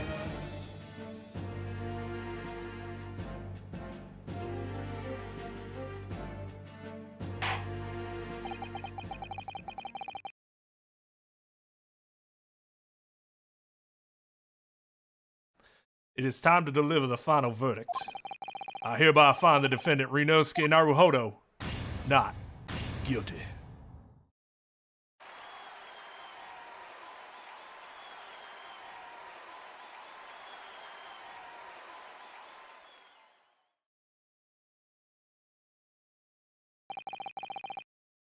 This court is now adjourned.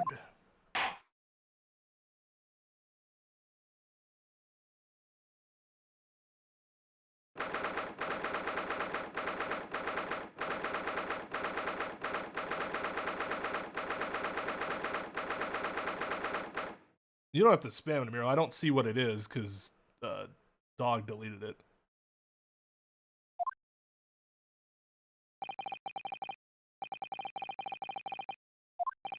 Oh.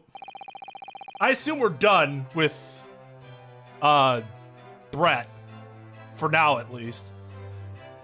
All right, everyone, say goodbye to Maxim, your leader, who's about to. We're gonna have to take him and behead him for attempting to.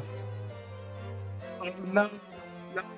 Okay, before I go, I must say that I'm innocent of all the crimes I've been accused of. Mm-hmm. Okay, well, yeah, we'll let Udgy decide that. No, for him, please. Bye, Maxim. Thanks for voicing Miss Brett. Okay, I made it. I defended myself and made it through that horrendous trial. Rinosuke, you finally pulled it off. Congratulations. Well, I couldn't have done it without you. Thank you, Kazuma. Ha ha ha. No, it was a pleasure to watch you at work.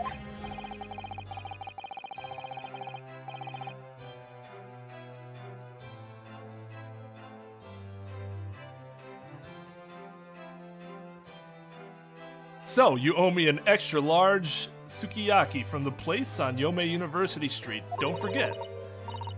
Good afternoon. Good afternoon. All your hard work certainly paid off. Oh, but good afternoon. All your hard work has certainly paid off. Congratulations to both of you for proving Naruhodo-san's innocence. Our trusty judicial assistant. You worked hard for that result too, you know. Oh no, I didn't do anything. Thank you so much. If we hadn't had that research report of Miss Brett's, I don't know how things would have turned out.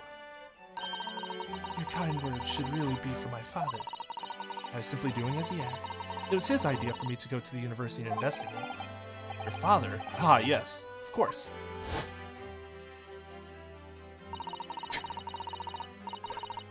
He can't find me here!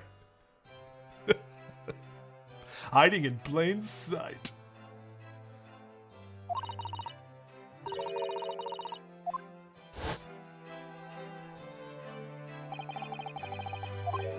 Speaking of Mikotoba, Ah, there you are. I believe congratulations are in order. Naruhodo, you did an excellent job. thank you, Professor. Oh, no, it's I who should be thanking you, after all.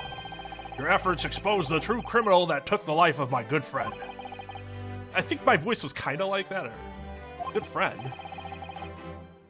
Oh, yes. You mentioned that before. It was you who actually invited Dr. Wilson to Yuma University, wasn't it? Yes, that's right.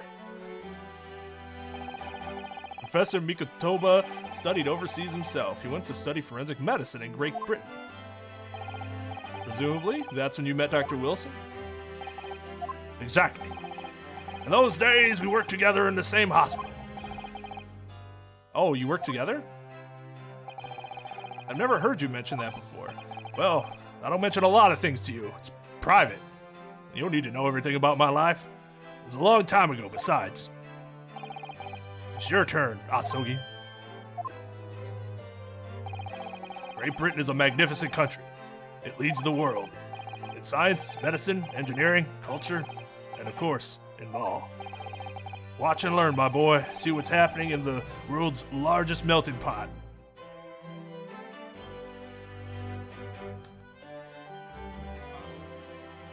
Ah. Oh.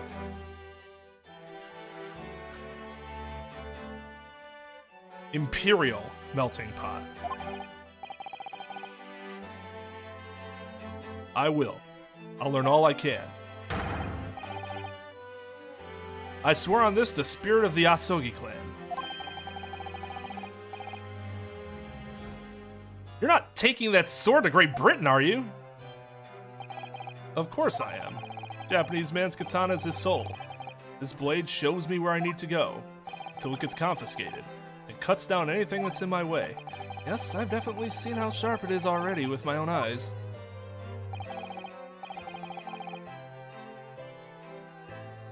That reminds me, what's happened to the woman? Jezebel Brett, I mean. After all, she's guilty of murder. Ah, yes, her. It's not easy to tell you this, but... What do you mean? Surely she's going to face trial herself now. She's the true culprit, after all. She will be leaving Japan in the very near future. For Shanghai. What? Shanghai? Jezebel Brett will not appear in court again in this country. I'm certain of that. What? But why not? It's a matter of consular jurisdiction. Inspector Hosonaga. It was a hard-fought battle in the courtroom today. Very impressive to watch. I must congratulate... But what's all this about consular jurisdictions? We cannot try this particular foreigner for her crimes here in Japan. What? We can't try her? But then who? Who's going to bring her to justice? A British consular court will hear her case. Did somebody say extraterritorial, right? Ah, I'll give them $2 now, Nick. A British consular court will hear her case, somewhere far away where our voices can't be heard. Why a consular court? Consular court. Professor, I simply don't understand. I thought consular courts were a thing of the past now that we've signed the friendship treaty. Yes, in normal circumstances you're right. And so long as this is not a serious incident of a highly political nature to our respective government, they can't invoke a consular court just like that. Oh, can't they? Yes, she's a student, but it doesn't justify our government's making secret agreements about her fate, does it? Something strange is going on. so Miss Brett can't be held accountable for her actions here in Japan. I'm afraid for that young student. Today's trial was nothing more than a game all along. There was never any danger of comeuppance for her. I don't believe it. The British government's Foreign Affairs Ministry has demanded that we hand over custody of Miss Brett. They've obviously taken this case of a foreign student committing murder very seriously. But it's all going to change from now on. You make it change. This is a time of great turmoil. This new era heralded by the start of the 20th century. One day, I've no doubt, that woman will receive the judgment she deserves. Yes, change is coming, and we're the ones driving it. Well, I think that's enough seriousness for now. This evening calls for a celebratory drink. But Professor... You're right, this is no time for gloomy faces. We should be celebrating Ryunosuke's not guilty verdict. Let's start having some fun. In that case, might I suggest Le Carnival? As the head waiter, I should be delighted to provide you with ample food and drink. You're a detective, Hosonaga-san, aren't you? Let's not worry about details for now. To Le Carnival! Will you accompany us, Professor? Of course. Le Carnival's food is second to none. I shall go and attend to the paperwork for Naruhodo-san's release. Oh, yes, thank you.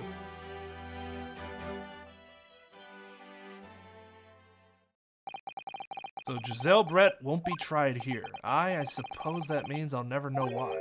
I'll never know. I'll never find out why she killed Dr. Wilson. Yeah, interesting that the defense never brought up or the prosecution never brought up the problem of motive, because Lord knows they did that all the time in the other cases. Not that it matters, but sometimes they made it seem like it was the end-all be-all, and sometimes it's not the case. Kazuma. Yes, Ryunosuke? I just wanted to say thanks again, that's all. You really saved my skin today. I didn't do a thing. You were the lawyer in there, weren't you? That defense is all of your own work. Your skills made the difference, though. One day I'll bet you'll be the best lawyer in the world.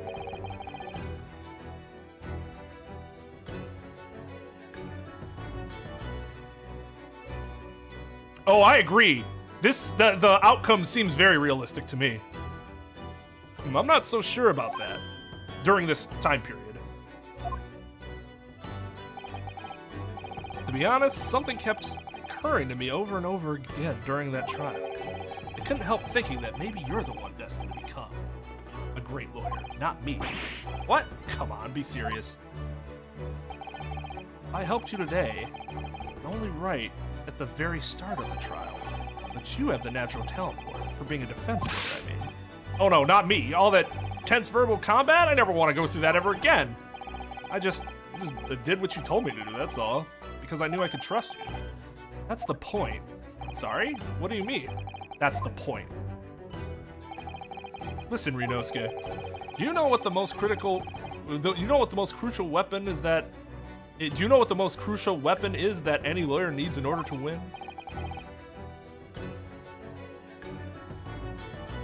Knowledge of the law? No, the ability to believe. Believe? To believe what? A defense lawyer has to fight for his clients. He has to believe in them at all times. Like you believed in me when I said I didn't do it. I'm human just like you. I don't have some superhuman ability to know the truth. You have to make a choice about what to believe in and stick to it when you're defending someone. Sometimes in the courtroom you can really be backed into a corner. But being able to remain faithful to what you chose to believe in, even then, well, that's not something that anyone can do. Takes a special kind of person. Believing in your client. Just look at today's trial. I'm a student lawyer with precious little real experience, but you never stop believing in me. Well, I faced seemingly hopeless situations time and again, but you never stopped looking for the truth. And in the end, you found it. through your own efforts, and because you never stopped believing in me. Thanks, Kazuma.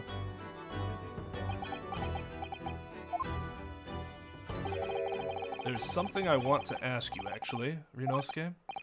Well, it's a favor, really. Something very important to me. Sounds serious. What is... Ah, you're still here, are you? Dude, it's been like 2 minutes. Oh, Inspector Hosonaga. I've arranged some rickshaws for us. Let's go. Thank you. We'll be right there.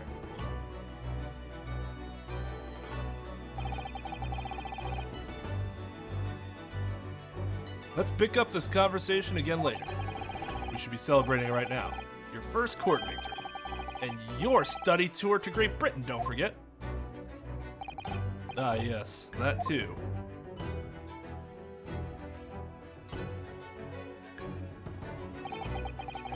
So, my very first trial came to an end. Kazuma, Professor Mikotoba, Susato-san, who acted as my assistant, Inspector Hosonaga, who didn't really play much of a part, but still. Played a big part, what the fuck are you talking about? Because of the help and support of all these people that I managed to get through that trial. More importantly, Kazuma hadn't yet managed to ask his favor. Little did I realize just how much it would change my life.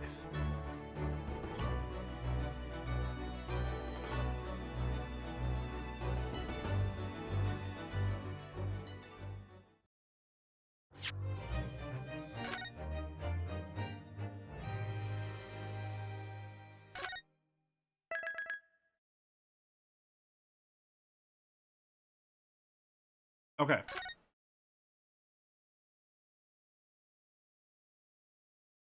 Okay. Thoughts on the case. It was a long case. I'm curious to hear what Trep has to say, because I don't think it's as bad as Trep makes it seem. I think 2-1's probably still worse. Just in terms of like the pure asinine logic behind the setup was so fucking stupid in that case. The biggest problem I have with this... Actually, let's start with the good stuff. Characters are introduced very well. I think the characterizations in general are really awesome. The music's really good. The judge presented himself extremely well. Hosonaga-san seems like he's going to have promise as like the detective that you'll interact with some more. Ouchi's characterization was hilarious. And like is like very obvious and expected, but also still hilarious. A lot of the logic was fine, I thought. The problem is, I didn't think there was any reason, unless it has, and I don't want to know if there is. If I don't, this is just me talking aloud here. I'm not asking a question. Unless there's something down the line that this ties into, that whole thing with the sergeant, you could have just taken that out. The case doesn't change at all. That was just padding.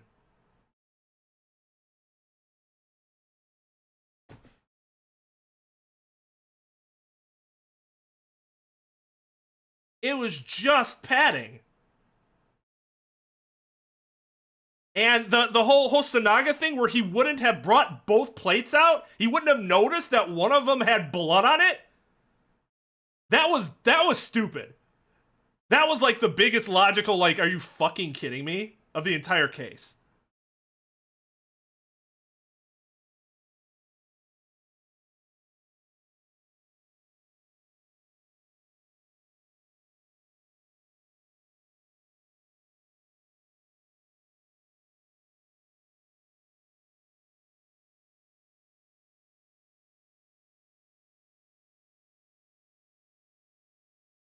It is really bad. I agree.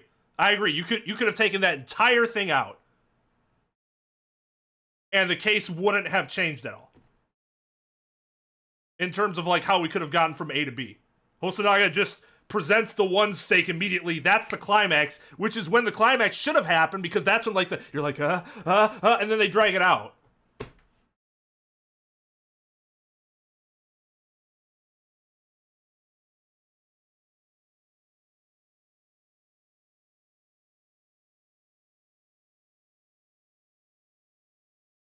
Like, I'm sure he does. I have to assume he has some way of, like, storing the evidence that he steals or whatever. But why wouldn't he just take a look at the other plate? He said he took both of them. It's long for a first case. Especially since you could just cut an entire part of it out and not really change much of anything, and it would have been the same.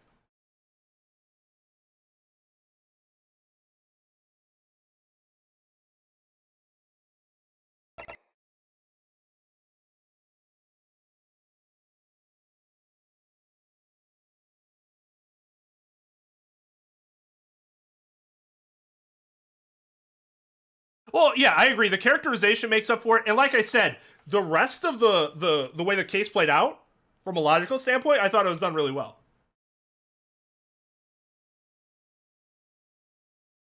The only time I really got tripped up is anything that involved the sergeant, because I'm like, what the fuck? Who cares? But was the side plot of the missing coins even necessary? I know that's why you planted Hosanaga there. But you didn't actually have to implement that as part of the case.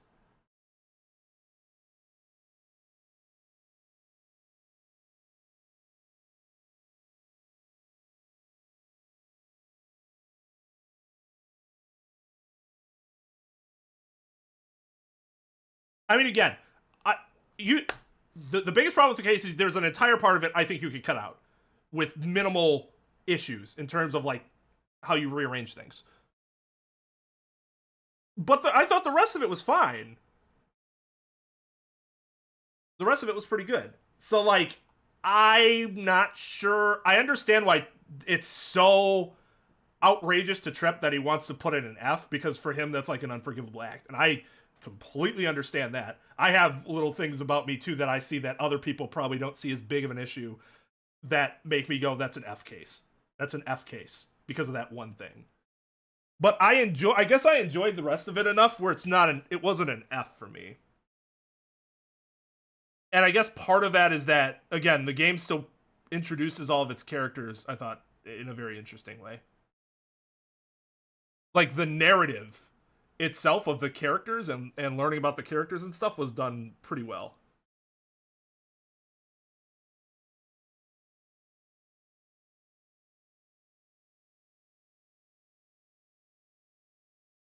Well, I'm not saying you say that the rest of the case is fine. I'm just saying that's like, you said specifically, the stake part is why I put it in F.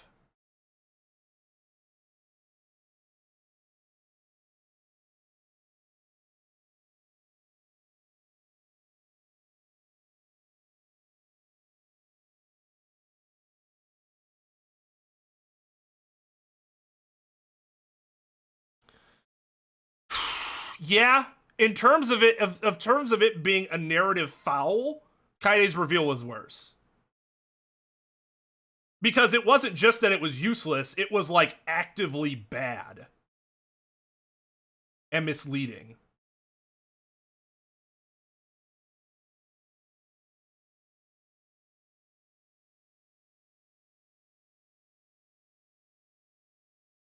But those are very different things.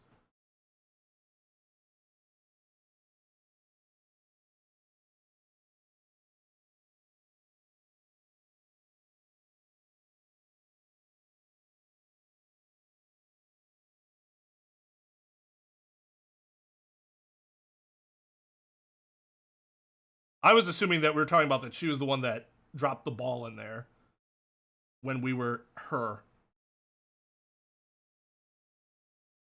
And somehow didn't know.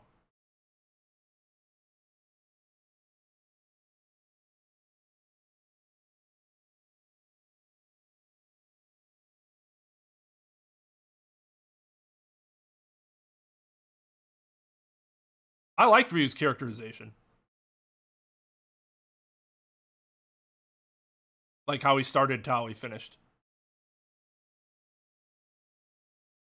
Well, yeah, Trep.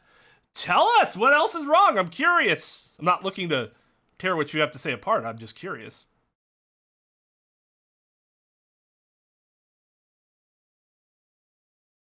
There's a lot of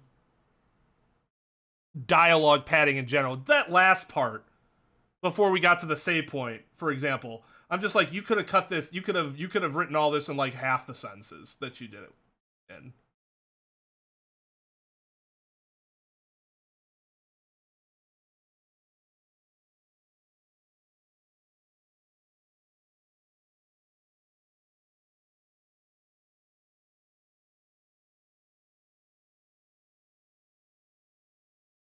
Well, yeah, I would agree with that. But that is something that I guess the reason, because like I reacted to that. I like actually reacted to that. That's something that's been a problem with Ace Attorney cases in general.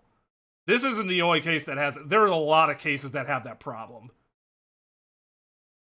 So I guess at this point, I've just kind of like, not that I disregard it, but I got kind of used to it as being a problem, I guess.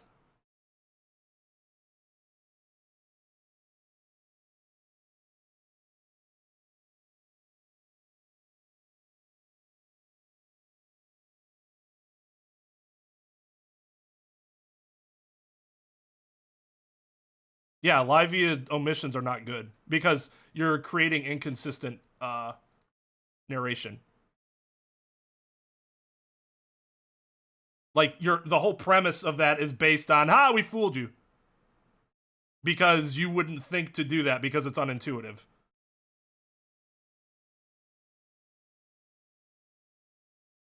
That's why it's not a super commonly used thing, because it's kind of trash.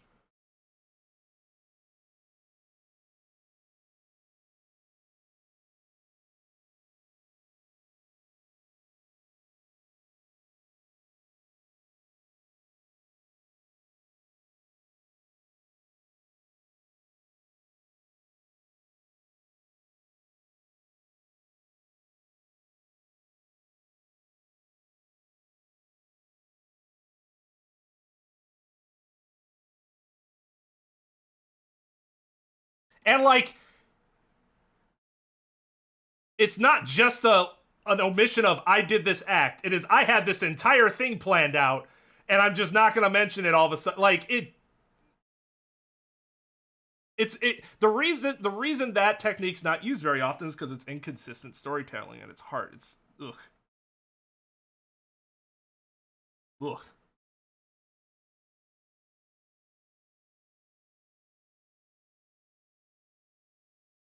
I don't know. I would have to take more time to digest it. It'll be interesting. This will be a case that'll be very interesting to see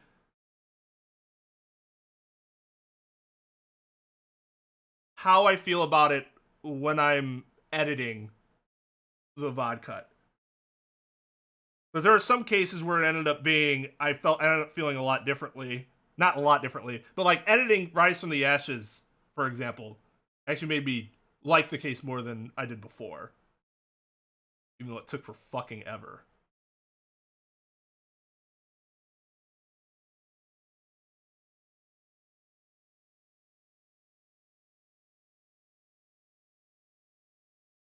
I will say somebody mentioned, I can't remember who it was. Somebody mentioned that this is a bad tutorial case. I agree with that. Insofar as this case introduces some like, I consider them weirdly complex things for like a first case to have, including like political pressures and stuff like that. I assume the reason why they did it that way is to say, well, like this is the law and blah blah blah. Sure, but you could have done that in a much simpler way. I think like this sort of thing makes much more sense for like a later case. Even for like the investigations 2-1.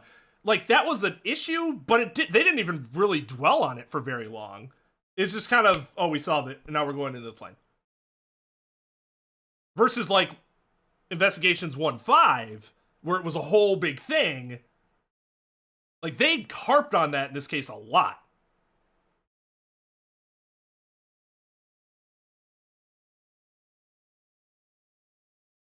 So I'll say that I would agree that this is not a good tutorial case in that context.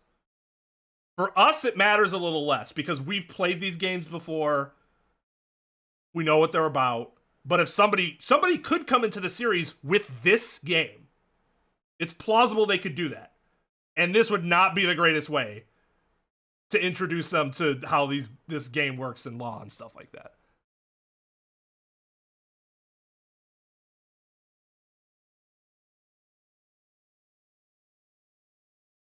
Well, I mean, I think that's only natural. If something keeps, like, scratching at you, the more it keeps scratching at you consistently, the more annoyed you're going to get very quickly, and the more every single scratch is going to feel even more, like, obnoxious. So I understand why that would have happened with Trep. I mean, you saw, like, I just started skipping through some of the dialogue because I'm like, all right, let's fucking go. We already know what's happening here.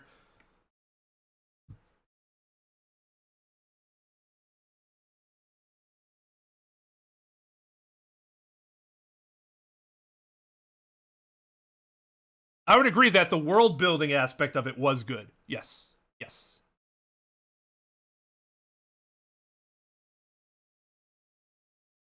The political stuff's interesting. I didn't dislike it. But again, I'm looking at it from two perspectives. One is, if I'm, for a new person, playing a tutorial case, I don't think that's a good idea. For someone like us, for fans of the games already, that's fine. And I thought it was done well and in a very realistic fashion. From what we can glean from history, because none of us were alive back then, we can only guess speculate based on what we know of history.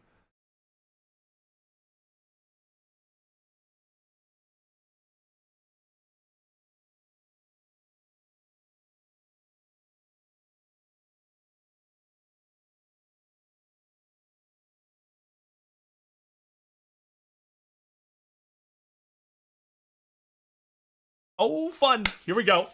Here we go. CJ uses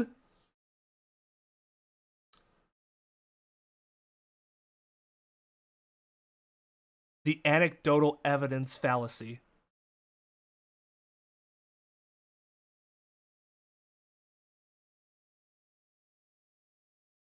Evidence of what other people did is not at all good evidence of whether or not a premise is correct. Because there's so many factors that go into that. Just because you saw a fair few amount of people get through it okay without issue is not evidence of anything other than they were able to get through it fine. Oh yeah, music's good. Music's really good. But I mean, like, that's not confined to just this case, right? That just tells me that the music's going to be great throughout the entirety of the game.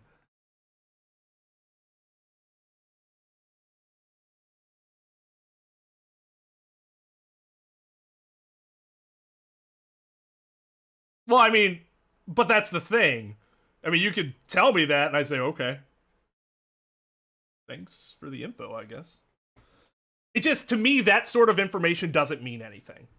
For the reason that I told you.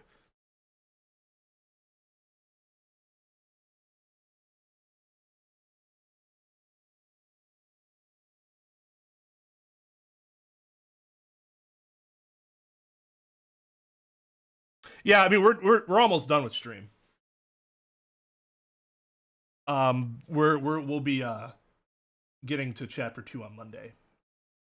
This is just kind of post chapter reflections. It's not going to go on for too much longer. Eventually, I'm just going to start repeating myself for points I've already made.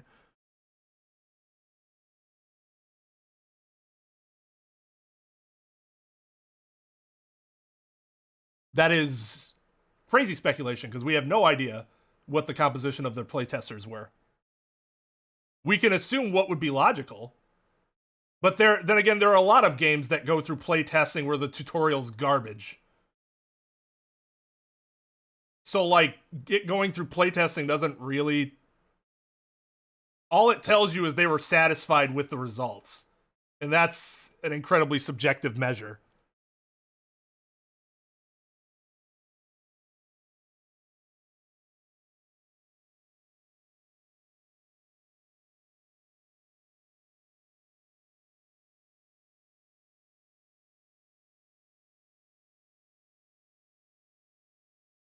Why is it a valid counterpoint? If I didn't enjoy something, it doesn't matter to me if someone else enjoyed it. Nor does it speak to the case objectively in any way. You have to look at why people enjoyed it to actually get to the good part of that argument.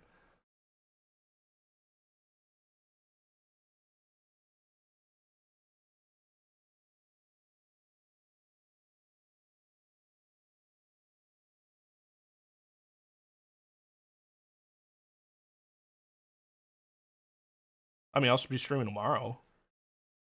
I really do, man. I accidentally said last night. Tom and JMT and I were doing our anime night for salutatorians and higher, and I'm like, oh yeah, so I'll be streaming Earthbound tomorrow morning. And I just like, I didn't even think about it because I really want to play Earthbound again. Not that I'm not enjoying playing this game, but Earthbound has been on my mind since Tuesday, and it probably has something to do with the fact that I can only stream about half the time as I usually do. So I didn't get my full fill. But yeah, I'm really excited to play Earthbound again.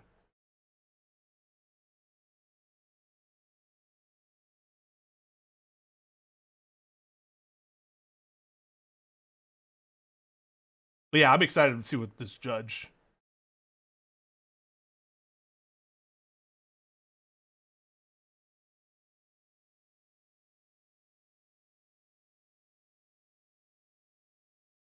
Right, CJ, that's exactly what I'm saying. Like I said, I can say that I enjoyed playing this case. To me, it's like... I have similar issues to Trep, it just didn't bother me as much personally. Not that they aren't problems, because they were, but the rest of the case for me was good enough to overall outweigh the bad parts. But there are two ways you can look at this case. As a pure tutorial, which we all know first cases are in these games, because that's their pattern, versus I'm a returning player just coming back to the game, and now let's get going on this world building and whatever. Those are two different perspectives. For one, it's fine. For the other, I didn't think it was as good.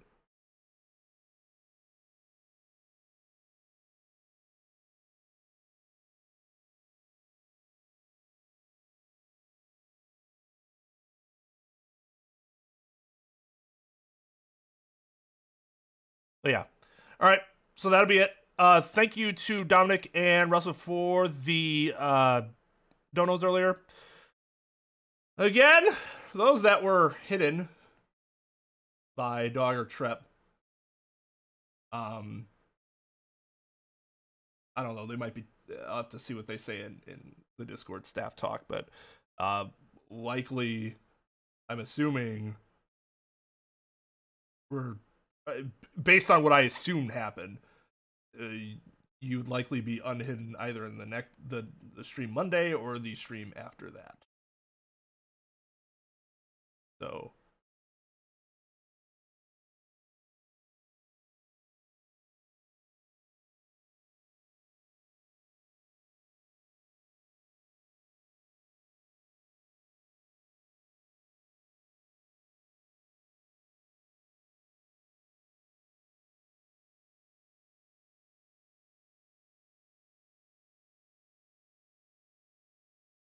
Because you have to look at it universally. Like, I guess I don't understand the question, because then why wouldn't that apply to everything?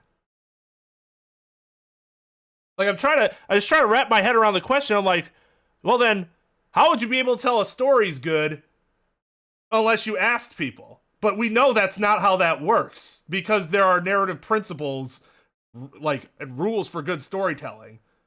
That's why we learn these things.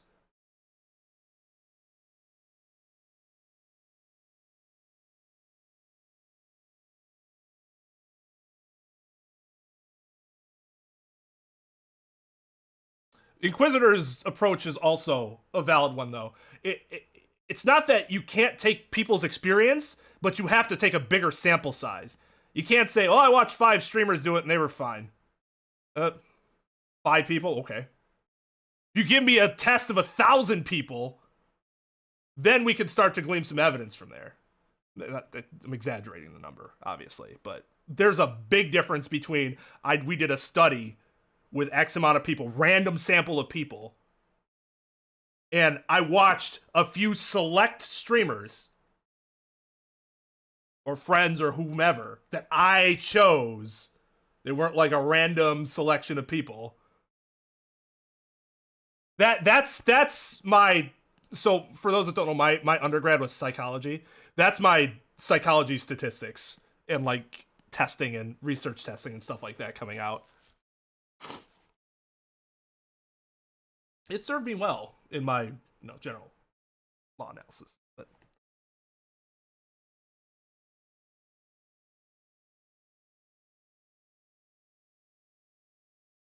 no, and I'm not saying that I'm 100% correct. That's just my feeling on it based on what I know to be more complex legal principles that are going to be harder to grasp.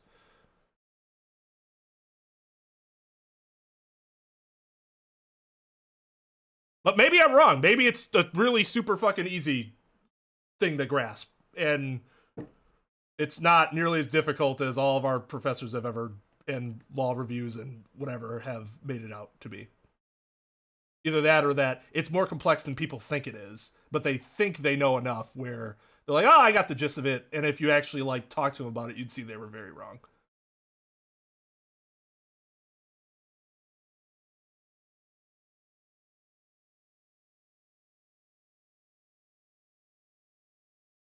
Yes, and Brian's even more the hardcore version of me, like way better at it. That sort of principles and stuff than I am. All right. So, yeah, I'll be back Monday. Be on Twitch tomorrow doing fun stuff, but